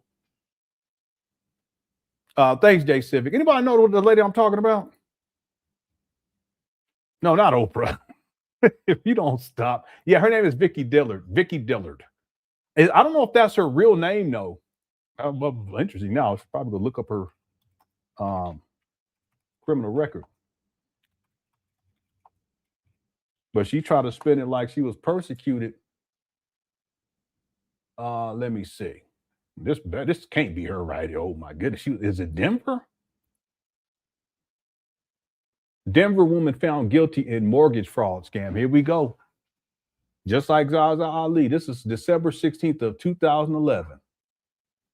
After deliberating for less than 4 hours, a federal court jury found Vicky Dillard Crow, a.k.a. Vicky R. Dillard. They always got Umar too. They always got all these aliases. Age 32, she was 32 at that time, of Denver, guilty of mail and wire fraud in connection with a mortgage fraud scheme. U.S. Attorney Josh Walsh, FBI Special Agent in charge James Yacone, and U.S. Postal Inspector. Oh, she was doing this through the mail. Postal Inspector in charge Oscar Villanueva announced. Crow pocketed close to $1 million during the course of her fraudulent scheme. The jury trial heard before U.S. District Court Judge Marcia S. Krieger lasted approximately 2 weeks. During the course of the trial, the government called over 50 witnesses. Crow is scheduled to be sentenced by Judge Krieger on March 19th of 2012. So she was indicted by a federal grand jury April 5th of 2010. According to indictment, beginning in June of 2004 and continuing through December of 2006, Crow knowingly devised and intended to devise a scheme to defraud various financial institutions and commercial lenders and to obtain money and property from various financial institutions and commercial lenders by means of materially false and fraudulent pretenses, representations, and promises. The scheme was executed in connection with the residential mortgage loans related to 19 properties in Metro Denver. And it goes on and on and on. Yeah, so she was convicted. I don't know what her sentence was, though. Criminal record, let's see, was sentenced to, let's see if that comes up. So it says Vicky Dillard, also known as Vicky Dillard Crow, was sentenced to 60 months, 5 years in federal prison by a U.S. District Court judge. In addition to her prison time, she was sentenced to 3 years of supervised release in order to pay $2,408,142 in restitution to the victims of a mortgage fraud scheme. Diabolical. Yeah, so the way she spins this, though, is that she was a political prisoner. No.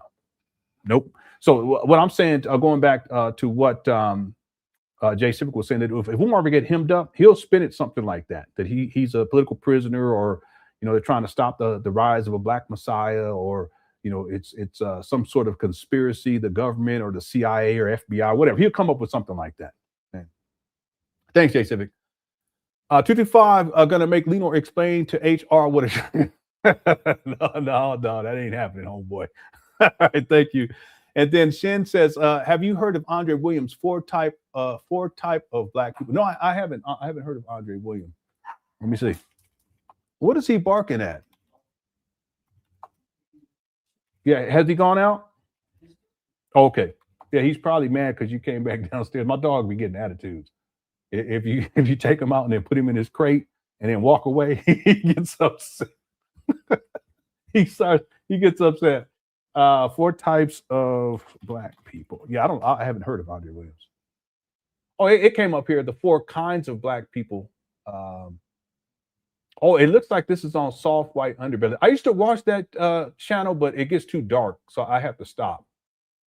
4 different types. So it's the blacks, the Negroes, the ninjas, and the hard ERs. Yeah. Anyway, thank you, Shin. Not my cup of tea, sir. Yeah, that was you all hear Chino. You want to see him? Yeah, I'll hey, James. Oh, he done went in his room. Yeah, my son's room is like, well, no, I can't even say it because my daughter's room is really nice. Because you can look out the window, there's a lake, it's real pretty. But my son's room, in terms of a kicker spot, his room is the best. Can you let him down so that I can show people? Because they were asking. You just let him loose, he'll come down. Thank you. Yeah. My son's gonna go upstairs and let him out. He'll come straight down here. I'll show him in a minute. Okay, did I get to all the super chats? Okay, thank you guys so much. We're doing good on time too. I'm not in any type of rush. We got about 700 people here. Our goal is 500 likes. I don't know where we're at. Let me go and check and see real quick. And I was still trying to find those crypto. I know how I can find it though. We are at, let's see. 476. So we'll get to 500. Yeah, we'll get to 500. Okay. Thank you guys. If any point you guys enjoy the show, hit that like button. Okay. Lewis Suck says a lot of these Pan Africans have criminal records. Does Sa Netter have a criminal record? Yeah, he does. Yeah. Polite. Yeah. I didn't know Seti. No, I said he don't have a criminal record because he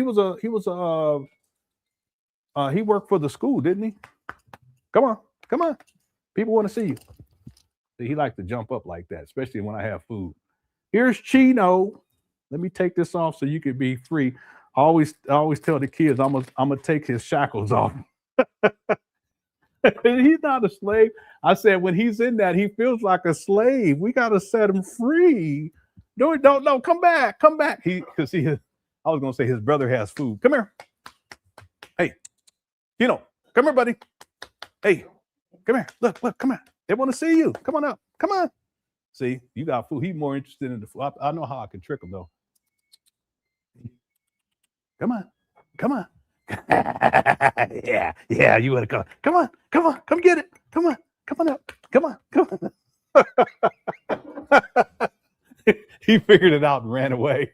Yeah, my son's cooking, so he wants to see what my son has. Don't go down there.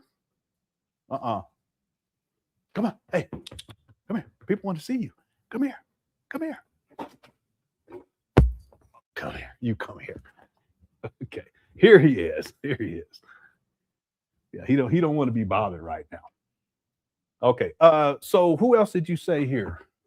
I didn't know that said he had a criminal record.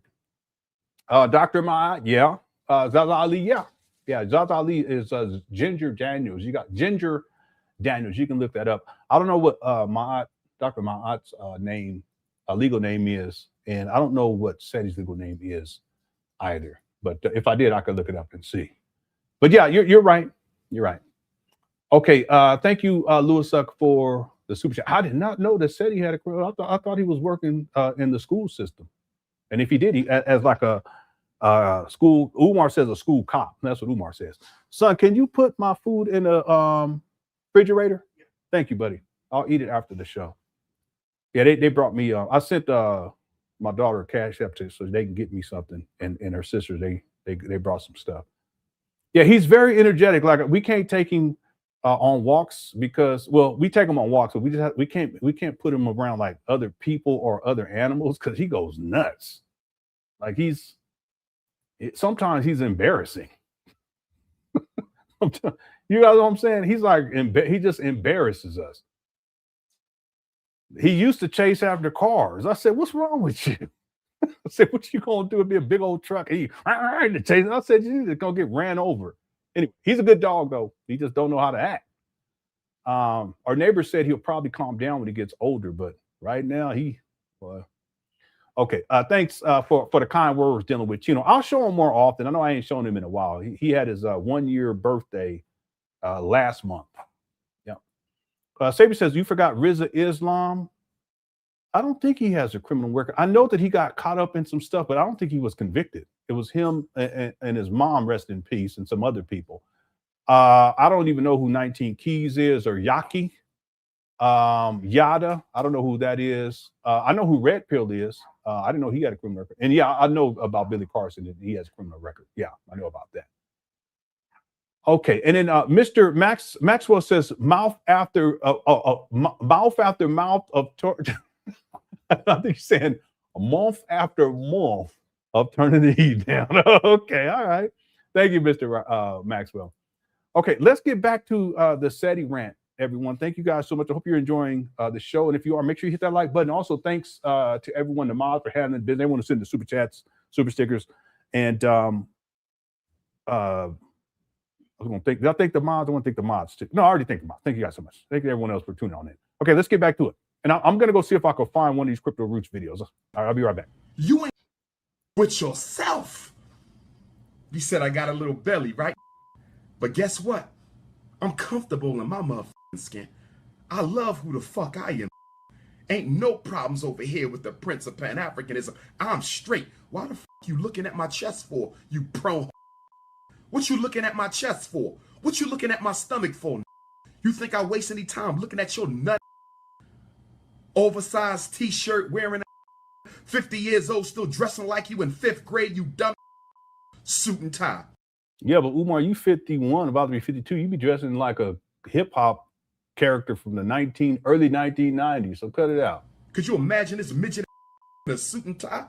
You're already a minstrel show. You probably look like a mannequin. That's right there. That's the part where I realized that Umar don't know how to bass or cap or play the dozens. So I was like, what do you mean? What is that supposed to mean? Your nut, oversized t-shirt wearing, 50 years old, still dressing like you in 5th grade, you dumb suit and tie. Could you imagine this midget in a suit and tie? You're already a minstrel show. You probably look like a mannequin. What does that mean? Does anyone have any idea? Where did Chino go? I hope he didn't go downstairs, because whenever he go downstairs, he just be getting into stuff.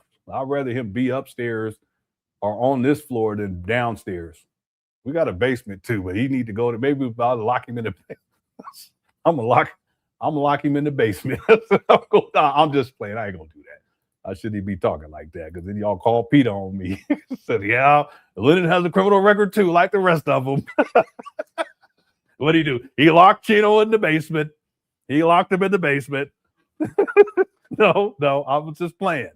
All right. Yeah, he does. He be going crazy. I said, so he be embarrassing us. Sometimes, like if people are walking by, I'll be like, let's go inside. The people probably think I got a problem with it. I said, let me just bring him inside now. I said, no, I just don't want him to embarrass me. Anyway, let's keep going. Let me get back to my shit. Forgive me. Yeah, she does. I know she does, because people have talked about it, but I don't know her name to look it up. Anyone know her name? Because I'll go look it up inside the chat room.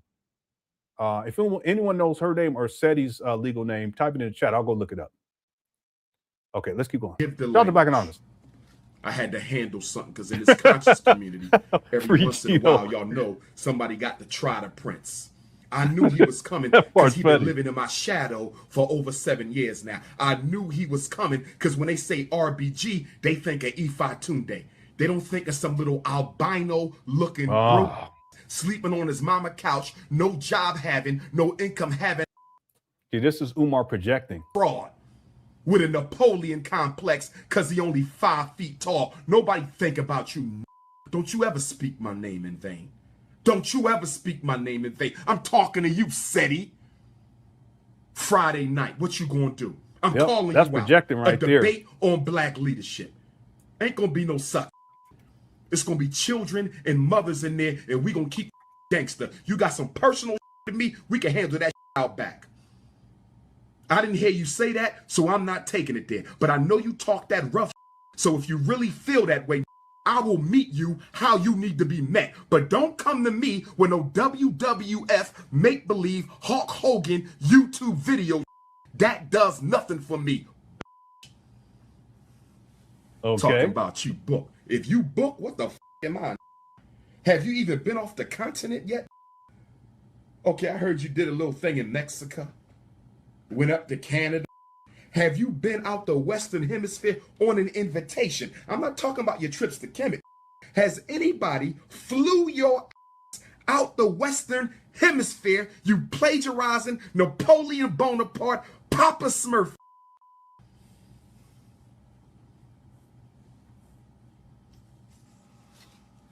Yeah, I just looked this up. It doesn't show that Sarah Student said he has a criminal record. I don't think he does.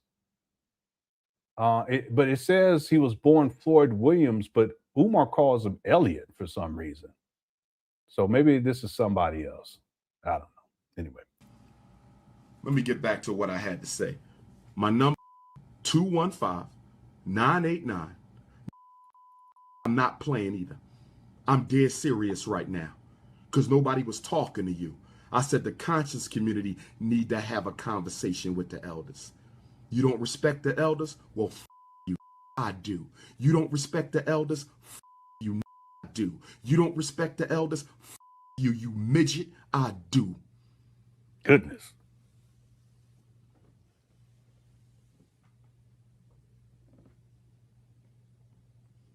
So getting back to the Parent Association. Yeah, I don't think he does. Yeah. I was going to go in 2017 peaceful. I was going to go in 2017. Yeah, he's horrible at it. I didn't expect that, but I knew he was itching for a scratch. He's itching for a scratch. He was a 225. So speaking of the 90s hip hop, Umar Johnson could be a video vixen. Okay, thank you. Thanks for the super chat. They're all the super chat. Thank you so much. Yeah, this is all contrived. He's just pretending. That's all he's doing. You challenged me. I answered the call. You challenged me. I'm answering. You look like Papa Smurf, you Napoleon. Why Umar calling Papa Smurf though? Isn't Papa Smurf the first baby mama, her husband or whatever? I thought that was Papa Smurf. They got Mama Smurf, Baby Smurf, Papa Smurf. I don't know. So what's up, Ike? I was gonna say Happy New Year. Anyway, call Friday night. Will you be there? You say you lead RBG. That Umar's still wearing Granimals. That was the thing back in the day, but he does. I've seen him wear it more recently. He be wearing them Granimals. But back in the day, those were big time. You get one of those, you was like, yeah, I'm going places. I'm going places in the world. He still be wearing, they be all tight and shit. All right, thanks, James. Here we go. Say I lead RBG. Detroit would like to see this. A respectable format. 3 questions and let the people choose who they want. I don't do debates. You the debate man, right? Because you got to prove your manhood to yourself. You the debate man. Because you got to prove your manhood to yourself. I don't do debates, but I'm a debate your Friday night. I'm a debate your on RBG, Black Consciousness Friday night. YouTube can't save you. You that man? You the one? You the boss man? What's up, Seti? Friday, text me. Text me. I'll do the lecture from 6 to 8, and we'll do the debate from 8 to 9. 1 hour, because I got to sign books and take pictures. Shout out to Detroit. I love y'all. Shout out to Detroit. I love Detroit. We got years in the game. In fact, I'm looking at a couple schools in Detroit. I'm looking at a couple schools up there now. We might put FDMG. I got a couple spots all over Atlanta. When I get to Atlanta, I'm looking at a couple schools in Atlanta too. So what you gonna do if FDMG comes to Detroit, you midget? See, this right here is Hulk Hogan. Remember Hulk Hogan used to say that? What you gonna do? What you gonna do? I said, what you gonna do when the Cookie Crush chat runs wild on you? Remember that? He's so fake. Look at this guy. What you gonna do, Randy Savage? Every time you on tape, yeah, I'm a bang. You sound like a Scooby-Doo. Talk like Scooby-Doo. You think you with me on the stage? You've really been smoking that crack. You've been on that wet PCP, marijuana. What you smoke? People in the hood say you be smoking. You must be thinking you with me. Your oratory don't come nowhere close to me.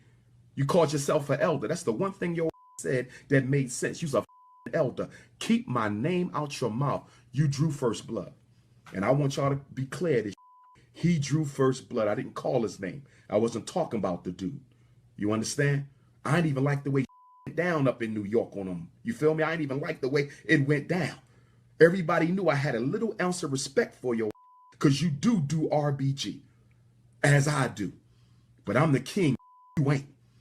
So I had a little respect because out of all of them out there, you're the only one who did the RBG. The only one. And now you're going to come at me? Are you serious?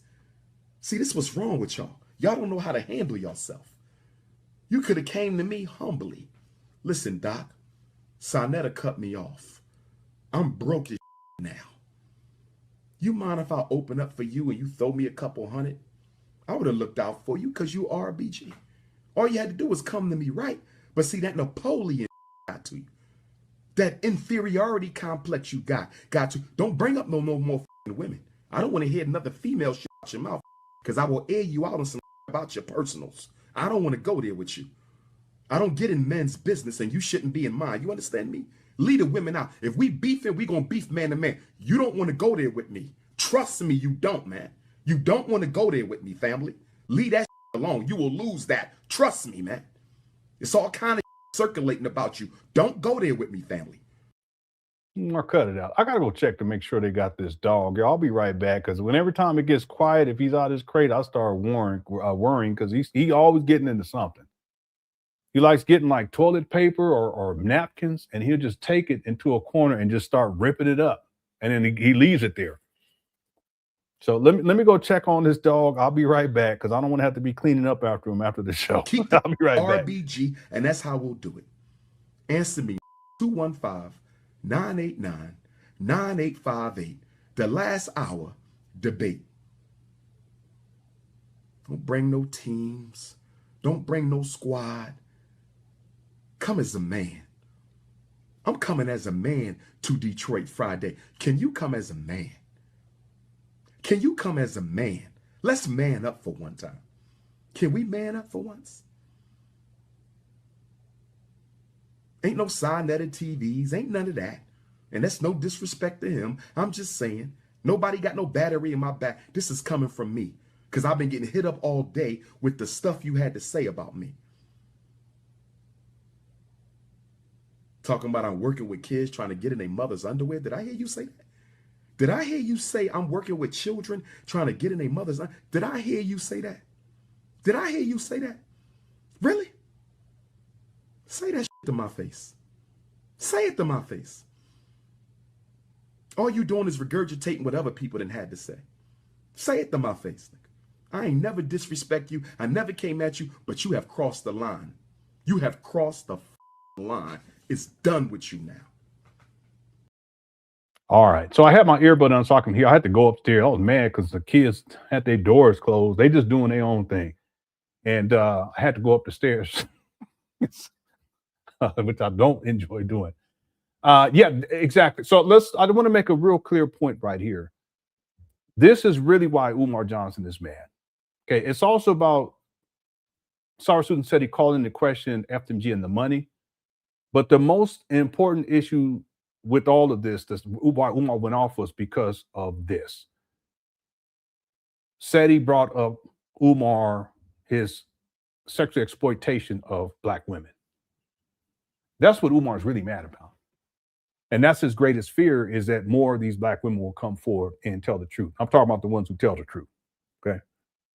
That's his greatest fear. So that's why this is a major trigger for Umar when someone in the Black conscious space and someone who had high status at that time in New York, said he's from Detroit, but he would spend a lot of time in Detroit doing lectures and debates and stuff.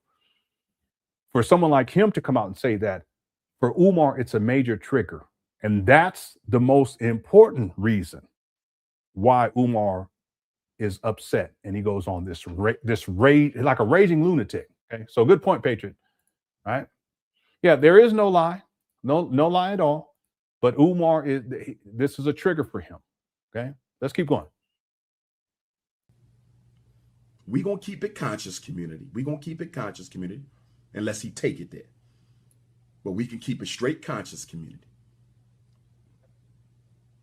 215-989. I beeped out his phone number because he Anyhow, there's 7 committees in the National Independent Black Parent Association. 7 committees. If you're serious about helping our parents, if you're serious about helping our children, I'm really hoping you brothers and sisters join us in San Diego.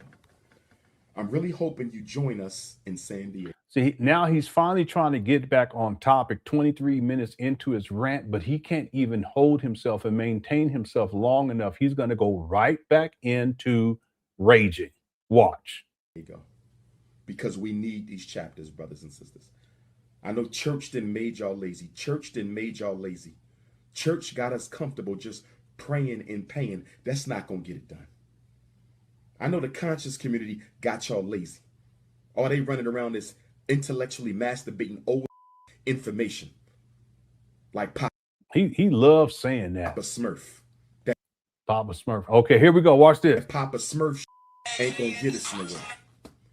That Papa Smurf going to get us nowhere. You feel me? Hold on. Yeah. Nah, I got this. I got this. So that Papa Smurf thing.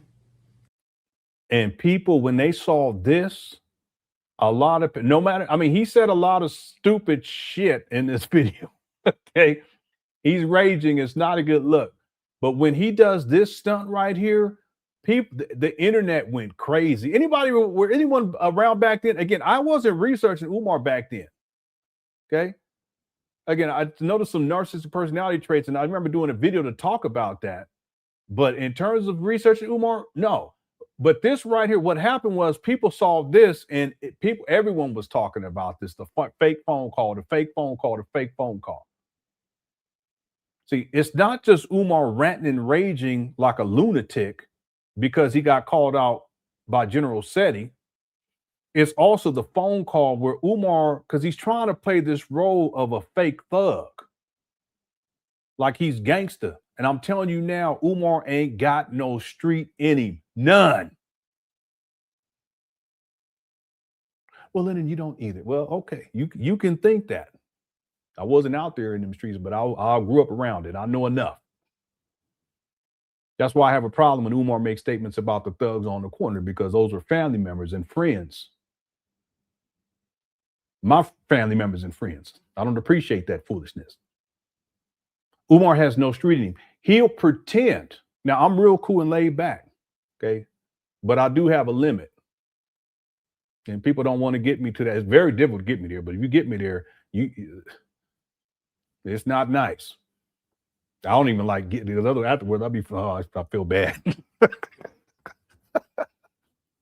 I feel so bad I shouldn't have. Anyway, that's what you get. You keep fucking with me. Anyway, it rarely happens. It rarely happens. But the point I want to make is that Umar, he's playing the role of this fake thug. So when the phone rings, he's acting like someone's calling him, like he got goons on deck. And the goons is calling him like, yeah, you want us to handle this? Us to handle this blood? He's probably a Crip though, because crabs. Anyway. But anyway, and there's nobody on the phone. And Umar says, nah, I got this. And the phone rings. The phone rings because there's no one on the phone. I'm going to replay that. Watch this. Yeah, I'm real peaceful too. I am. I mean, I don't even like stepping on animals or stepping on ants or anything like that. I'll be feeling so bad. And it's on accident. If I do it on accident, I'll be feel bad. But on the other hand, if people get me there, it takes a lot. And in order to get me there, they have to really be fucking up. And by that time, they ain't got no excuse. I didn't mean, oh, no. You don't take it to, you had plenty of time. I gave you plenty of, anyway, but it rarely happens. But I want to play this again because when I don't know if we'll have time. We can take some time. when we play the video where Umar explains all of this and sort of apologizes, he gives an excuse about what the fake phone call too, and that messed things up too, because people are like, in addition to him doing the fake phone call, he's not going to own up to it. He creates a whole other narrative to explain what happened, and it's a lie. It's an insult to people who have intelligence. Watch this. In pain, that's not going to get it done. There's Look at 7 this guy. committees in the national. Look 215 9. Did I already skip I over never it? disrespect you. I never came at you, but you have crossed the line. You have crossed the line. It's done with you now. This is all antics. Who does that? It's done with you now. Cut it out. He's just playing a role. A real man ain't got to do all that. Yeah, it's done with you now. No, stop. It's not necessary. You ain't even gonna be doing all this talking in the first place, because if you're gonna rumble it, it's already started. You ain't gonna be no words like that. But this guy got to play these games and do all these hand gestures. Cut it out, Umar. He's such a faker. We gonna keep it conscious, community. Nose all flaring. I bet you his nose was sore after he got done with this rant. We gonna keep it conscious, community, unless he take it there. But we can keep it straight conscious, community. 215-989.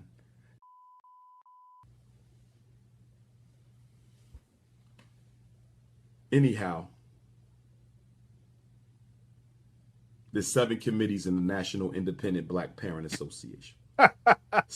See how he calms 7 down? committees. Did I already skip the part? If you're serious about helping our parents, if you're serious about helping our children, I'm really hoping you brothers and sisters join us in San Diego.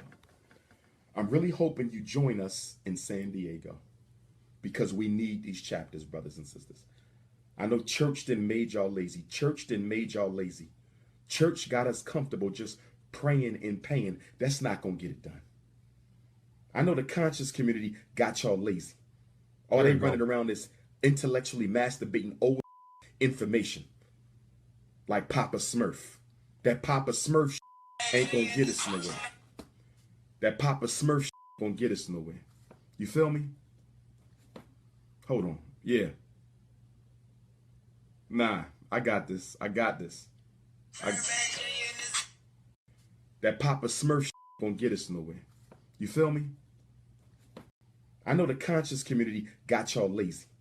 All they running around is intellectually masturbating old information like Papa Smurf. That Papa Smurf ain't gonna get us nowhere. So the phone rings. Umar, you can push the button, like the red button, to not accept the call. Okay, so there ain't nobody calling. That Papa Smurf gonna get us nowhere. You feel me? Then he acts like he's pushing it, I guess, to accept the call now. Hold on. Yeah. He's acting like someone's on the phone. Ain't nobody on the phone. Nah, I got this. See, he's acting like someone just called and asked him, like some thugs. You need us to handle this? He goes, no, I got this. And then I got this. There wasn't nobody on the phone. Hold on. Yeah. Nah, I got this. Look at that. So this was a big thing. People were talking about this like crazy. And then in the next video, when he explains this, you'll see, because it's an insult to people's intelligence. And people didn't appreciate that either. I said, what you gonna do when the Tunda Mania comes for you? What you gonna do? King Kong. Friday night, said he. Friday night. Be there or be square. We're going to have the Germaniacs. They're going to be eating their vitamins. Yes, they're going to be eating their vitamins. What you going to do when Tunda Mania comes for you? It's going to be a tag team match. It's going to be me and Sportsbet. Me and Kadar. Against SETI and Soul Power.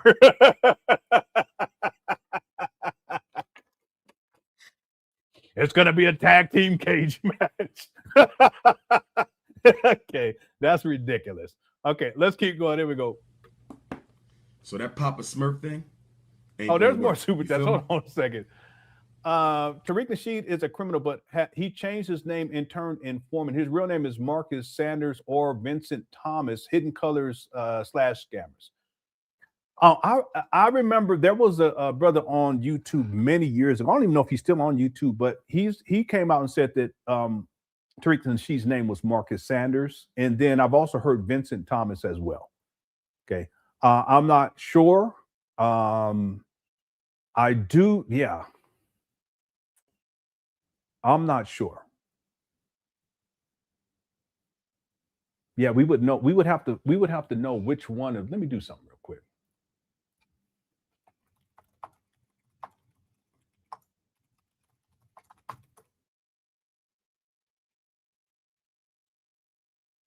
Yeah, it's actually saying here Tariq Alexander. I don't think his given name was Tariq, because that's a Muslim name.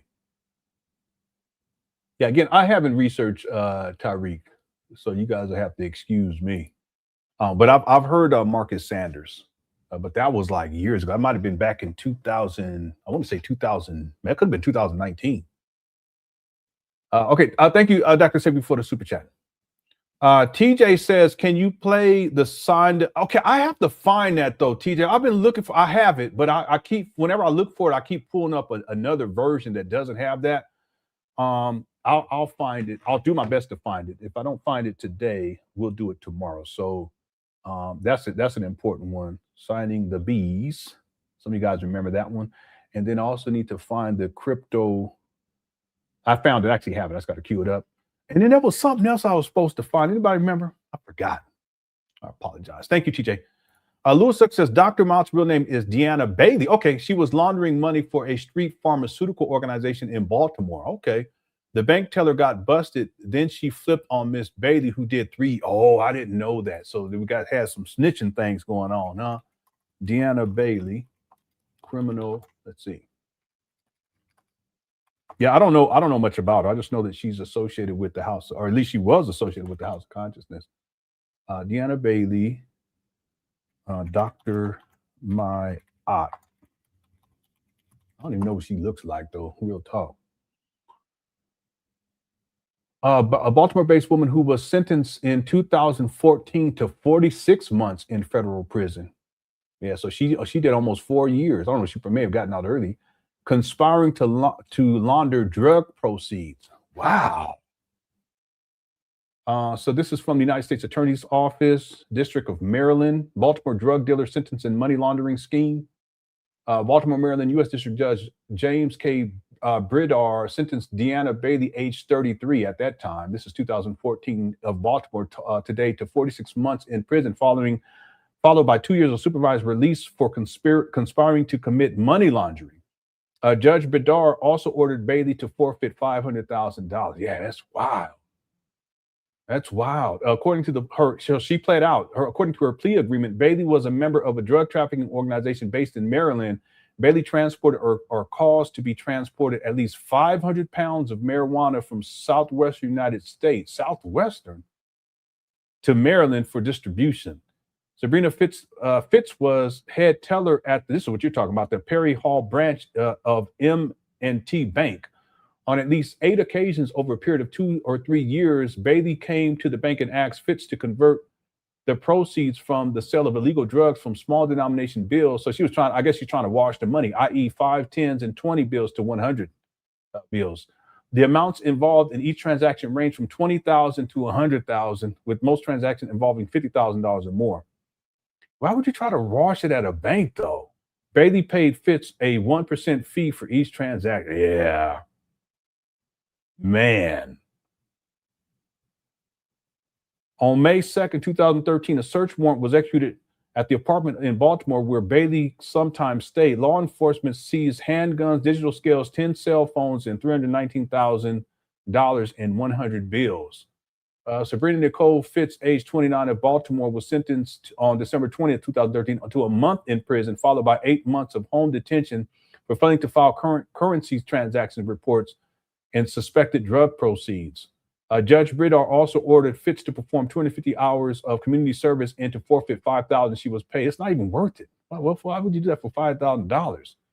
The government filed a civil action on February 10, 2014, alleged that the M&T Bank is required to forfeit $560,000 that was transferred to the bank by Bailey in exchange for $100. Yeah, $560. That's crazy. The complaint alleged that the money subject to forfeiture because M&T Bank failed to file currency transaction reports and bank transactions in amounts that exceeds $10,000 as required by law. Yeah, that's a mess. Yeah, I had no idea. I don't even know much about her, but that's another one, you know. And then, of course, Zaza Ali is Ginger Daniels. I've talked about this in the past. Zaza Ali, and she was scamming too, even after she got hemmed up with the FBI. Bank employees, real estate agents, mortgage broker, and other Bay Area individuals indicted on mortgage fraud related charges.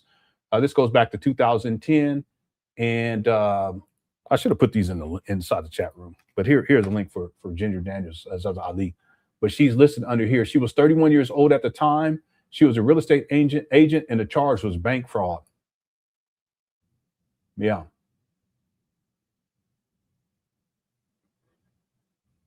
There was 18 people charged. Let me just see something here.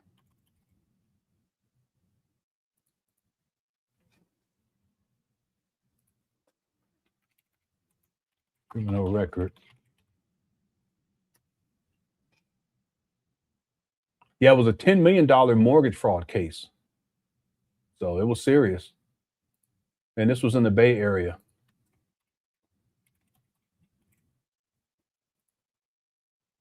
Yeah, she was a real estate. It looks like she was a real estate agent at that time. I don't know what the end result or what she was what if she had to do time or not. I'll have to look into that. But that's one of the reasons why a lot of these individuals, they change their names and then they don't work at like regular jobs because these criminal records follow them. Some of them are felonies, right? So what ends up happening is some of these individuals, they get into the black conscious space, and in some cases they start scamming there. And Zaza Ali was scamming in the black conscious space too. She's more into metaphysics now or more recently, but there was a time where she was real deep into the whole black conscious stuff. Thanks, Louis, for that information. Yeah, I had no idea.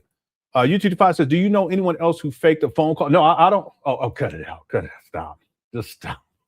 IU now became a member. Thank you so much. Goodness gracious. Nose ain't the only hole that flaring. Shut up. That's enough. Golly. Okay, let's get back to the SETI rant. We're about halfway through. There was something else I need to pull up. What was it? Crypto roots, and then signing the bees. Okay, I'll find it. Conscious community is like church. You got us thinking all you got to do is hear old information, old debate topics, old.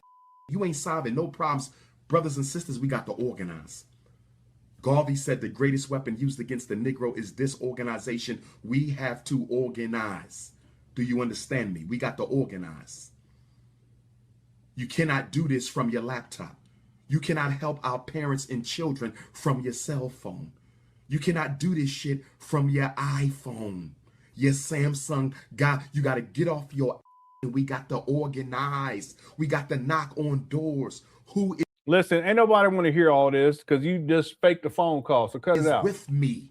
Who is with me? Ain't you tired of being at the bottom of the barrel? Ain't you tired of being laughed at by all the other races on this planet?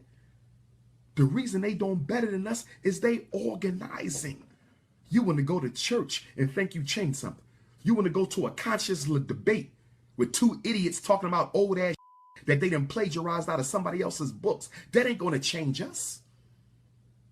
That ain't going. And then social network, this is a problem. This is a problem. Because that's all we want to do. Tweet, text, Facebook, Snap. That's all he does. That ain't going to do it. This is a war of extermination. People saying, why do white men keep messing with the black man? Because this is a war of extermination. They trying to get rid of us, black family. They're trying to get rid of us. So if you serious, come to San Diego, Friday and Saturday, January 27th and 28th. Come to San Diego, Friday and Saturday, January 27th and 28th. 9 a.m. to 6 p.m., I'm going to give you the training. 7 committees, family. 7 committees. Special Ed Committee is going to investigate special ed fraud. The Special Ed Committee is going to systematically do the research. Not Papa Smurf research, real research. There you go. How many kids in special ed? Who's in for autism? Who's in for deafness? Who's in for blindness? Who's in for traumatic brain injury? Who's in for speech and language? Who's in for ADHD? Who's in for intellectual disability? How long are they in? Are they in full-time? Are they in part-time? Or are they itinerant where they just get pulled out a period here or there? We need to know this. We need to know this. And then the discipline committee. Too many black kids being suspended. Too many black kids being expelled. Y'all heard the new information out of Missouri? If a child fights in Missouri, they will be charged with a felony in Missouri. If a child fights in Missouri, they will be charged with a felony in Missouri. That's insane. And guess what? The law says, irrespective of grade or age, the law. He's just running his mouth. Okay, real quick before I forget this. So this is Crypto Roots right here. Polite had scammed him out of $100,000. And Polite's in jail. He'll be in jail until about 2030 for essaying a child. Peace to the family.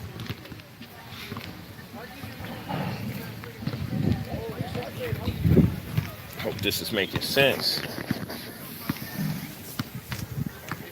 Oh. Peace to the family. Yeah, word. So we out here about to talk to you about cryptocurrency, insurance.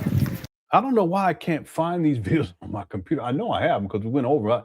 I had stuff come up from when my cybersecurity studies with cryptology best practices, a PowerPoint presentation I had to put together.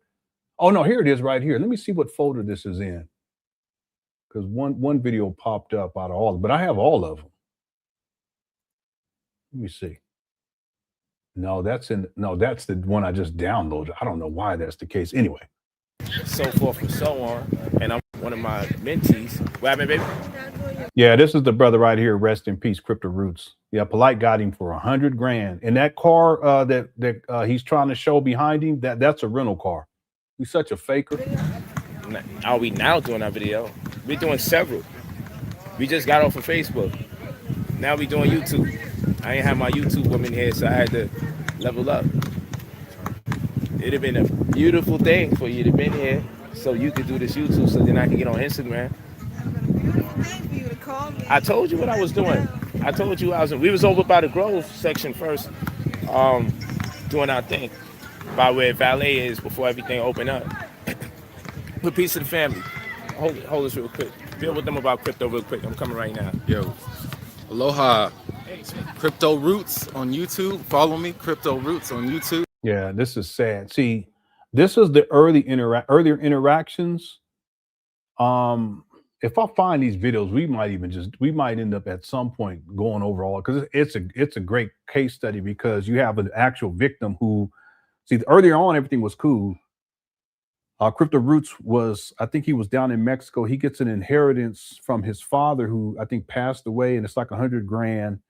And he at first he reaches out to Polite because of Polite's mentorship program. There's plenty of people who over the years they've come out about Polite's mentorship program, how it was a scam. They would pay, but they wouldn't get anything for it. There was this young lady, she was real pretty too. I remember many years ago.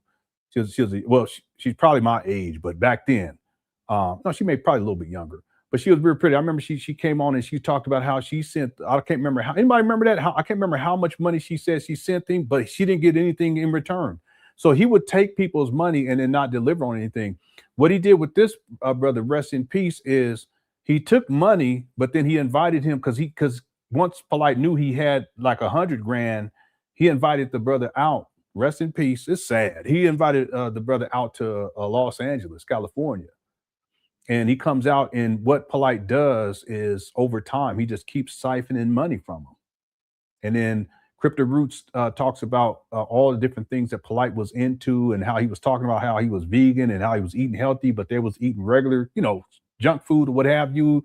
And that they were living in and out of hotel rooms. And, renting cars. It was just a big facade. But throughout that whole time, he was taking money. He was asking for more and more money. And Crypto Roots tells a story. The video we're watching there, though, this was earlier on when they still kind of had camaraderie. But Polite really did a number on this brother. And what ends up happening is he was trying to get his money back, but he ends up passing away. He goes, I think he went back to Mexico, and then he passes away out there. Rest in peace.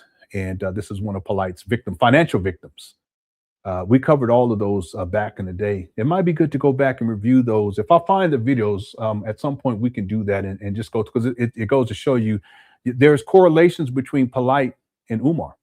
There's correlations between Polite and Jay Morrison. Who reminds me the most of Jay Morrison is Zaza Ali. But scammers are scammers. And they will take whatever they can from anybody, and they don't care. And unfortunately, he got this brother for $100,000, and the brother passed away. And I think it was shortly after they had a baby. I sent his lady some donations back in the day. I felt so bad, just sad. Anyway. Yeah, you're right. His name is Michael Nowak. You guys can actually look him up too. Now that it's on the screen, if you want to get information about his charges and his sentence. It was horrible. That whole situation was horrible. He made the news, and you can probably find. Yeah, I'm sure you'll be able to find his criminal background online too. But South Florida. They have him on here because he was arrested. This was in 2021. Yeah, it's just so much. It is so much. And a lot of these people, they come out of the Black conscious community. Yeah. That's all I was just saying. What's up, Domo? That's all I was just saying. Crypto had a baby not long before he passed. You make sure you take care of yourself. That's what you saying. Take care of yourself. So yeah. All right. Yeah. What's up, Sugar Rush? Yeah, you've been around a long time. Yeah, we covered all those videos. Not only, I don't know if we covered all of them. We covered most of them. Okay. Thank you for where we at? YouTube device says Umar Johnson giving SETI a no, don't do that. Don't do that. I'm gonna learn Creole because there's a queen out. Stop. Please stop. Golly. This guy. Why? Okay, but anyway, this is Crypto Roots right here. Rest in peace to this brother. Like he was a real laid back dude. He got taken advantage of, got him for $100K. Just sad. Okay, let's get back to SETI Round. I gotta go find this other video. Said, irrespective of grade or age, if a child fights in Missouri, they will be expelled. Charged with a felony. That's insane. I just got an article today that in Washington, D.C., shout out to Washington, D.C., 2 Sundays ago sold out. Shout out to Baltimore, last night sold out. But in Washington, D.C., almost 12,000 Black children are going to be cut off of the welfare program. Over 5,000 to 6,000 families in Washington, D.C., including over 12,000 Black children, will be cut off. They will be cut off of welfare. What are they mothers supposed to do? What are they fathers supposed to do? We ain't got time for this dumb shit. We got to organize and get serious, brothers and sisters. The National Independent Black Parent Association is a big piece of that. If we don't care about our kids, who gonna care about our kids? 927. If you a lazy Black parent, then you ain't no parent at all. And it can't be one parent. We all got to do this together. We all got to do this together. And then we're gonna have the finance committee where we're gonna look at how they spending the money to make sure the money is going on our children. Be quiet. Committee. You don't even take care of your kids, you big. Who getting the contracts to clean the bathroom? Who getting the contracts to bring in the lunch? Who getting the contracts to bring in the textbooks? We got to look at this. We got to look at this. And then the social support committee to help all of our struggling Black families. To help our struggling. I'm serious, y'all. And we're going to do this without no government handouts. I ain't got time for no intellectual masturbation like the rest of these dudes. They ain't got shit to do but plagiarize people's information and cause conflict. Cause conflict. You know why your nuts don't want to meet with the elders? So-called tribunal. I don't know where you get that from because I didn't call it a tribunal. You know why Papa Smurf don't want to sit down and iron it out? because his whole platform is based on conflict. What are you without conflict? Your whole platform is based on conflict. If you look who's talking, ain't conflicting with in the conscious community, you conflicting with the European. And we must defeat the European. But when do you build? Oh, cut it out. You ain't gonna do fighting nothing. people in the conscious community. You fighting the European. When do we turn into the community and build? You just can't react to racism. That's all you do. 50. Yeah, see, this is Umar after the phone call. He says he takes a whole because he's trying to sound a little bit sedity, but he's gonna get back to raging. Okay, just hold on. Miranda says, "Greetings, family. I'm late. It's sad how talented these black brothers are, yet they chose to use their talents to deceive their own people." Yeah. The thing though, I believe that Umar, the reason why he's developed certain talents is because it's a survival mechanism. And this survival mechanism is not considering other people. It's just about his survival. And I think that it was developed, or he started to develop it early on, not as something that consciously that he did, but just unconsciously. I think the same thing with Polite, because Polite is a functional idiot too. Umar is a functional idiot. They can't survive in the real world. So they have to develop survival mechanisms to kind of get through. And one is the gift of gab. They may already have it, but they will focus on that talent because that's the easiest way to manipulate people, manipulate society, manipulate black people to get what they want so that they can continue to survive. FDMG for Umar is survival. It has nothing to do with anybody else or black boys or saving black boys or opening up a school. No, it's a simple issue of survival.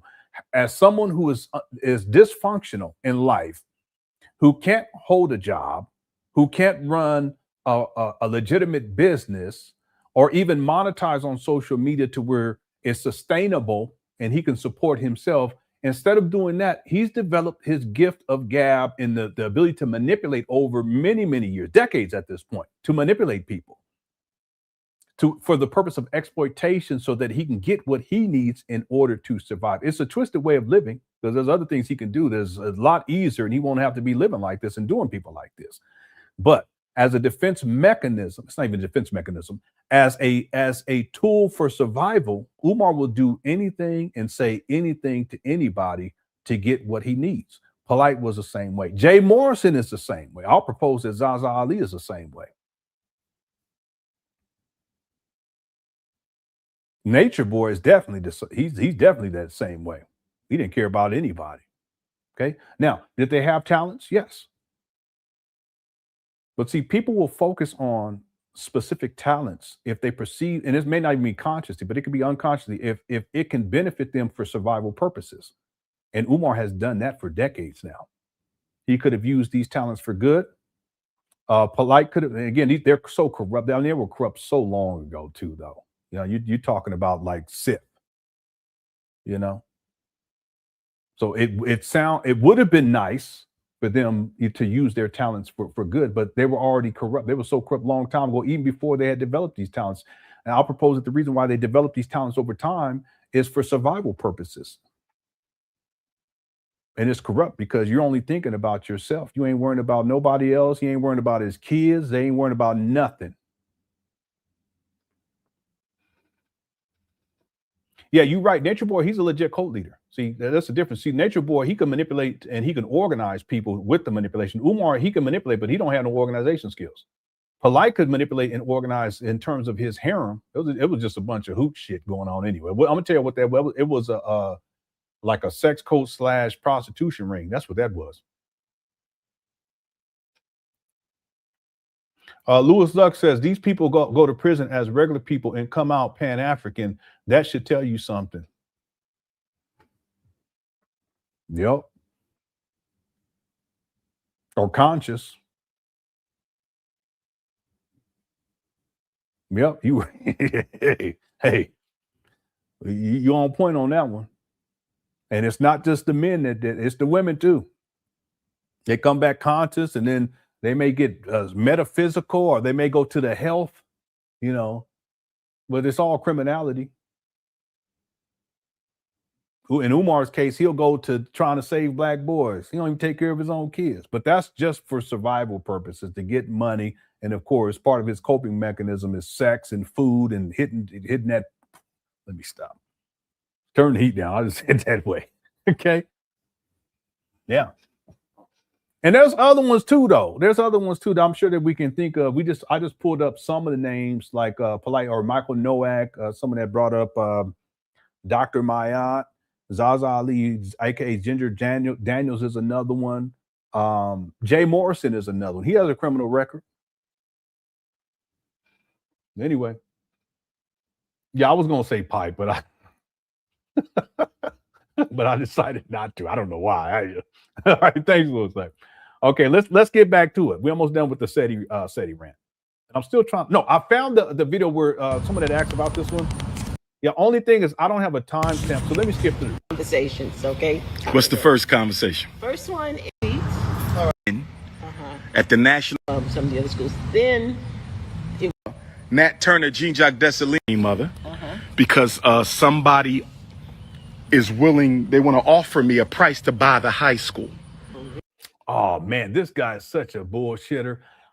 This is part of the cultural caravan. I have some of these older videos. At some point, we'll do a series on that.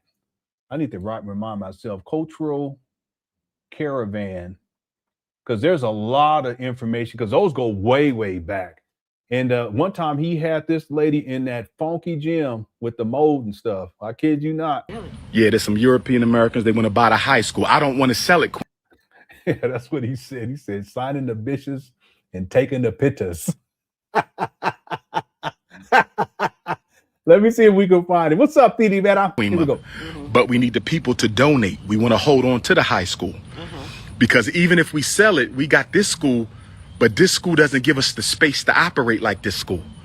You follow me? The Garvey this is in 2020, September of 2020. Building is beautiful, but it's not as large as the Douglas building. Building. This is the video. So we don't want to sell it. But in order to not sell it, we need the brothers and sisters to donate, to get on their cash. Cut it out. Dollar sign. Make sure you put this is all manipulation in order for you see this? It's all about surviving. I mean, this guy, he's a trip. That down too, Queen Mother. The dollar sign FDMG school and the PayPal.me/FDMG Academy. She just talking. Umar, he like, yeah, power. I'm also working within the confines. Right, the limits. I can say it, right? What I can say is that you can say if people are interested in donating, you can go to your Cash App. Can I say that if you're interested? Don't say interested, not Cash App.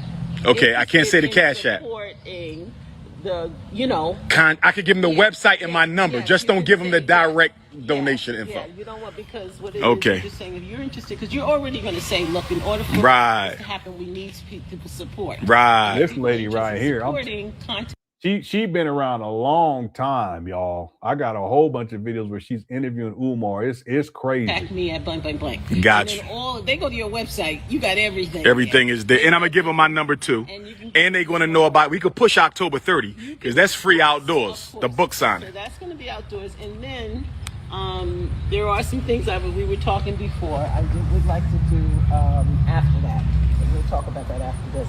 So what I'm looking at, ideally, we're going to talk about the book. We're going to talk about. Okay, 1523 is where he says that. Let me go back.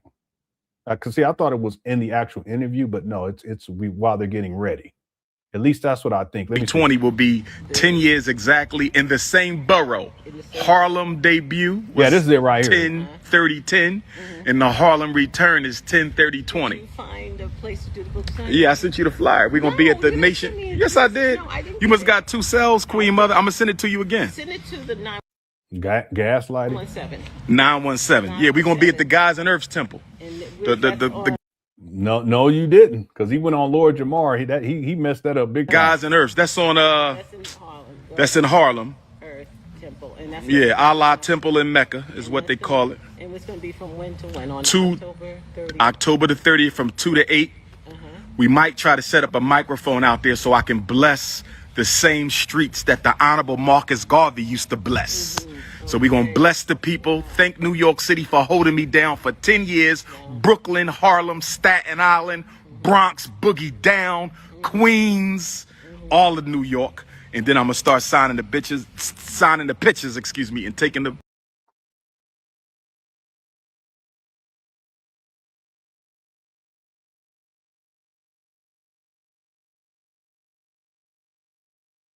You gonna do what?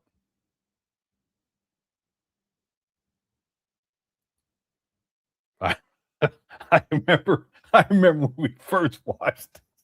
I remember we first watched this. The chat room went crazy because we were like, "Wait a minute, what are you Up a microphone out there so I can bless the same streets that the Honorable Marcus Garvey used to bless. So we're gonna bless the people. Thank New York City for holding me down for 10 years. Brooklyn, Harlem, Staten Island, Bronx, boogie down, Queens, all of New York. And then I'm gonna start signing the pictures, excuse me, and take. Oh man, that is so funny. Gonna bless the people. Thank New York City for holding me down for 10 years. Brooklyn, Harlem, Staten Island, Bronx, boogie down, Queens, all of New York. And then I'm gonna start signing the pictures, excuse me, and taking the pictures. All right, that sounds powerful. Slip of the tongue, excuse that. First, No. And then he looks right into his comment section. we're going to talk about the books. Yes. Second, I wish I had the video. I wish I had video of the comment section when he did this video, like in his chat room. we're That going would to have been talk hilarious. about, this is the question I have. Obviously, now that we're in the midst of this pandemic, educating. Yeah, the pandemic. Yeah, he sure did. Listen, a man ain't gonna say that if it's. I mean, it has to be in your vernacular for you to slip up and say something like that. Now, I'll call a dude very rarely, but I'll call a man one. But I ain't gonna call no woman. I ain't gonna do that. I did when I was like a teenager because it was common in Southern California. It was just a term people use all the time. Okay, was it right? No. But if you're an adult and that's not going to slip out unless it's part of your vernacular. And it is for Umar. And that's part of it too, because when he says, see, let's be clear about something. Umar, the way he approached, and he still does, but not as, because he don't do lectures like he used to, even though he said he's the most requested. No, he's not. But the way Umar approached his speaking engagements, that's why he was so adamant to have women come out. He would badger women to try to get them to come out. Is because that's an opportunity not just to get money out of people, not just to feed his ego by people, giving him attention and making him feel important, but also to have an opportunity to sexually exploit Black women. So yeah, to him, these women that come through, they bitches. I apologize, but it is what it is. They just say some bitches that's coming through, and he gonna try to get with them and run through them. And he's done a lot of that. I call them randoms, pick-me's. I don't use pick-me's. I've been using it more recently because it's true. I just don't like using the term. I don't want to offend anybody. So that's why he says that, because his approach to these events, at least back then, no, still to this day, is that, hey, listen, this is an opportunity for me to get with some of these bitches out here. Anyway. And in this case, he slipped up one time. Okay, let's get back to the main video. Here we go. All your do when you ain't sleeping on your and we're going to go for like another 38 minutes. mama couch. You fighting with conscious people and you want to bang on the cracker, but you ain't banged on no cracker. Because one of your queens told me that your is a school police officer. You's a school police officer. And you supposed to be the general of the Black Power? Really? And you's a school cop? You serious right now? You's a cop? A school cop? Locking out kids? You's a cop? Now, you might have never locked them up, but you's a cop. You a part of the team. I ain't never been no cop. I ain't never been no military man. I ain't never been no government agent. I ain't never been no. He did go to a military academy. It was ROTC. Government employee. Never. 9th, 10th, 11th, 12th grade. Never. My life is real. Never. That's why you get my real name, Umar Johnson, not no fake name. You hear me, Elliot? Elliot, are you listening to me, Elliot? Huh? Fake pseudo WWF dude. Speak on me. You done lost your mind, boy. Boy, sound like me. Now you got to answer the challenge. You got to answer the challenge. You called me out, I answered. Friday night, 8 to 9, 1 hour, what you gonna do? Who is the leader of the RBG Black Consciousness? I'm giving you home court advantage. I'm giving you home court advantage. What you gonna do? You called me out. I wasn't even messing with you. I don't know who gassed you, man. I don't know who gassed you. My phone been blowing up all day about you. You oversized toddler. Who gassed you? What have you done? You've made no progress, man. You was on that scene before I hit it. I was doing my work, but I wasn't on the quote unquote conscious scene like that. I was too busy in the streets working, still in the streets working. When I came into the game, you was beefing with another dude. I remember when I came into the game, you had a lecture debate scheduled with another brother. I'm not going to call his name because he has kept my name out of his mouth and I have kept my name out of his mouth, and I respect him for that. Hopefully it stay that way. Yeah, I think he's talking about, what was his name? Ali Muhammad, I think. I came in the game, you beefing. 7 years later, you still conflict? That's why you don't want no peace. You don't want no peace treaties because you won't get paid. You won't get no views. Your whole platform is conflict consciousness, you insecure midget. Conflict consciousness, you insecure midget. The next committee is going to be homeschool. We're going to organize. Yeah, see how he just flips up? Now he's in a whole nother mode, but he's going to go back to raging. He's so unstable. The homeschooling parents. That's right. Come on to San Diego. We want you coming from all over the country. Now it's West Regional. We move the National Independent Black Parent Association training conference around because we want to make it convenient for different regions of the country. We want to make it convenient for different regions of the country, but it's national. New York City, you need to be there. The Carolinas, you need to be there. Georgia, Florida, you need to be there. Idaho, Milwaukee, Omaha, Nebraska. Y'all need to be in San Diego. If y'all all can't come, raise money and send one person. I'm serious about the work I do. I don't sit on no couch making videos trying to make myself look taller than what I am by putting the camera all the way down here because I got a Napoleon complex. I'm 6'3", 280. There you go. See how he get riled up again? You probably about 320. Cut it out. 6'3", 280. I'm not 5 feet tall. My skin is melanated. I don't look like the enemy. My real. He's so dramatic. So brothers and sisters, you can register for the conference. princeofpanafricanism.eventbrite.com. I was trying to, I'm still looking. I'm trying to see Ginger Daniels, Zaza Ali, if she did time. I haven't been able to locate anything. princeofpanafricanism.eventbrite.com. Parent Advocacy Committee. We got to train a group of parents.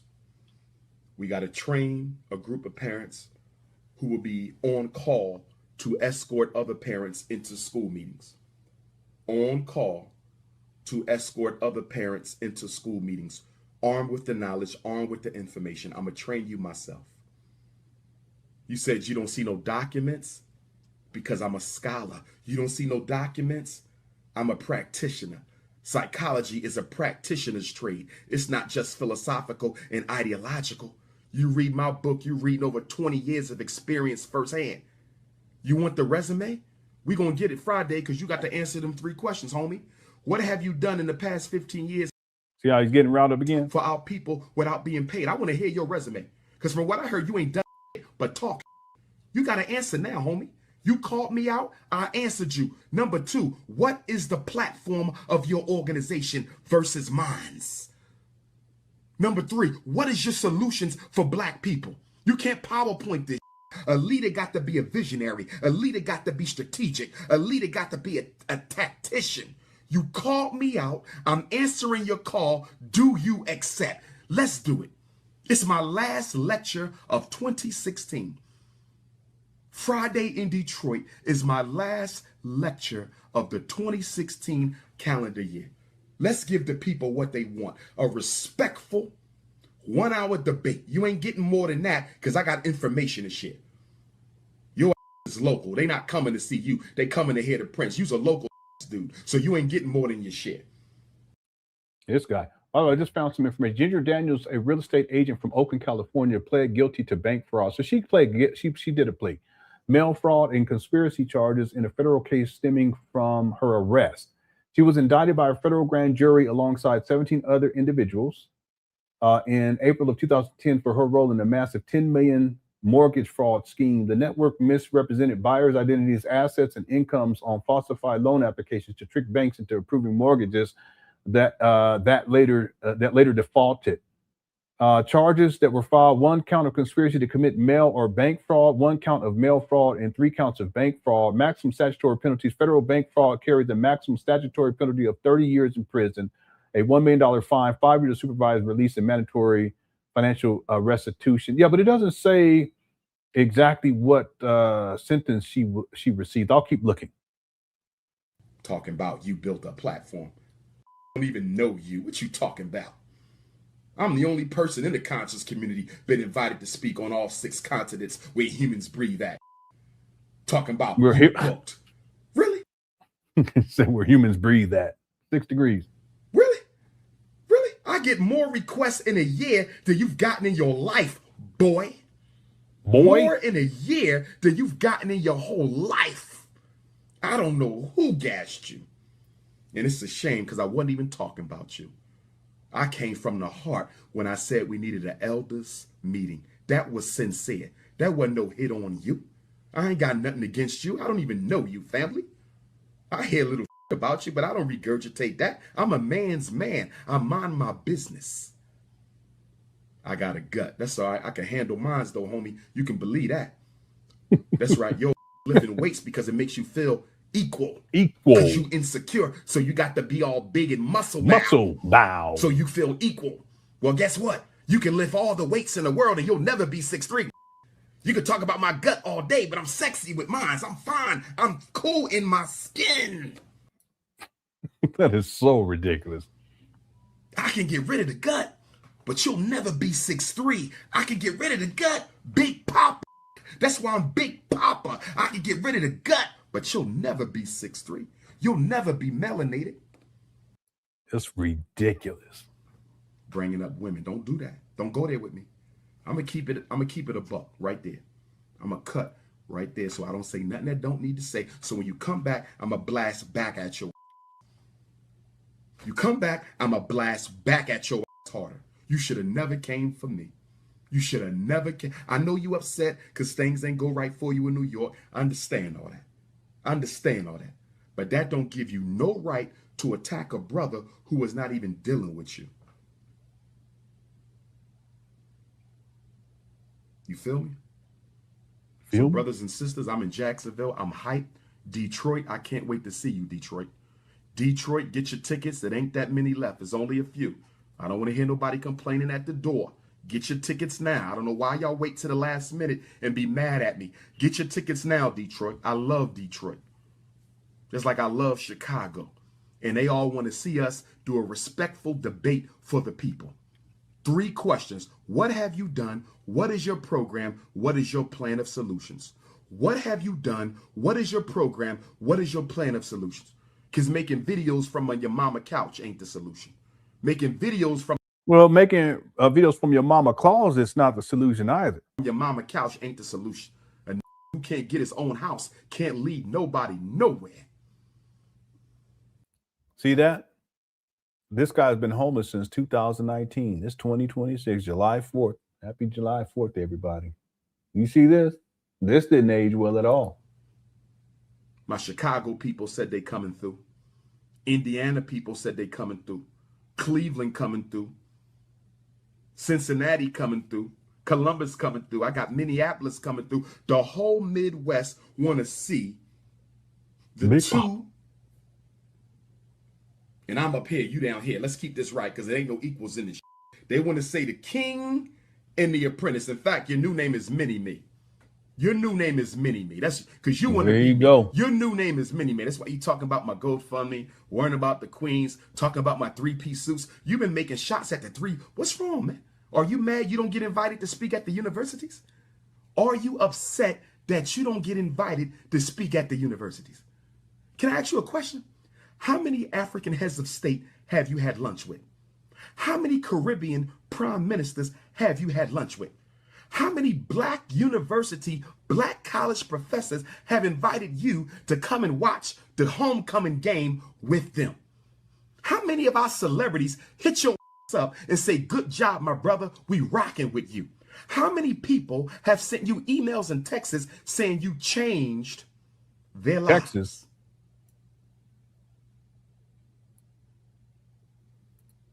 Brothers and sisters, sometimes I got to vent. I know y'all want calm me to down be again. Picture perfect all day long. I'm not, and I'm not trying to be. Okay? But when somebody come that disrespectful, I got to fire back. But I'm offering a solution.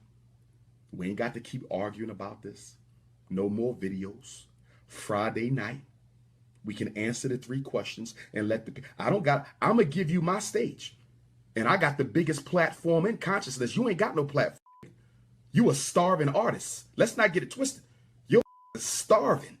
You let give you a couple $100 to speak. You thirsty, dog. You thirsty. I'm going to give you my stage so we can answer the 3 questions and leave it at that. Let the people decide. They can tape it with their phones. They can share it on YouTube, Facebook. We ain't got to fight. Let the people decide. And we ended at that. We go into the new year knowing who the king is. What y'all think? What y'all think out there? I think that's the way to handle it, right? I think that's the way all love. Whoever lose, lose. Whoever win, win. What you think, my brother? I don't need no preparation. I'm ready now. We can go on the stage tonight, but I'm in Florida right now. Getting ready for my Jacksonville family. They ain't seen me in 5 years. See, it's like he turns it into like this WWF beef. WWE type of a beef where now it's, instead of getting into a ring, they're going to debate. So brothers and sisters, I'm in it. I got elders calling me already. Phone blowing up. I just had to do it. It's been a long time coming because he's been taking shots at me for the longest. See, I don't speak on this stuff. Until you say my name, I don't speak on it. And he said my name. He called me out. I answered the call. I'm challenging you to a 1-hour debate on black leadership. RBG, not no plagiarized books. I don't want to see no rusty PowerPoints. I don't want to see what you done stole out the library. This is you and me, RBG Black Consciousness. Who is the leader? What have you done? What is your program? What is your platform going forward? A couple questions from the audience and we end it. Respect. Facts, respect. I don't even do debates, but I will debate your ass. I will debate your ass any day. You Scooby-Doo sounding clown. Here he go. So brothers and sisters. Then he calmed down again. I'm going to end on that. Get me some sleep. Wake up in the morning. Jacksonville, Florida. I got a lot to say tomorrow. Make sure y'all in the house. Doors open up at 4. Tickets are running out. Go to princeofpanafricanism.eventbrite.com. princeofpanafricanism.eventbrite.com. If you want the title, come take it. I'm putting it up for grabs. You have an opportunity to show your city. I'm giving you home court advantage. Show them that you the king on my stage. You couldn't ask for a better lookout than that. You couldn't ask for a better lookout than that. You didn't bit off the wrong tree this time. Black power, y'all. Enjoy your night. I want to see everybody in San Diego. Detroit, I'm going to see you Wednesday with or without him. Friday, Atlanta, Georgia. Next Saturday, Los Angeles. Durham on the 17th. Bowie State, the first day of February, Black History Month. Bowie State, Morgan State, February the 22nd. I'm getting focused again, y'all. You know, it's the end of the year. You got to clean out, right? So I'm going to handle his the last lecture. Detroit is the last lecture, which is perfect because I love Detroit. It's only right to go out with Detroit. And I apologize, Detroit. If you love your city so much, why you ain't built the school for the kids yet? You say you've been in the schools. Why? Okay, he hasn't built a school for the kids yet, and he's raised millions of dollars. So what you talking about? You ain't built a school for the kids in Detroit if you claim to love them so much. Enough of that. Enough of that. Make sure y'all keep donating to the fundraiser. GoFundMe.com/Dr. Umar. GoFundMe.com/Dr. Umar. Melanin FDMG Academy. P.O. Box 6872, Philadelphia, PA. P.O. Box 6872, Philadelphia, PA. I love y'all. I live my life for real. I'm not playing with this. None of us know when we're going to leave this planet. All we leave is the legacy of work that we did, y'all. All we got to get busy on this. You understand me? Let's stop playing. Let's stop playing. National Independent Black Parent Association, FDMG, will be purchased in 2017, and the first day of school will be August the 21st of 2018. That's the first day. Mark your calendar. I promise you, August the 21st, Okay, none of that happened. But you guys see, even how Umar's talking right now, he's talking as with the same cadence as Muhammad Ali. He's such an actor. Yeah, this is 2016. This is 10 years ago. Well, you're going from what the date he gave. I got you. But anyway, listen to his cadence. August the 21st of 2018. That's the first day. Mark your calendar. I promise you, August the 21st, 2018, we are opening the doors to FDMG Academy. Peace and love, Black family. All right, this is the worst video Umar Johnson has ever done, but we're not done. We still got a little more time here. I want to show you guys Umar Johnson's follow-up to this because this went viral. When I say viral, I remember everyone was talking about it. In fact, the sister, Lovely T.I., she did a really good breakdown of this. I'm just mentioning her because she's kind of like in the news right now because she's dealing with something. And maybe I think it's health related. And I hope everything works out and she's fine. Because I remember when she first came on, well, not when she first comes on, she early on, but she ended up blowing up. She does really well on YouTube and other social media outlets too. But she did a really good breakdown. There's a lot of people that were talking about this video. A lot of people. In fact, elders in the Black conscious space, they came out and spoke out against Umar, including Dr. Valentine. There was also another, I always forget this guy's name. Dr. Smalls, I think, out there in New York. He actually talked about this too. But Umar got a lot of backlash. So he comes back 3 days later and he does a sort of an apology video. I want to watch that before we get up out of here. That way we'll be reset for tomorrow. Tomorrow we'll be specifically focusing on Umar Johnson's beef with Tariq Nasheed. I'll give the backstory and then we'll get into that. But before we do that, when we first get started, I'll pull up more videos of other stuff that people requested. Okay, but the main thing for tomorrow will be his beef with Tariq Nasheed. So let's go here and get into this video. I don't think we'll need to watch the whole thing, but I figure we go for another 20 minutes. TJ says, Umar, you post in rentals, hotels, closets, and bandos. Yeah, he ain't the one to talk. It did not age well. You know, 2000, he's talking like this about Sadie in 2016, and here we in 2026, it's like he's talking about himself. Yeah. Thank you, TJ. Christopher says the P on that hat stands for all right. Yeah. He was trying to be a thug. He was a fake thug. Okay.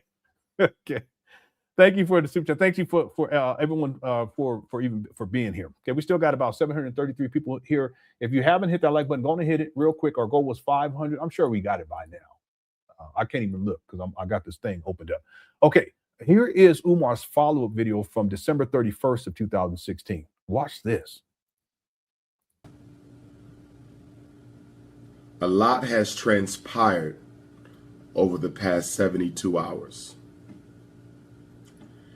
And a lot of it was the result of some comments I made in response to an attack that was made against me by one of our brothers. Yeah, here you go. He's always a victim. although I had a right to respond, and although I could have eloquently and articulately responded without vulgarity, as I teach our young people, I did not heed my own words, advice, and example. So I want to apologize to 3 groups of people for the way in which I conducted myself. I want to apologize to the elders in our community, not just the conscious community, but the whole black community. Do you understand me? Because Dr. Umar's work is above and beyond black consciousness. It is about black elevation universally.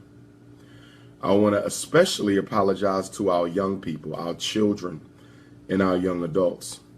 In fact, this video is largely about them, because although I got thousands of... Yeah, see? Think about that. That's a good point. Really good point. I ain't even thought about it. But see, he ain't got no skull cap on and no beanie with the ball on the top. He ain't all thuggish. But think about that. How does he go from this? You 50 years old making home f***ing videos. Check my videos. I don't even have a YouTube channel. And I got more videos than all you. I don't have a YouTube channel and I got more videos than all of y'all. I ain't got to promote myself. That's the love I get. Hello, mother. He goes from this, and then 3 days later, he's this. And emails over the past 72 hours. I mean, the guy, he's just, it's incredible. Yeah, that was King Kong. Now, I don't know what is this, back to little Jermaine now? I don't know. Just weird. None touched me more than those that came from the children. They'll cut it out. I have 14-year-olds and 16-year-olds and 18-year-olds and 21-year-olds and 24-year-olds who had reached out and said, "Doc, we love you, man. You can't do that no more. That's not a good example for us." That's what touched me. When that 14-year-old texted me, that's what cut it out. Me. When that 21-year-old sent me that email, that's what touched me. So I'm largely doing this for the children. And so I want to apologize to all the African children, not just in the United States, but around the world, who love, respect, and adore Dr. Umar Johnson. I apologize, guys. And in 2017, we're turning over a new leaf, and you won't see that again. What's up, Information Man? To my Thanks for tuning in, bro. Happy 4th of July. Supporters, people who support me, people who have donated to the fundraiser, and those who have not yet been able to do so, but do support me. Because a lot of you guys go out of your way to advocate and defend and take up for me. And I don't need to be giving you extra battles to fight. But I am so very thankful for you all who did stand up and fight those battles for me. Nothing does a heart better than to go on Facebook or Instagram and see a brother or sister who you haven't even met yet, and some you have, smacking some of these trolls up and dismissing some of these trolls. Okay, you see what he's doing here? See, he's not contrite. Okay, he uses this as an opportunity not to sincerely apologize. He uses this as an opportunity to mobilize his support group, his supporters, his cult followers, really, to attack his critics, to attack the people who've been calling him out, who were calling him out for 3 straight days, dealing with the SETI rant. And I'm telling you guys, it was all over social media. There were articles written about this, like on blogs and newspaper, online newspapers and everything. This is what he does. Instead of owning it, what he does is he tries to, he does a fake apology, and then he quickly moves on to trying to mobilize his cult followers to attack his critics. And checking some of these trolls because it makes my job easier. In fact, personally, I believe to some extent I shouldn't even have to respond to hate. I think this is cult. This is This guy, he's a trip. This is textbook cult leader activity. I think y'all should do it for me because of the work that I've done, because of my record, because of how many children I've saved. Parents. What record is he talking about? This guy. Exceed said, what kind of leader doesn't have a wife under his leadership? No support from the bird seeds, just support from the ones he's misled. Well, historically speaking, Black leaders have had, in general, they've had strong Black women supporting them. They've been married. I'm just saying historically, not all, but historically speaking. It makes no sense. One of Umar's main talking points, well, at least back in the day, for over a decade, was about, you know, Black parents and Black children and Black families. And yet he's never been married. He doesn't have a family. He got at least 3 kids. He's had at least 3 baby mamas. He has at least 3 baby mamas in Philadelphia. And I've heard him say that he's never lived with the woman. How do you do? How are you going to do anything of consequence if you can't even manage a basic relationship with a woman, let alone raise your children? He don't even have relationships with his children. And then on top of that, he at the age of 51, he's living off of his mama. He's in control of all of her finances. It's Section 8 housing. He's living off his mama at the age of 51. That's not Black leadership. He's taking advantage of his mama. He's exploiting his mama, just like all the other women that he be dealing with. He exploits them. So this is a good point. He's supposed to be some sort, in his own mind at least, and I guess in some of his followers, that in their mind, he's some sort of great Black leader. No, he can't. He hasn't even mastered, and he ain't even got to master it. But he doesn't even have the experience being in a long-standing committed relationship with a woman.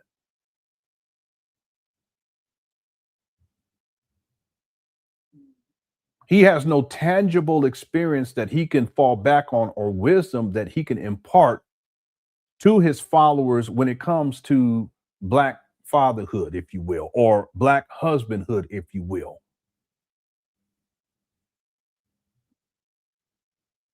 He doesn't have any wisdom to draw upon when it comes to Black family. And yet he's some sort of a Black leader. And then on the flip side, he's out here running through these women with reckless abandon, hundreds of them, easily hundreds, with a bumpity bump on his lip. That's Black leadership? No. Listen, if you can't establish leadership in your own home, you have no business trying to establish some leadership in the outside of your home, if that makes sense. It makes no sense for someone to think that somehow you should do that. See, he's the ultimate hypocrite.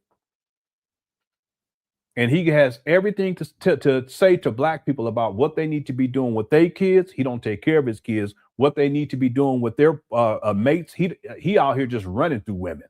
What they should be doing with their wives. He's non-committal.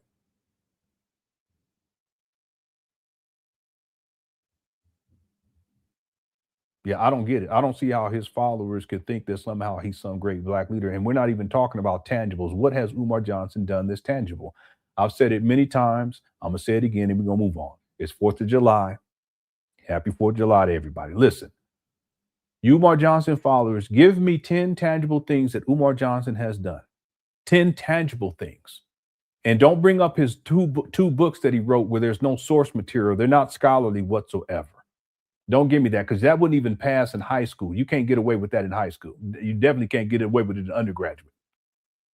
Well, give me 10 tangible things that Umar Johnson has done as a Black leader that is tangible and real in the Black community.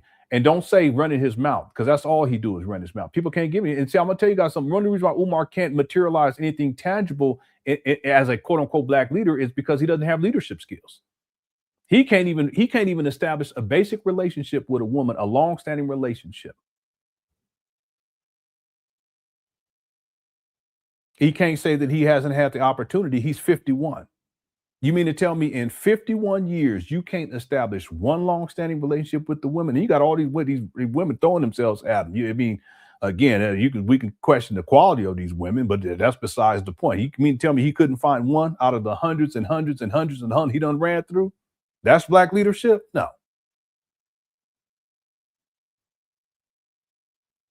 Again, I'm waiting for the day when an Umar Johnson follower can come up with 10 tangible things out. And I'm not talking about books, that the fake books that Umar Johnson has written that are not scholarly. I'm not talking about the 2 block parties that he's thrown. I'm not talking about the 3 bandos that he acquired in February 2019 with other people's money, and there's $600,000, at least $600,000 missing in February of 2019. We're not talking about that.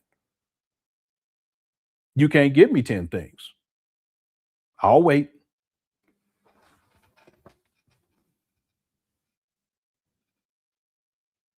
Thank you, XC, for the super chat. Lewis Luck says, did he apologize to SETI? I didn't hear if he did. No, he doesn't. He doesn't. Okay, we'll watch some more of it. We're up against the clock. Again, I ain't in no rush. You guys want to hang out longer, it's fine with me. But no, I didn't hear him. I watched this video a couple of times. I don't remember him. He may. I don't think he does. Umar doesn't have that. He's so arrogant and conceited. He's not going to apologize to anybody. Not like that. He'll give a little something. He'll say something like, I want to apologize to, the 16-year-old who ain't no 16-year-old texting your bum ass. Cut it out. He just says that because it sounds nice. I got a video of this young guy. He was a teenager that called Umar out a long time ago. I wish I could find. I have it, but I wish I could find it right now. These young people, they listen. Anyway. He'll say stuff like that, but it's not contrite. It's not as if he really means it. He's not sincere. There's no sincerity there. And he's not going to apologize. He's not going to apologize to SETI. He's not going to apologize to Tariq when he went off and was talking crazy. Anyway, we're going to get into that tomorrow. He said some stuff in that video. I said, man, why are you talking like that? He ain't apologized to me, and I'm not even asking for one, but he called me a booty bandit. I didn't appreciate that.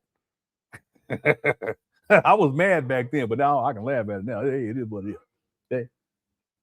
He said some other stuff I can't even repeat. I don't even know how any man, heterosexual or otherwise, would say something like that about anybody, let alone another man. Anyway, that's Umar. But no, he doesn't have that in him because he's conceited and he's arrogant. Yeah. Thank you, Lewis Love. Knowledge says, never trust a man that don't have a job or isn't in his kid's life.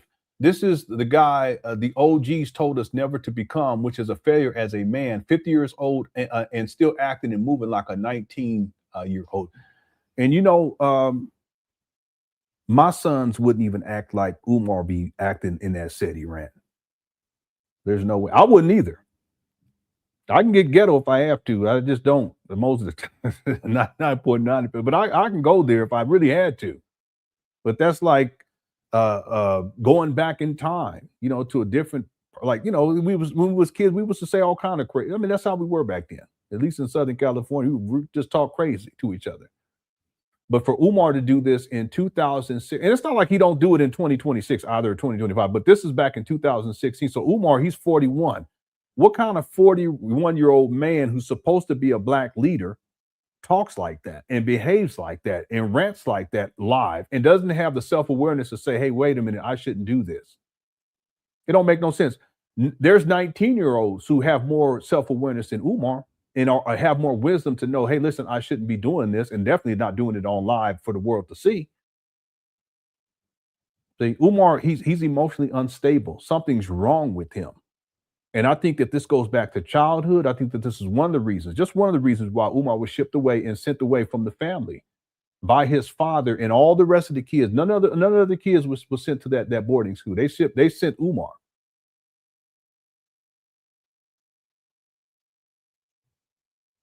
Up here, I'm gonna tell you what it is. It's not even a 19-year-old. It's like kids when they throw tantrums when they're real young. Like even toddlers. This is a version of a tantrum. The SETI rant is a tantrum thrown by a 41-year-old person who should be a man and is supposed to be a black leader. How is that possible? Well, Umar is in a state of arrested development. He doesn't know how to regulate his emotions, and he rants and he rages. And like I said before, if he does that online for the world to see, how do y'all think he behaves offline? Okay. Yeah, he ain't got no job. He ain't in his kid's life. And see, the thing is that in the first place, he should be in his children's life. And if he don't want to work a job, he should at least have a legitimate business. He ain't got none of that going on. All of his money comes from people sending him donations for a school, mostly for a school that doesn't exist. He's received donations for a book called Rules of Romance that he never produced. He received donations for a documentary that he called the Shockumentary that was supposed to premiere back in 2012, and it still hasn't premiered. I think it was 2000. He said 2014. I can't remember. 2014. He was still collecting money in 2022, and it still doesn't exist. Anyway, I feel like I'm going off. Thank you, Knowledge, for the super chat. Lewis Suck says that book he wrote was writing on 20 pages. The other 48 pages are. Yeah. Well, the thing is, he had like inside the, I can't remember which, it's probably both. I can't remember, but one of the books, he had a lot of stuff where you like write stuff in, you know. Anyway, that's the biggest issue that I have with his writing is there's no source material. So normally, if you're writing something that's supposed to be scholarly, even if you're an undergraduate, I mean, they even make you do this in high school, but if you're an undergraduate, you have to have source material. You source professionals, you source experts, doctors, et cetera, so forth and so on. Okay, you put stuff in there maybe at certain points. It depends on how you write in your essay, but it's very specific when you write an essay, what you should put and how it's supposed to be formatted, what you talk about and when you talk about it. But whatever's in there, and there should be a large portion of what you're writing is actually sourced from other people, because it shows that you've done the research and then you have an understanding of what they're saying. And then by adding their perspective or their expertise into your writing, what you're doing is you're fortifying what your argument is, if it's an argumentative essay. Well, Umar doesn't do any of that. There's no research material. He doesn't source anyone. It's just him writing. Okay, that doesn't count. Okay, you can't get away with that in high school. You can't get away with that in undergraduate, a master's level, and on a PhD level either. And yet, Umar, who has 6 degrees, that's what he produces for Black people. That's trash. It's unacceptable. It's not scholarly. He said he's the most requested scholar. Okay, we're his scholarly books that he wrote. There are none. Anyway, thanks, Louis Luck. And Frederick, don't do that. Come on, guys, come on. don't do that. It's not necessary. He is carrying on my legacy. I chose. Listen, I ain't never seen nothing like this. Please don't do this. This is probably what you call it, the other Diddy. You got to know what I'm talking about. This is probably the other Diddy. You play too much. Okay, let me get this off of here. All right, thank you for all the super chats. You guys be doing too much. Okay, let's get back to this video. We're gonna go for a little bit longer. Here we go. Prisons I've yeah. served. Bob, I really think that's feel Baba that Diddy playing. I shouldn't have to take it upon myself to defend. I really think the people should. So to the supporters, I want to thank you all. You're very special to me. Oh, cut it out. And some of you defend me more than people in my own circle who don't defend me, who will say they support me, and then I turn around and they hanging out with haters all on their page, you know. So I want to thank you guys for that. Now, there's one group I don't apologize. See, here he go. But notice he wants to play it as if he's the victim. But look what he does here.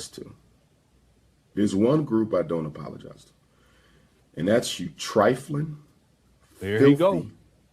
See? Drama addicted, hate filled, sensationalized content looking, troublemaking, rumor spreading,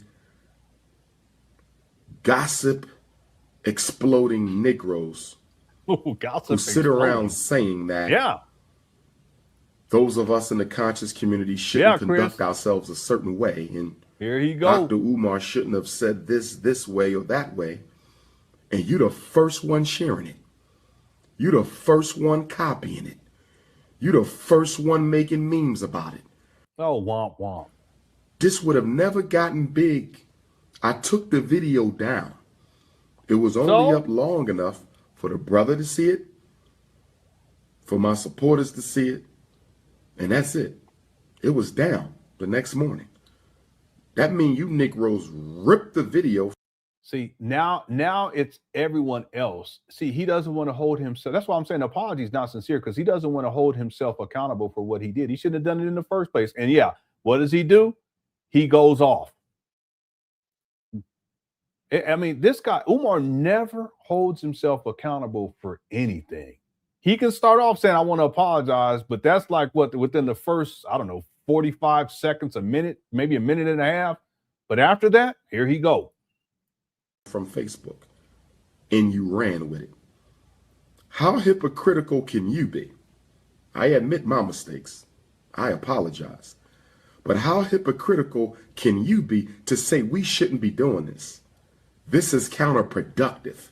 This is not what Black consciousness is supposed to be about. And your trifling self takes that video, share it. See, now, I mean, it's like he's going right. I know. Yeah, Queendom, I know. It's like he's going back to the SETI rant. It's just a lesser version of it, but instead of directing it at SETI, he's directing it at the people who criticized him. And it was a gang of people. Cut it up. Y'all done made 50 videos from one video. How in the hell do you make 50 videos from one video? All those memes. I done seen my face on Hulk Hogan's body. I done seen the brother's face on Ultimate Warrior. I done seen Gilligan's Island, Little Island. I done seen WWE, WWF. I done seen. If it's so wrong, why are you trying to profit by it? Not financially. Not financially, but in terms of views. See, this is a big problem for Black people. Social network is not a blessing for us because we don't use it to spread positivity. You don't use social network to spread positivity. You didn't make a meme supporting my fundraiser. See, and he gets back to the money. But see, he's the one that used social media to talk reckless in the first place. Look at this guy. About the school fundraiser. Why? Because you had a GoFundMe and your make no money. You claim you got all this love and you hardly got any money. How much you made on your GoFundMe? Dirty. Damn. Randy Macho Man said he's savage. Minnie Mouse. You got a million names. Tattoo from Fantasy Island. I know you mad because every chick you deal with got to look down in your face. You got to look up at every female you deal with. You got to look up at every female you deal with. I know you hating. I'm 6'3". I'm 6'3". I look down at the queen's face. You got to look up at your queen. You look in the mirror, you see a cracker. I look in the mirror, I see an African. I know why you hating. I know why you hating. What you say? You was on the scene before I popped? Putting in work before you even knew me. I just took me a while to pop because hating, and they knew once I got to the stage it'd be a wrap for you. And that's exactly what happened. You didn't make a meme supporting all the kids I keep out of special ed. You didn't make a meme spreading my book. You didn't make a meme for any of the good things that I do. You don't make a meme for my Tuesday morning call. In the Black media,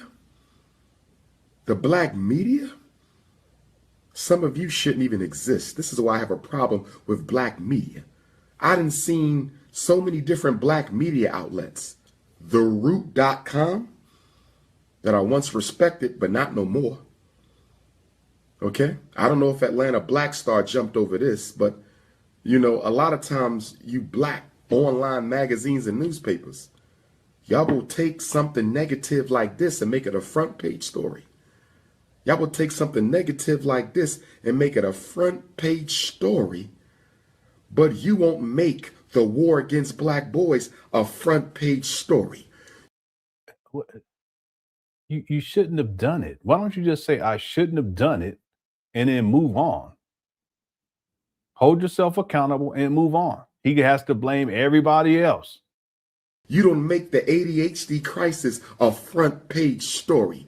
You don't make the fact that they letting white homosexuals adopt homeless black kids by the thousands a front page story. You don't make my prison work a front page story. But you'll make a conversation between two men a front page story. Because it ain't not about a conversation. It ain't about black elevation. It ain't about black positive. It's about negative. The only thing worse than the conscious community, the only thing worse than the conscious community, the only thing worse than the black conscious community is the black media and the conscious paparazzi. The Hotep paparazzi is worse than the conscious community itself. The conscious paparazzi is ridiculous. Ridiculous. Listen, I had 500 missed calls yesterday. 500 missed calls. I had 1,000 missed calls the day before yesterday. I had 500 text messages yesterday. 700 the day before. Y'all don't hit me up like that for the Black College and Consciousness Tour. Y'all don't hit me up like that for the Black College and Consciousness Tour. Y'all don't hit me up like that for donations. I don't get 500 texts for the address for the donations. See, he has to go back to the money. Well, I thought this was supposed to be a sincere, contrite apology. I told y'all that I don't charge to speak at prison. Shout out to my brother up in New York at Rikers Island. We're going to do that Rikers Island. Maybe we can do it the day before Brooklyn, because I have Brooklyn on Thursday, January the 12th, Brooklyn. Can you believe this guy talking in the prison? You ain't going to eat your cornbread? Motherfucker, give me your corn. Let me stop. So maybe we can do Rikers Island Here we go. the day before. Miranda says, Umi, stop making crazy. That's all I'm saying. Stop making crazy videos. You're giving content creators material. Yeah. Because Lenon Cooker says blasting the ish out of take accountability. And that's what I'm saying. If Umar simply took accountability, that would be it. I mean, people would still talk about his, the ranting and stuff, but it's not going real quick. And I don't mean to go off, Miranda, but listen, you guys look at Club Shay Shay, Shannon Sharp. Last year around this time, he was in a whole heap of trouble, dealing with the young lady, and all this stuff start coming out, and she told him she want him to put a big old black baby in her. I said, oh my God. I said, my wife ain't never talked to me like that. I wish she would. I said, yes, ma'am, I sure shall. I shall. Anyway, it was all kind of repercussions after that, right? He got kicked off of ESPN. He ain't been back. Everybody talking about him. The internet was dragging him because she could be his grandchild. Oh my God. And he's a big dude. I mean, what? I don't understand. I don't get it. To this day, I don't get it.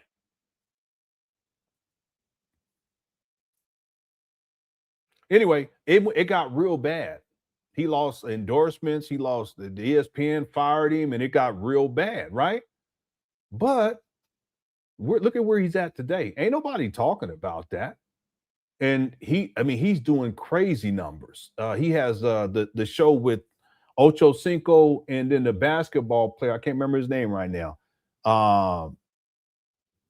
I can't remember. I want to say Joe something, but that's not it. Anyway, ain't nobody worried about. So the point is that on some level he owned up to it. Okay, there was a settlement, but he's doing just fine. In fact, it could be argued. Yeah, Nightcap. Yeah, that show is. I mean, they do crazy. Yeah, Joe Johnson. Thank you. I thought I knew it was a joke. Joe Johnson was one of my favorite players for fantasy basketball back in the day.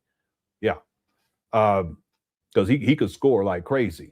But yeah, Afropunk, he took accountability. Now, was it wrong? In my opinion, it was wrong because she's a baby. I know people say, well, she grown. No, she's a baby. And he's too old. He shouldn't have done that. But he took enough accountability. And then there was a settlement.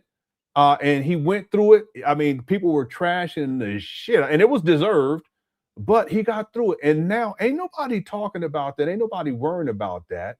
And he's doing just fine. And in some cases he's doing better than he was before with the nightcap. Nightcap is crazy. They be having a gang of people in the live chat.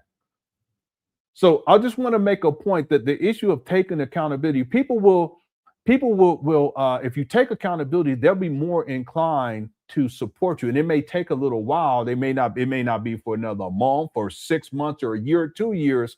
But if you're contrite, you hold yourself accountable and you make amends. There was a settlement. It was supposed to be a significant settlement. People will forgive, and people, and in the attention that you receive during that time, you can transform that into more views later on down the line. And that's precisely what happened with Shannon Sharpe. Now, I'm not co-signing on what he was doing with this young lady, because I think that it's backwards. I think it's actually sick, to be honest with you. Okay. But he got hemmed up and he paid the price literally and figuratively. But you see the difference between where he was at a year ago and where he's at today. See, Umar, he can't do that because his narcissism is too great and his ego is too great. And he's so conceited that he can't admit that he was wrong and own up to it and hold himself accountable. And I'm going to tell you all something else. Black people, we are a forgiving people. I'm not saying everybody, but in general, we are a forgiving people. We accept people. It don't matter. There's people, you white, we ain't tripping. You Asian, we ain't tripping. We are very accepting people. It's part of our culture. Because with other group of people, they look at, yeah, let's look at that black person. They look at us funny and all that. We don't really be doing that. Okay, we'll probably treat each other like shit sometimes. But in general, we don't. It's not part of our culture in general. Okay, so we're very forgiving people too. But you got to be honest. You got to hold yourself accountable. And if you get up on here going crazy, or you lying and shit, and then you keep lying, and everybody know you lying, but you keep lying. And black people, we don't play that.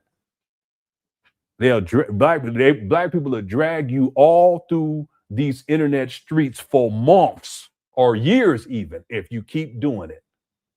But if you hold yourself accountable, you admit that you was wrong. Okay, come on. But Umar can't hold himself accountable. All right.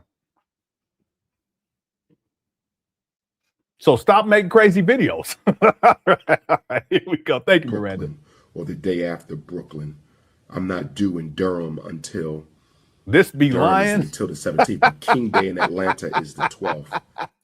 Got a little princess say you got me cussing. I got to stop. Thank you, sis. Here we go. Brooklyn. Excuse me, not the 12th, the 16th.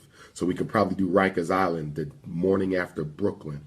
And then what are you talking about, so Umar? I can fly to Atlanta, and then from Atlanta, I'm gonna go to Durham. Don't nobody care about none of this. So Durham, I'll be flying into Durham the day of, most likely Durham, North Carolina.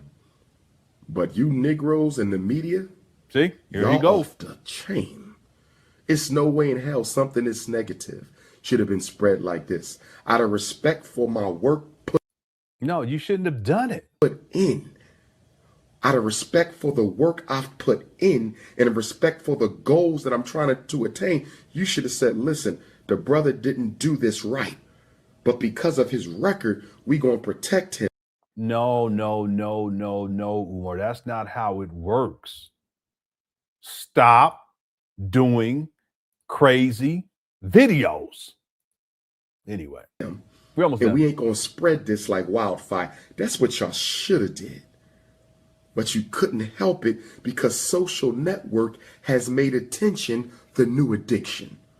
I said social network has made attention the new addiction. One more time. Social network has made attention the new addiction. And you don't give a damn what you got to do to get attention. You will break your neck. I don't understand it.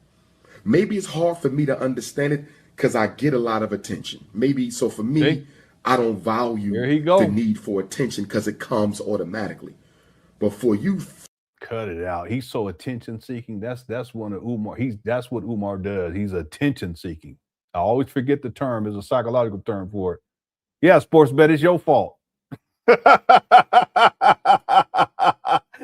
You know what I'm saying? It's your fault, sports bet. It's always been in Sweet D. It's always been y'all's fault. Nobody else's. Thirsty, socially starved. Here he go. Unfulfilled, emotional, still undeveloped ego who need outside. See, when you need constant validation and this is him. He's projecting right here. Constant views, something ain't right with you. That's a mental that's a mental issue where you have to always be seen. And I've been saying this about Umar for a long time. He's talking. This is him projecting full force here. And validated by other people. That's an insecurity piece. Maybe your father didn't spend enough time with you. Maybe your mother didn't spend enough time. You didn't get the type he's talking about himself of attention from your parents growing up. So now you want. See, this is a big issue with Umar too. This whole attention and his daddy and his mama. But I think it's more his daddy though, because his daddy anyway. Listen, we grow up in situations and we got to mature beyond whatever issue. You got to do whatever you got to do to get beyond it. No one's childhood is perfect. My mama raised 6 kids by herself. So Umar, I mean, this is a core issue he's projecting right here. You know, the attention, and that's why he's so attention seeking, in my opinion, these days.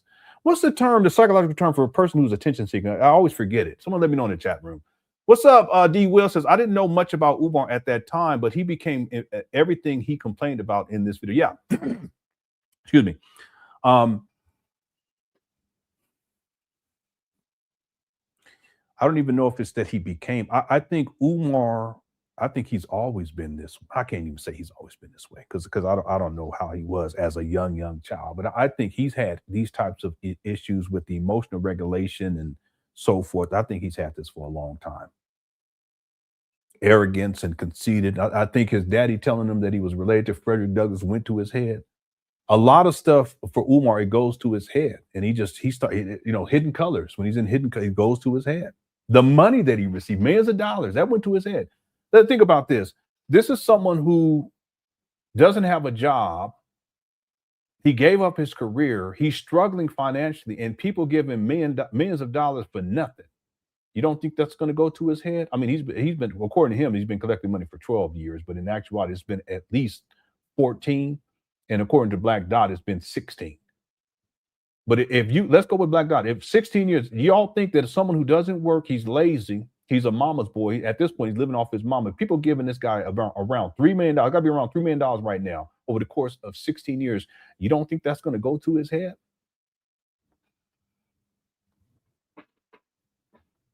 See, I think that Umar, someone, I think it might have been you, someone had mentioned this earlier, that money, it just allowed Umar to be who he truly is. So, I think Umar was, before he even did this video, all the things that he complained about. I just think that in this moment, he's projecting to the extreme. See, if he would have simply held himself accountable, it didn't even have to be a long video. It could have been 2 minutes. Hold himself accountable, apologize, and then move on. No. What he does is he gives fake apologies, and then he starts going in on people. Okay, it's not on the same level as a SETI rant, but he starts going in on people. And then he's complaining about everybody else. But really, he's talking about himself. Yeah. Thanks, D. Will, for the super chat. I appreciate it. Okay, we're almost done. Let's finish this up. Here we go. Substituted for the social network. The social network is now providing you with the psychological validation that you never got at home. You talking about yourself? I'm not saying I'm not taking responsibility. I'm taking responsibility for what I did. But now I need y'all to take responsibility for what he did. Because you did not have to spread that like that. See, this is deflection. He says one thing, but then he deflects to something else. He's a trip. Why do we have 739 people in here at this time? Y'all just as crazy. It's gone by quick though. It's 6 hours, 6.5, but it's gone by quick. Shout out to Quick Crush Chat. Y'all undefeated. What's up, T. Jones? Thank you for tuning on in. I appreciate you. I got African dignitaries texting me. Doc, what's going on? Here he go. Caribbean dignitaries texting me up. This stuff didn't win. I got politicians across the United States.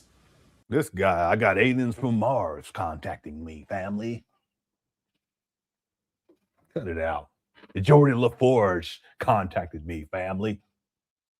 Stop. People I didn't even know followed my work. I'm not saying no names. Big name black politicians. Some bourgeois and some not. Some of them. This guy, he be lying. He be lying. Reaching out. That's how deep this thing got in 3 days. Now, listen to me. Listen to me. Y'all know I'm not a big stickler for people snatching my videos down, posting them, trying to get your YouTube dollars. I ain't got a problem with that because I believe I'm here to help everybody eat. I'm here to help everybody eat. So if I can help you, okay, my DVD guys, y'all sell my DVDs, y'all know I don't care. You feel me? That's never been an issue for me. Well, that's how I became who I became. So I'm not going to stop my people on the street from eating. Do you feel me? But I do need y'all to be more responsible. I need y'all to be more responsible. There's a brother on YouTube named Blacker. I think y'all know who I'm talking about. His YouTube is BLAKKER. He might be the one. Yeah, I don't think they have their YouTube page anymore. I looked one that does the 60,000 views videos. Do y'all know who I'm talking about? Oh, wait a minute. Never mind. Never mind. Well, listen, I need y'all to send Blacker on YouTube a message. He's the main one that takes my Facebook videos and turns them into YouTube videos on his page. He got a lot of my videos. And guess what, my brother? I'm not going to stop you on that right now. But there's two things you're doing I don't like. Here he Number one, when you post a video, you give it a title that is not representative of the heart of my message. It's not representative of the intention of that message. So I need you to stop misrepresenting my message. I need you to be more responsible. And this ain't just for Blacker. This is for all of y'all. If you're going to post my videos on YouTube, the title better be appropriate and responsible. The title better be appropriate and responsible. Okay? Well, I'm going to get it snatched down on copyright because it's still mine. I'm just letting you use it. It's my intellectual material. You understand me? It's mine. But I will let you use it if you can be responsible. Give my titles appropriate labels. Yeah. So in addition to not holding himself accountable, he goes into this mode wherein he's trying to exact power and control over, I guess, his critics. Okay, that's diabolical. Just hold yourself accountable and move on and stop making crazy videos. Number two, the picture that you use to represent me better be professional. I am a black. He had to be raised like this, nightmare for a kid. Yeah, I think he was in an abusive household. Okay, and it doesn't mean that just because you're in an abusive household that you become like this. I mean, you can get beyond it. I grew up in an abusive household. Okay, he's extremely abusive. My daddy. It is what it is. Okay? I've seen some horrible things, horrible stuff, horrific shit, right? But that doesn't mean that we have to be that way and that we have to I mean, again, that's why I was saying, like I said, I talked about this earlier. It was quiet in the house. All the kids was home.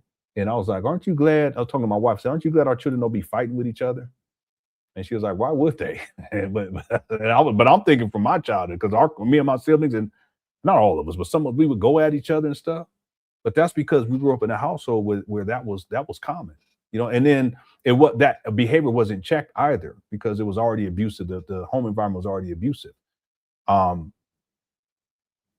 So the point I want to make is that just because we grew up in that, and many of us did, okay, it doesn't mean that that's who we have to be later on in life as we mature and grow and get beyond that, right? And then it doesn't mean that that's something that we perpetuate inside of our households, because I don't tolerate that shit up in here. I don't.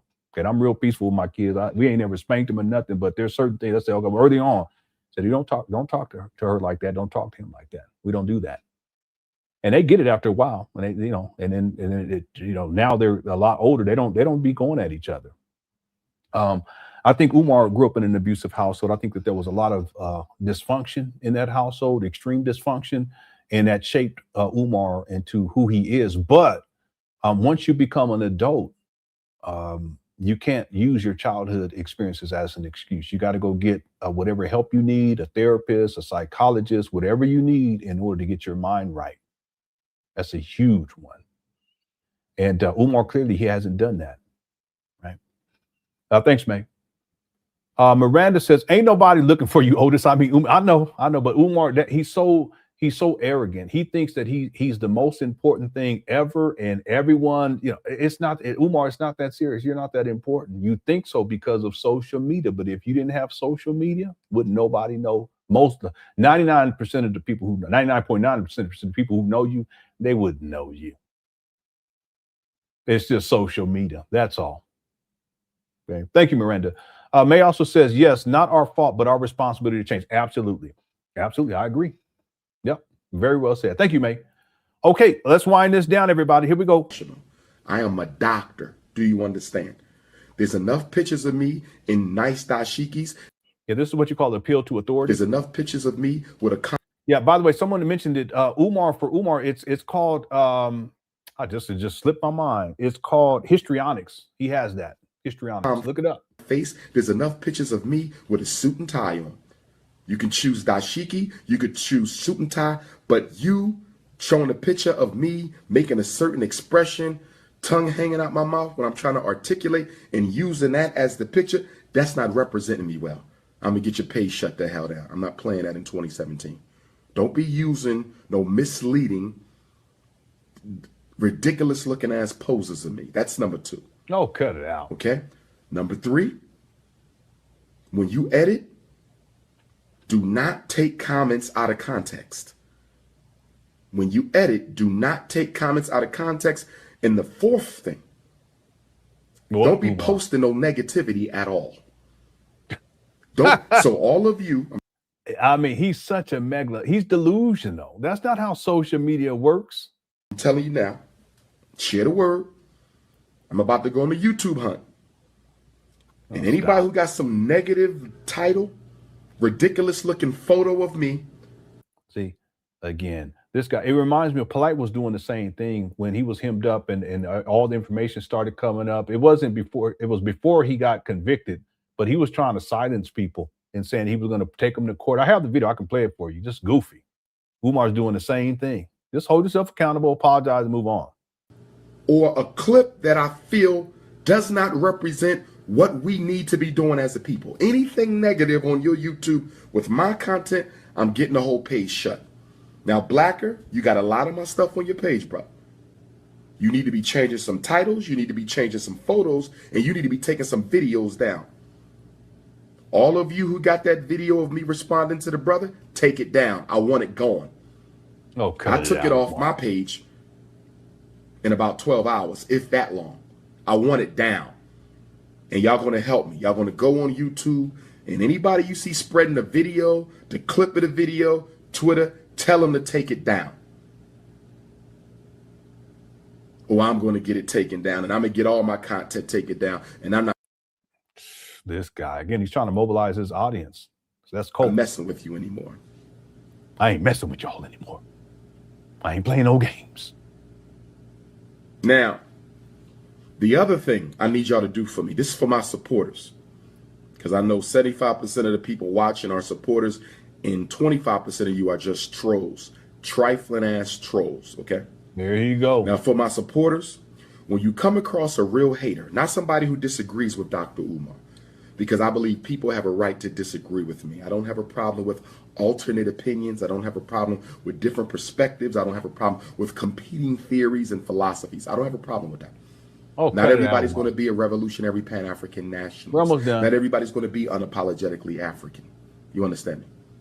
Not everybody's going to be as supportive of black women as I am, to the point where I'm not tolerating no brother with a non-African woman. That's all right. Not everyone is an unapologetically African alpha male.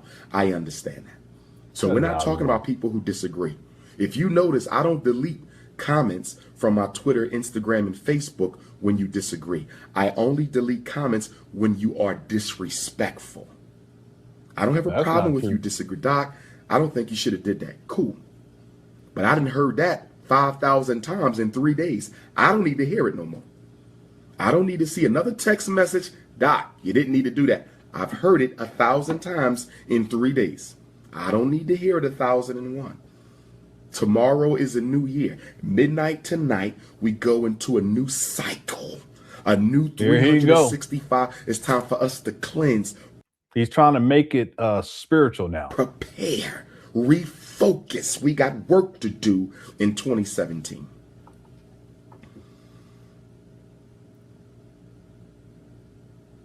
Well, to be honest with you, here he go. You say I lost supporters.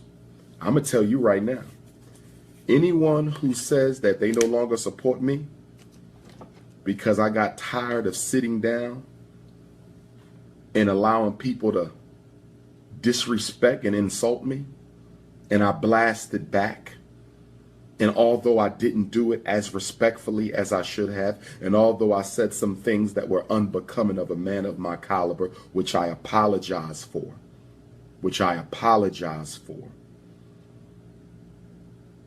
but if you say that I lost supporters over that, I lost supporters over a video response, how long I've been putting in work, how many lives have I saved? Here he go. How many children have I rescued? Yeah, look for this with these scammer types. Cheyenne Bryant does the same thing. Like when they're under duress, they'll start talking about their accomplishments, both real and perceived and fake. Umar does this all the time. It's a tactic for deflection and diversion and the appeal to authority, which is a what is it? A fallacy, what is it called? It's something fallacy. I can't remember. How many suicides have I prevented? How many families have I kept together? And you say you're no longer a supporter? Guess what? You never were. You never were. Oh, that's good. Yeah, we got our ass whooped back in the day. Yeah, it's a different time though. You really can't get away with that kind of stuff these days because kids got cell phones. They be like, okay, I'll go. That's what you gonna do? Okay, let's. I'm gonna go live. The parents be like, okay, well, never mind. Well, I'm not gonna whoop your ass tonight. I'm gonna get this internet turned off first. I'll tell you, it's different times these days. But back in the day, I can't even see myself hitting my kids, especially my daughter. There ain't no way. Don't let nobody put their hands on my daughter's boy. Y'all gonna be like, where Lenon go? Say he in jail. I don't mean to laugh because I be thinking about that. I'm 50. I'm about to be 50 not too long from a couple in a couple of months. And I'm proud. I ain't never gotten hemmed up in the criminal justice system. I ain't never been arrested or into jail. But if there's one thing I'll go to jail for, that'd be it right there. It says you will be 60. Like you finally went to jail. I know. I was holding back for many months. All right, we almost done. Here we go. If you Team Papa, you still Team Papa. You ain't getting off Team Papa because of a couple of profane words. You might check Papa, as many of my supporters have done, as many of the elders have done, but to say I'm done. But your ass ain't quit the Chinese store though, did you? The Chinese. See how he's getting? That apology wasn't sincere. Now he's being abusive, but your ass ain't. See? Chinese store, you still at there buying them wings and that iced tea. You ain't quit the Chinese store. You still on their team. You ain't quit Team Walmart. You ain't quit Team Walmart.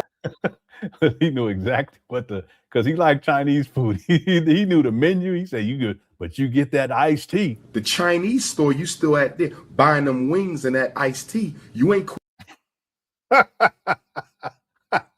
Who are a trip and those noodles and that ramen and what is that thing? The chicken, the chicken, the chicken that's savory chicken. He know the whole menu. Yeah, you didn't say that, but you got the boba.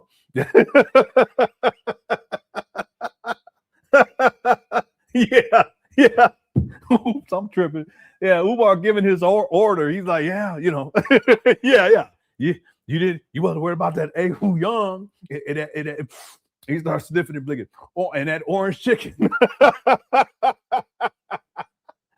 Kung Pao chicken. All right. He said, and then a side order of sesame chicken that's for $2.45. That's Umar's. That shrimp fried rice He know the whole menu. Quit the Chinese store, you still on their team. You ain't quit Team Walmart. You ain't quit Team Walmart. You see how much money y'all gave Team Walmart? You quit Team Papa, but you ain't quit Team Walmart. You ain't quit Team McDonald's. Y'all gave McDonald's $600 million this year. Black people gave McDonald's $600 million. I didn't do that. Dollars this year. You ain't quit Team McDonald's. Nike ain't put $1 in the hood yet, but you ain't quit Team Air Jordan. You ain't quit Team Air Jordan. You ain't quit Team Korean hair store with that weave and perm, $9 billion a year. Yeah, but you was dealing with that stripper that had blonde weave. You ain't quit them. You ain't quit Team Mercedes-Benz. You buy 3 times the Mercedes-Benzes of white folk, and you only have 1/3 of the wealth. So you ain't quit Team Walmart. You ain't quit Team Chinese store. You ain't quit Team Target. You ain't quit Team Air Jordan. You ain't quit Team. Did he say Team Target? But you gonna quit Team Papa off of 1 hour. You never was. You never was. You never was. I ain't think about you. You never was. Never was. You never was. You never was. So mean. He just I ain't worried about that. I did learn from this experience. Because the experience we had 2 years ago, I thought that was unique because feminine energy was involved. So I thought that's why that went viral, because feminine energy was involved. But this situation with my brother has shown me that that ain't had nothing to do with it. Anything that y'all can exploit for views, anything y'all can use to satisfy your addiction for attention, anything you can use to exploit your addiction for you're talking about himself. Attention will be exploited. I understand. So I do know now I cannot react because y'all will run with that shit like crazy. Not the fundraising, not the school, not the tour, not saving black children, not helping black parents, not working with black prisoners for free. No, we don't want to run with that. That's not important. We don't want to see no black progress. We want to see nigga shit. Oh, here we go. That's what we want to see. He went there. You wonder why gangster rap's so positive? Because you don't want nothing else. You want to know why the housewife shows are so positive? You don't want nothing else. Let's just keep. What are you talking about? You were on the Desperate Housewives show yourself, Umar. You see this guy? He's such a hypocrite. He was on Desperate Housewives from way back in the day. This guy, was it a house? Was it house? I thought it was Desperate Housewives. It ain't coming up. Oh, there it go. Yeah, here it go right here.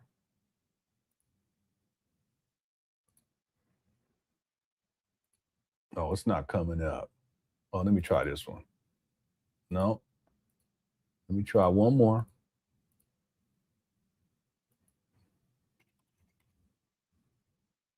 No, it's not. It's not working. Because I have another version where I put it in handbrake because it's a codec issue. But anyway.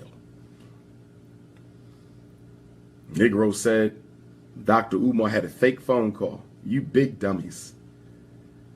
Do you not know when you on the phone talking, if a call drop, another one will come through? Okay, and again, that's not what happened. That's what I'm saying. This guy, he lies. This is what I mean. It's not an apology because he's trying to make excuses. He exposed himself with that phone call. See, so he's trying to paint a whole nother narrative. That's not what happened. Look. Are they running around this intellectually masturbating old information like Papa Smurf? That Papa Smurf ain't gonna get us nowhere. That Papa Smurf gonna get us nowhere. You feel me? Hold on. Yeah. Nah, I got this. See, there's no one on the phone, but he's acting like no one's on the phone. See, if he didn't say anything, that would be different. But he's talking as if someone's on the phone with him. But instead of owning it, he has to create a whole nother narrative. You know that? You don't know when you got 1,000 people call. You wonder why gangster rap's so positive? Because you don't want nothing else. You want to know why the housewife shows are so positive? You don't want nothing else. Let's just keep it real. Negro said Dr. Umar had a fake phone call. You big dummies. Do you not know when you on the phone talking, if a call drop, another one will come through? You don't know that? You don't know when you got 1,000 people calling one man that as soon as a call drop, another one will come through? You don't know that? You don't know that? That you don't always know when a call drop, you'll be talking and the call dropped, and the next thing you know, the phone ringing, and that's how you know the call didn't drop? Give me a break. Okay. That don't even make sense. Let me play this again. Then we're gonna be out You of here. don't know that? You don't know when you got 1,000 people calling one man that as soon as a call drop, another one will come through? You don't know that? That you don't always know when a call drop, you'll be talking and the call dropped, and the next thing you know, the phone ringing, and that's how you know the call didn't drop? Give me a break. No, there was no one on the phone in the first place. Let's keep going. Okay. Okay. Atlanta, I can't wait to see y'all, Atlanta. All right, now remember he was talking about the Desperate Housewives? Look. And say, look, I'm dating. Y'all, I'm watching season 8. I don't think we should be dating while we're healing. In order for a relationship to work, oh my God, you needed a love affair with your mom, and you needed a love affair with your dad. That's a weird thing to say right there. I cannot. Start dating, and you either trust people too soon. Umar helped me to realize that some of the issues that I have with men stem from my dysfunctional relationship that I have with my family. Oh, girl, cut it out. This is all Not. Kenya is beautiful, but my God. Yeah, so he I know that's weirdo talk, but he was on Desperate Housewives. They got him off the show, but he remember what did he say about it in here? Atlanta, can't wait to see you. Nothing else. You want to know why the housewife shows are so positive? You don't want nothing else. Let's just keep it real. See that? Such a hypocrite. Okay. Okay. Atlanta, I can't wait to see y'all, Atlanta. Atlanta, can't wait to see y'all. Yesterday at the power lecture, I was saying I don't know what I'm going to do if I have to choose between opening up the school in Detroit there you or go. Atlanta or Baltimore. I can't make that decision. If the Baltimore school fall through, Atlanta school fall through, Detroit, and I got to choose, I can't, I'm sending that to the priest. I'm going to get a divination. I'm going to see what the universe says.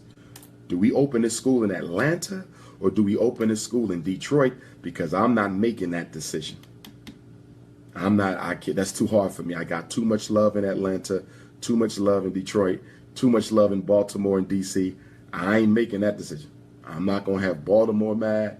I ain't going to have Detroit mad. I ain't going to have Atlanta mad. Hopefully one school works. Hopefully it's just one school that works. That way I ain't got to make no decision. Because I don't want to get into no Detroit, Atlanta. I can't win that one. I'm not choosing. You heard me? Atlanta, Detroit, I'm not making no decision there. That's too hard of I can't do that.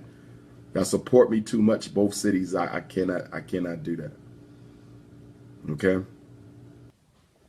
Now let me deal with that because I knew y'all was going to make something out of that. Okay, this is the end right here. My light-skinned brothers and sisters, y'all know better. Here you go. Better. Y'all know better than accuse me.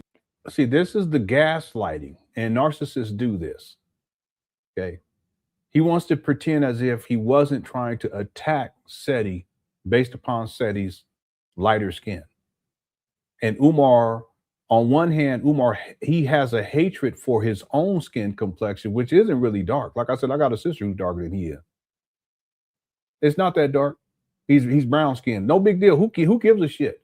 But Umar weaponized skin color against Seti. So now what he's going to do, and that's what he's already started, he's going to gaslight as if that's not what he was doing. No, that's exactly what he was doing, and he knew what he was doing when he did it.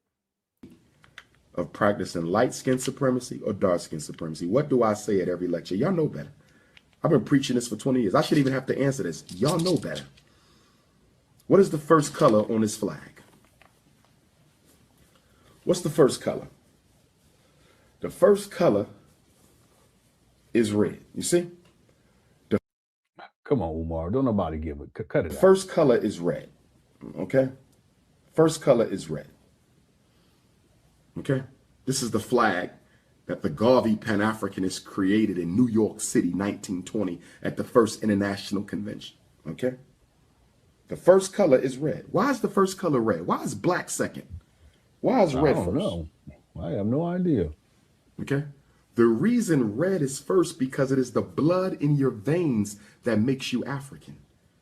It's the blood. This is a bunch of bullshit. You go back far enough, we all African. But the only thing is back then there wasn't no Africa.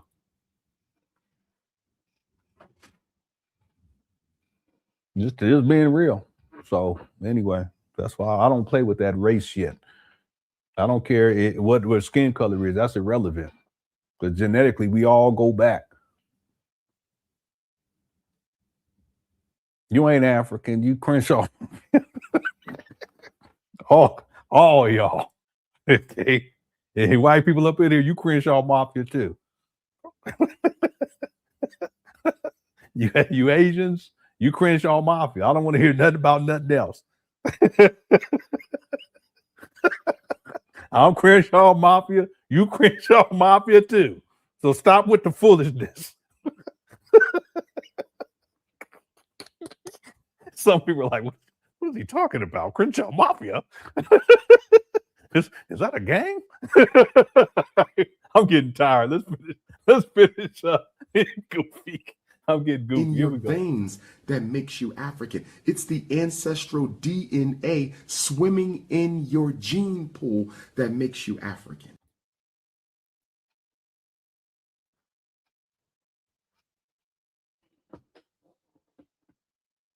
Is that Diddy? I don't know. That sounds a little Diddy to me.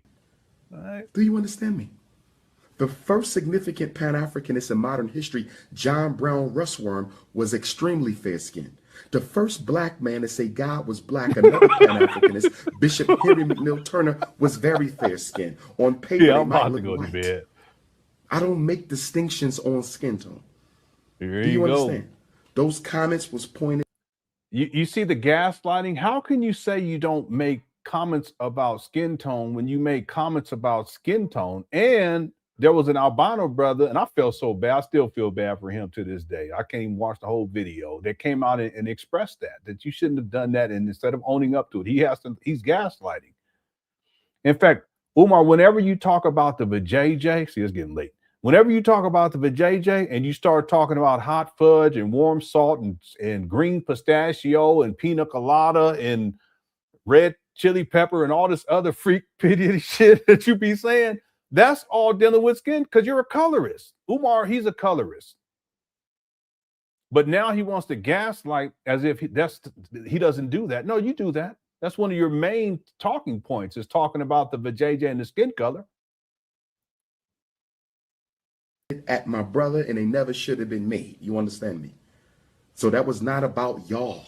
I don't do light skin, dark skin. You know that. Why do I? No, but you just did. What are you talking about? And whenever you talk about them things, you that's what you do. You talk about the different colors and the blueberry. I ain't never heard no boo. That sound nice though. Let me stop. Let me get out there. Pleasure Man X. Oh my goodness. X Pleasure Man X. It's getting late. It'll get close to midnight. They say the preach them stop. One good thing about watching old videos of Umar that people may not realize is that it exposes all the absolutely all the promises that he made many years ago, and everyone can see that all of them were lies and deceit. Absolutely. That's what the documentary is about, because he made a lot of lies. He's made at least 31 grand opening dates, at least. There's more, but that's in my research. That's what I've been able to find. That's enough to prove my point and to prove your point.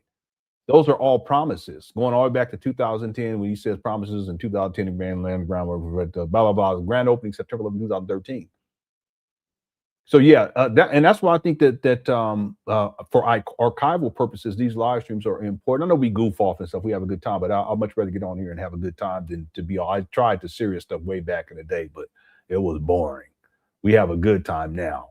But you're absolutely right. It's important because, and that's why the history is important and the research is important, because if people do enough research and do their history on Umar, they'll realize very quickly that he's a liar. And especially with the school scam, he's been diabolical with this. He's made so many promises. Matter of fact, the first video I did on Umar, when I first started doing Umar videos consistently, it was called "A Promise That Goes Without." A promise that goes unfulfilled is nothing more than a lie. And that's why it's important to looking at these older videos. You'll see 99, I kid you not, 99.9% of the things that Umar Johnson promised that he was going to do, he never did.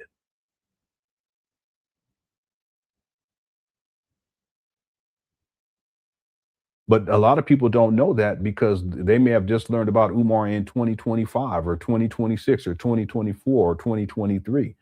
You go back to these older videos, you'll see very clearly that on one hand, you'll see that he's undeserving of the levels of support that he has received because he's batshit crazy and emotionally unstable.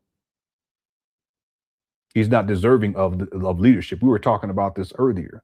But then on the other hand, you'll see that he's made so many different promises to Black people, and 99.9% of those promises, he's never fulfilled them. Well, that means that 99.9% of the time, he's lying. The question becomes, why does he do that? Well, he does that for manipulative purposes. He makes promises to get money out of people, but he never delivers on the promise. That's what you call a con man, right? Thank you, X Pleasure Man X. All right.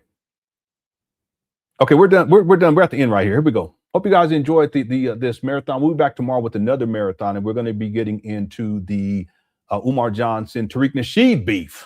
My goodness. All right, make sure you hit that like button if you're enjoying the show. I have to say, my albino brothers and sisters, y'all know this. My biracial, y'all know this.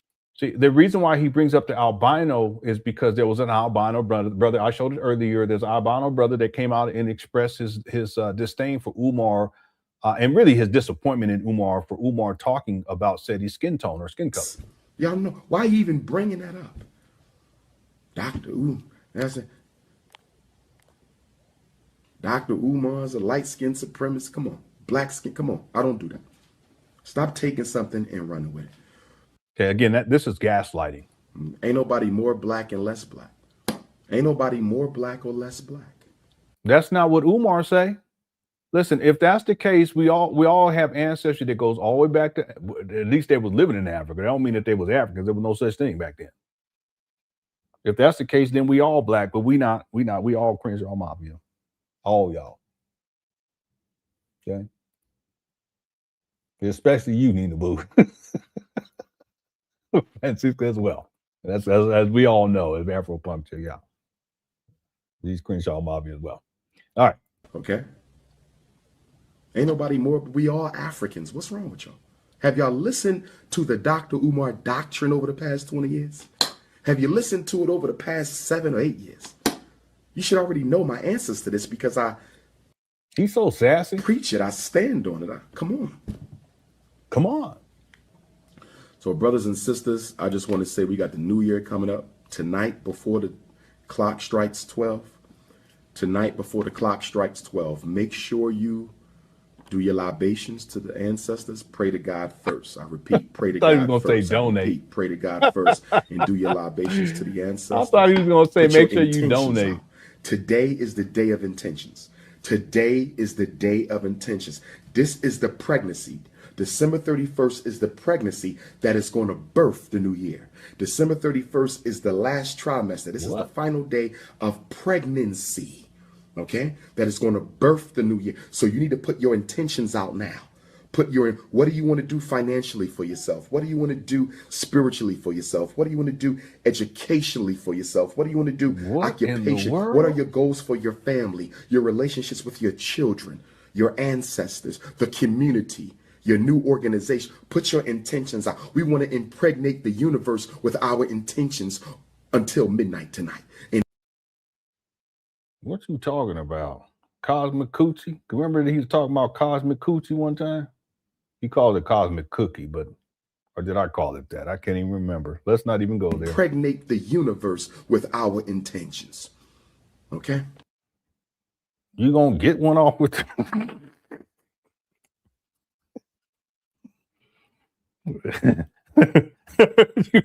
I was thinking about getting me one of them telescopes. They got smart telescopes, so I can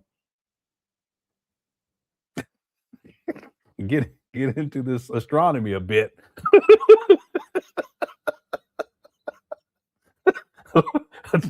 I want to literally get into it. I'm sorry, it's late. Let's finish. That's what we want to do. So with that being said, Black family, I gotta put myself on a time limit because when it gets close to midnight, you know how I do it.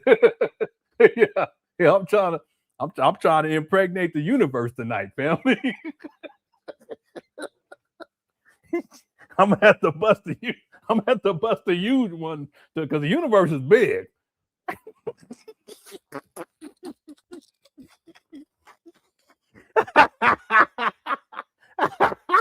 I'm gonna have to get the biggest one off ever in the history of humankind. All right, that's enough. I need to get off of here. I'm gonna bid you all peace. Okay, I gotta. All right. My ride is waiting. It's time to get to the airport. His ride is Atlanta. Okay. Here I come. The Prince is on his way. First power lecture since last year, so we got a lot to talk about. Ain't no more tickets. You can't be at the door trying to beat Dr. Umar up because you can't get in. Ain't no more tickets. Okay? Tickets. But I will be back most likely. He said, ain't no more tickets. Likely for Dr. King Day. So Umar, if you can't get in tomorrow at the historic Shrine of the Black Madonna, you can come back on Martin Luther King Day at the Martin Luther King Center and hear the Prince of Pan Africanism. Oh, okay. All right? It's all love. I'm going into the new year with positive vibrations, no negative energy. All right? It's time to rebirth and rebuild. Black power.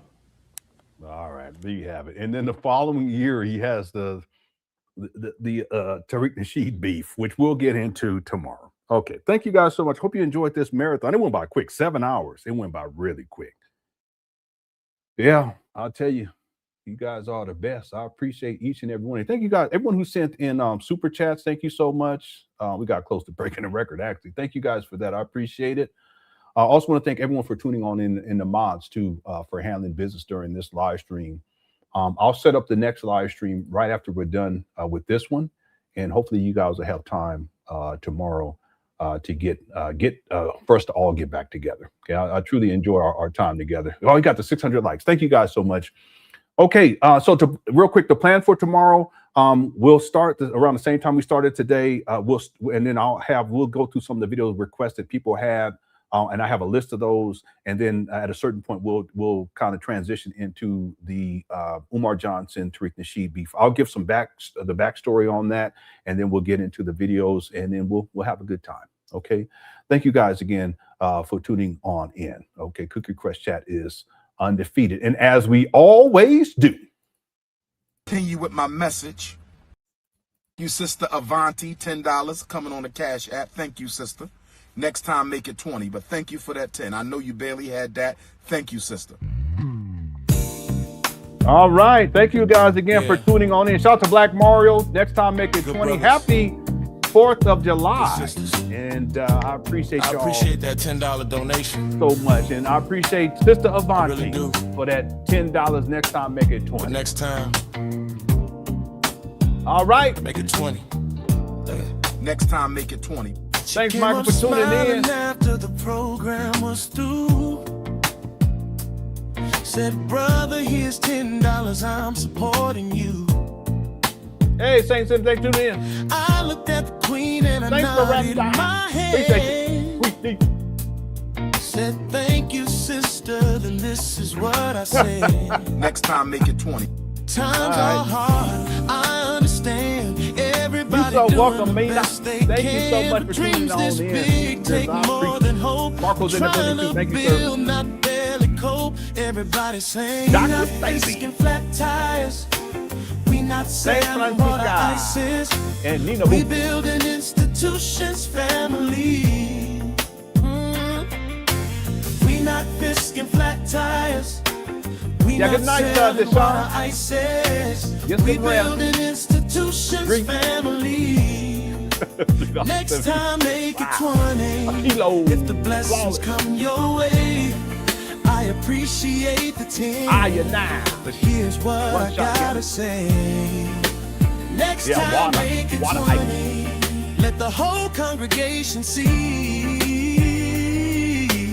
We not biscuit flat tires. Thank you, sir. We build an Respect. institution's family. Hey.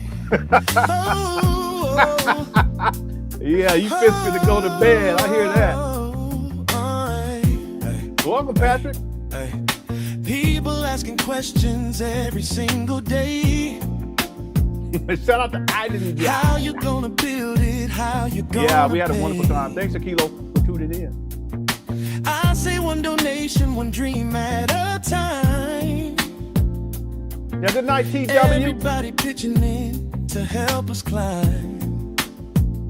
This ain't about quick fixes. I'm too old This now to ain't live the about lifestyle. little gimmicks. I Trying used to when I leave was younger. I something can't do it standing now. tall for the next Thanks, Amina. generation and all.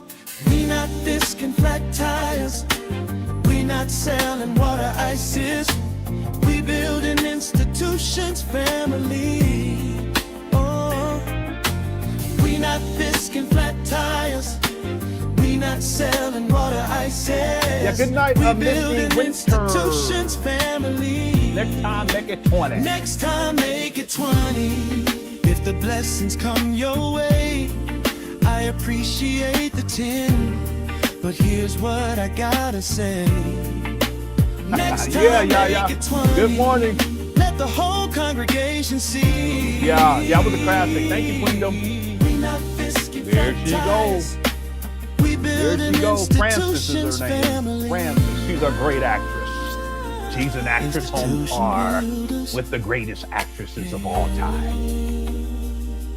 Such as, I don't know, I can't even think of nobody. What we doing?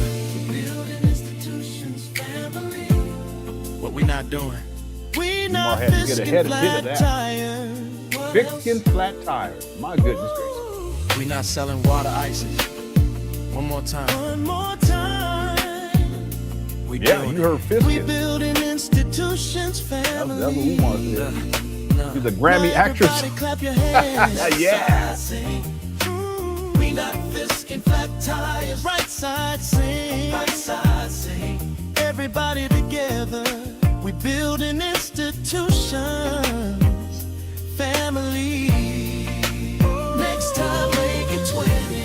When prosperity comes through, Yeah, what I else? appreciate the 10, and I appreciate you too. Yeah. Next time, make it 20. That's the message for today. We building institutions, family. Same time as it started today, around the same time. So I think that's 6 p.m. Eastern time, I think. It was about 6 p.m. Eastern time. We not fisking flat tires. We not selling water ices. We building institutions, family. Yeah, I wish we could. Next time. I really wish we could. Make it 20. There you have it. Thanks, Black Mario. Awesome track. We got some more coming too. I just got to get some time to get some editing in. All right. Thank you guys again for tuning on in. This was a fantastic marathon. I think it was a classic. Okay. All right. Everyone, please enjoy your evening. By the way, we will get into Queen Mother video. I have it pulled up here. Someone requested it, but I have it on my list. We'll get into it tomorrow for sure. All right, shout out to one of the Cookie Crush chat. Thank you for all of your support, and thanks to the mods for handling business, and also thanks to everyone who sent in super chat or super stickers or anything else. I appreciate the support as always, humbly, and I really mean that. You guys have blessed me so much, and I really enjoy hanging out with you guys. I just wish I had more time to do it. Okay, but we're gonna get into it tomorrow for sure. Okay, all right. I love y'all. I'll talk to y'all soon. Take care. Peace.